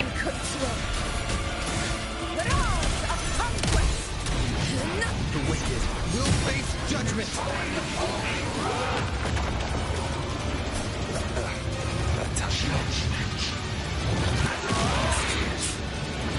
Ooh. Okay, maybe I shouldn't have gotten to that.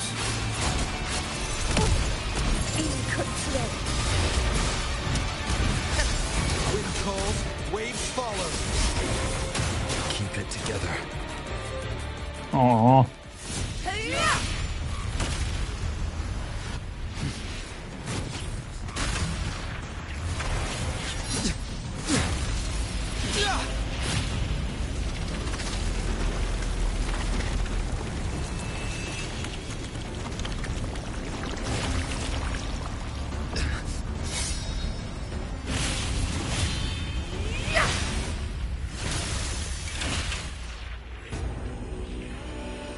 Spirits lost to the dark tide. I hear your cries. Join me in battle! Let that false divinity witness what true heroes are! What it means to wield untraceable power!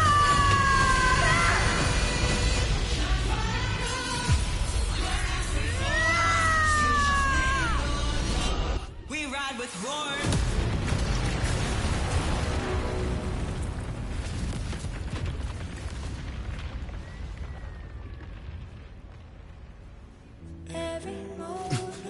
Huh.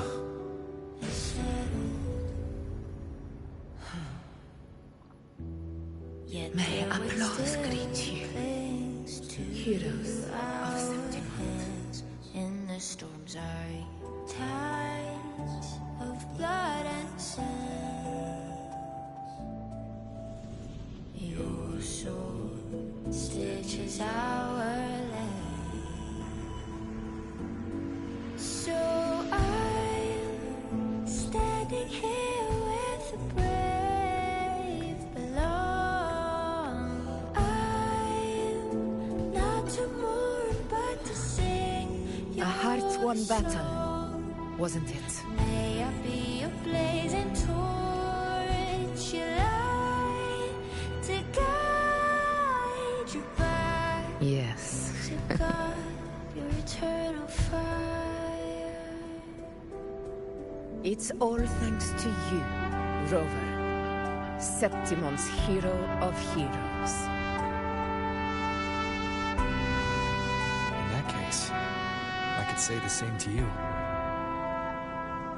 As the prophecy goes, the hero of heroes, wielding extraordinary power, rising from the dark tides.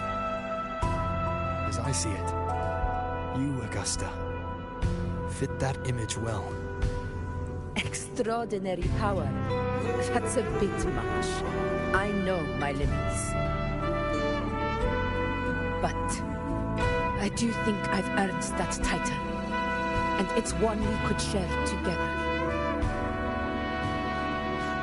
If you're fine with it. Besides, the temple never said there could only be one hero of heroes. What really happened to you in the dark tide? I thought you might have... It wasn't a pleasant experience. But in a strange way, it was refreshing. If you want to hear the full story, I'll tell you another time. But back inside the dark tide, I think the lost frequencies were always guiding me, shaping who I was becoming. Even trapped in that abyss of despair, those fallen heroes never gave up. They lit a faint, warm light in the dark for me. And you, along with everyone who stood by me. Without you, we couldn't have won this battle. To God, your eternal fire. Perhaps the title of ruler is too narrow and too hollow to define the true spirit of humankind.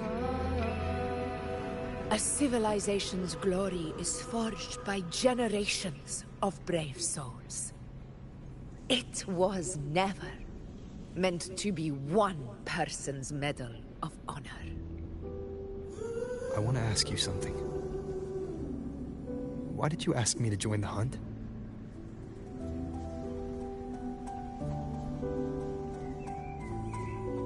Because my warriors and I wanted to fight beside someone like you. And that hasn't changed.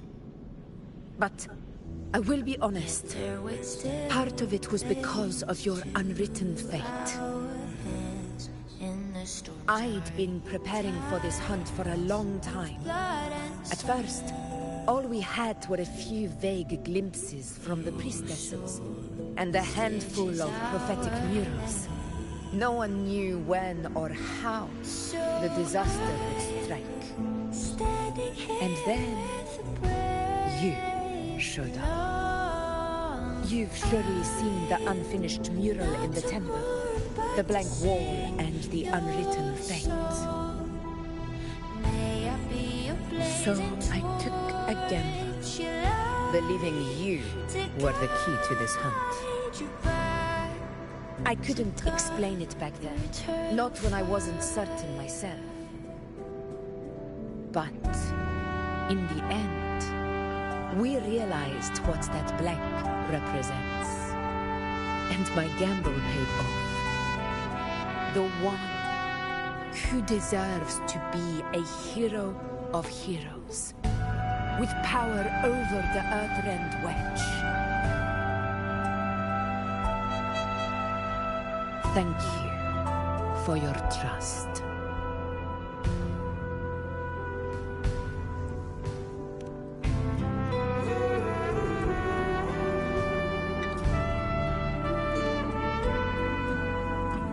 Now it's time for me to honor my promise.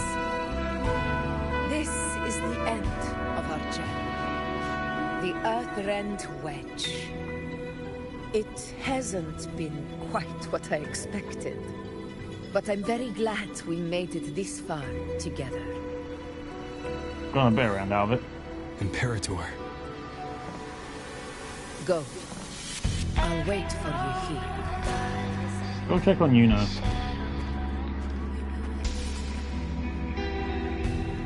Yet their weight still clings to ours. In the storms are tides of blood. Oh, I can't keep her. Can you keep up? Your soul stitches are there. So standing here with brave below, I'm not to mourn but to sing your song. It's been a journey and a half trying to get here.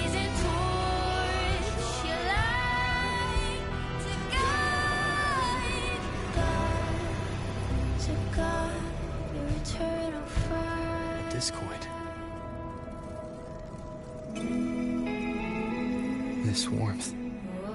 I feel you, Imperator.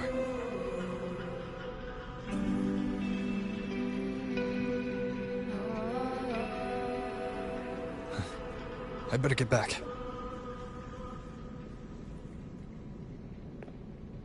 At least we know now that Imperator's actually fine.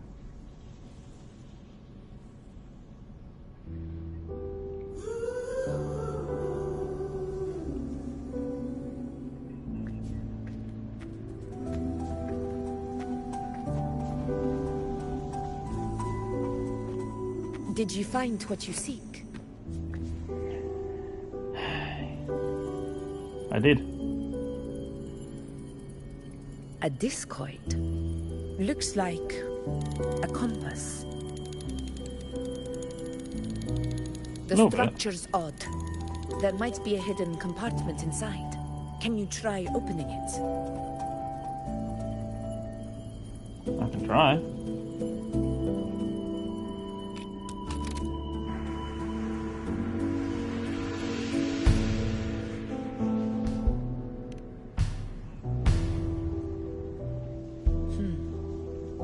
If this relic was left by the Sentinel, brute force won't get us anywhere.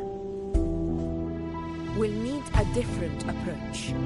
Maybe a special key, a mechanism, or a password? Any ideas? What are my options? Let's call the theme, maybe? There's a friend of mine who, well, she knows a lot about Imperator. She might be able to help solve this mystery. More importantly, her powers are unique. The Earthrender's holding back the Dark Tide for now. But those sudden outbreaks and the way it's fixated on you, it's not just a coincidence.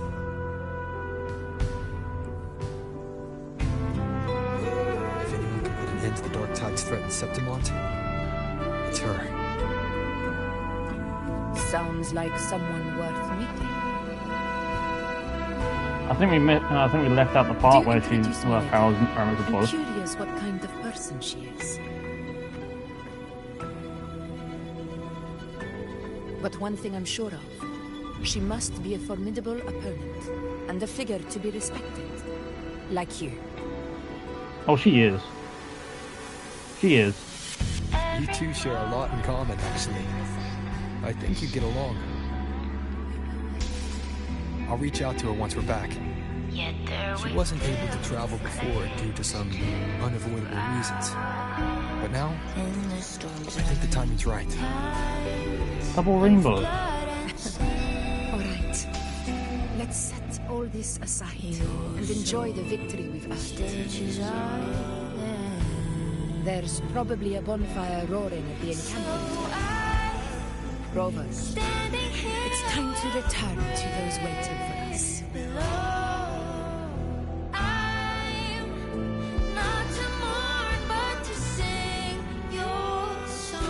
We won this battle, but the war is far from over. The road ahead still steeped in blood and thorns.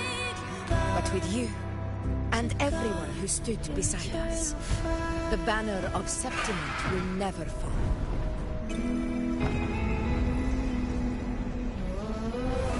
With the eternal sun as my witness, the name of hero belongs to you all.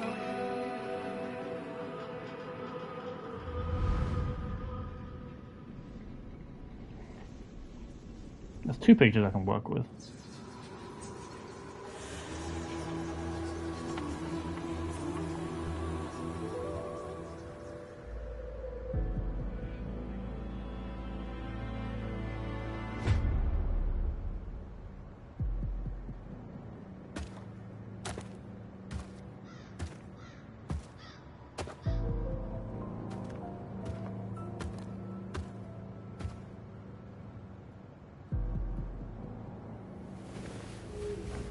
There's fucking guys everywhere. Beautiful ending, my near-perfect protagonist.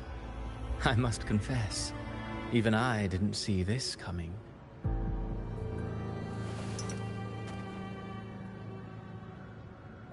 Should this be your final act? No. No, allow me this small indulgence as your creator.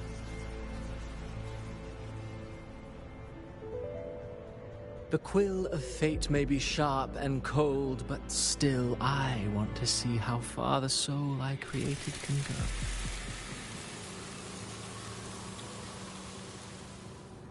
After all, it's the stories that sink deepest into the mire that stir the heart most, don't you think? Stop talking to me. Breaking the fourth wall.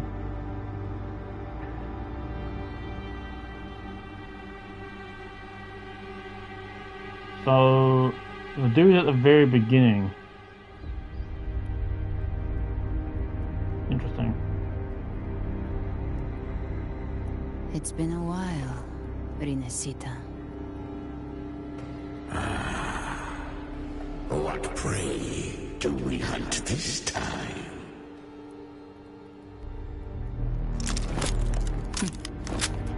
The Drenodian.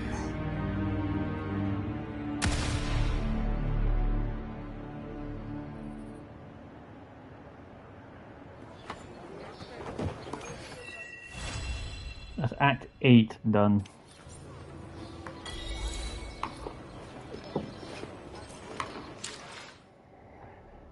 Alright. 9. I want to start it, but I don't think I have. I don't think an hour and 20 minutes is going to do it.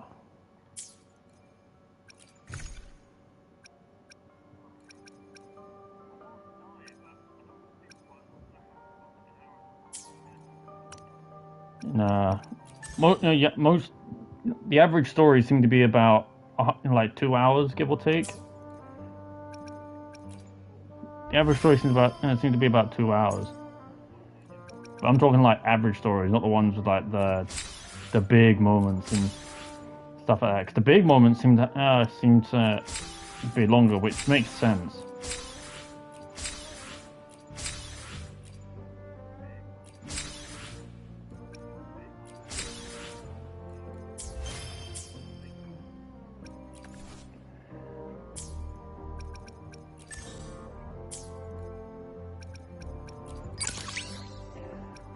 Yeah, I've got a bunch of shit. But this is the chick that they're talking about, right? I'll do a temple. I don't really have anyone specific that I'm after right now.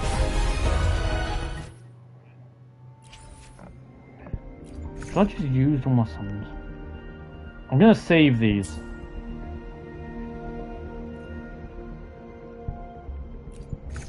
I'm gonna save those. How many would this give? 4. Okay, give me a moment. I'm gonna see how far I am. So you're gonna be staring at this screen. 17th. What are we on today? Okay, so it's clocked these straight away. Yeah, so how far am I in? Oh, there we go. So last one was Uno, because she's on the team. So I'm about 35 in. I'll use these, fuck it. Considering I'm on 50-50 as well, I don't expect much out of it.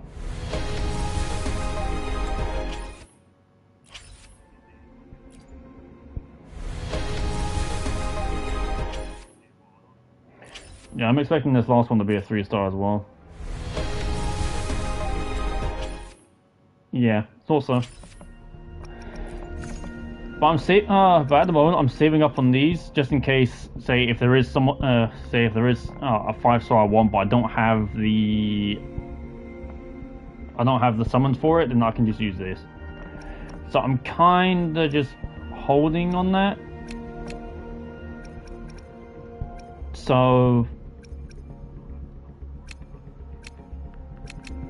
I would, but I don't have them. It would essentially make no sense. Or do I just say fuck it and use them? But it's only giving me 5, so no point using them. Alright, so that's essentially going to be the end of the stream. Thank you very much for watching. If you did enjoy it, leave a like. Please do subscribe and share me around. All 3 will do me fine within near and further future. I've got to keep in mind that I need to avoid this area altogether, just so I don't like accidentally go. Just so I don't trigger anything, because I want to avoid that. And yeah. On you go. Shit. How do I zoom in?